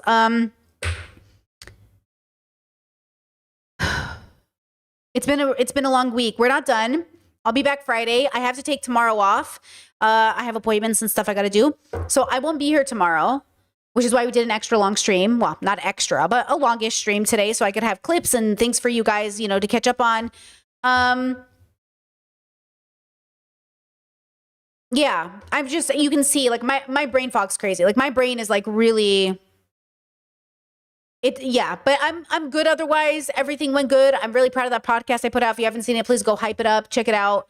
I'll see you Friday. This is the plan right now. The plan is to go back and watch my very first podcast where I talked about trans people and specifically performative white women who pretend to be trans for clout. But in that video, I'm criticizing Elliot Page. No, I know, it's so bad. Ooh. Bad call, Brittany. Bad call. That was a bad one. But now that I'm on a gender deconstruction journey, somebody asked me to talk about it, and I said, yeah, dude, I'll totally check it out. I'm so sorry. Oh my God. Ooh. Anyways, talk about accountability / also now that I'm on this like gender journey, it's even funnier. I think, yeah, it's like even sillier, I think, you know, but yeah, that's our goal for Friday. So hopefully I come back and we do that. And with that said, please take care of yourselves. Tomorrow, happy Indigenous Day. And I hope that, is it technically tomorrow or, right? Why did I think it was the 24th? But it's not. It's just, no, it's October. Wait, is Indigenous Peoples Day in October? Or is it in November? Is it both? I don't want to celebrate Thanksgiving. Do we just call it, is Indigenous Day also, or is Indigenous Day just for, I think it's October for Canada? I just don't, listen, whatever you're doing, okay, just remember, no, it says October. I guess we celebrate it in October and then Thanksgiving in November, but boo. The whole point is, whatever you're doing tomorrow, be safe and be thoughtful. Oh, it's Columbus Day. Did we not replace Thanksgiving? Wait, I thought we should have replaced Thanksgiving. We didn't replace Thanksgiving? My brain fog's crazy. I knew Columbus Day was Indigenous Day. Why did I think we also did it for Thanksgiving? Well, I do it for Thanksgiving. Wait, my partner and I were just talking about this. I was like, it's all Indigenous Day. Whatever day is not celebrating Native Americans when they should, it's just Indigenous Day. I am such a bad American. I was trying to explain to Okay, well, it's Indigenous Day to me. So, okay, whatever you're doing with your family, though, please keep the history of this country in your mind, you know, America, and the people who suffered. And also, thank you for the super chat. I appreciate it. Me, Bird. It's me, Bird. Welcome. Thank you. Thank you for the super chat. Wow, isn't this amazing? Look how bad my brain is right now. It's so tired. It's so tired. Okay, I'm going to go. Thank you for watching. Was I saying something? Wait, was I going to say something? No. You know what, girl? I'll see you Friday. I'll see you Friday. Fuck. I'll see you Friday. Damn, bro. Okay. That's crazy. See you Friday.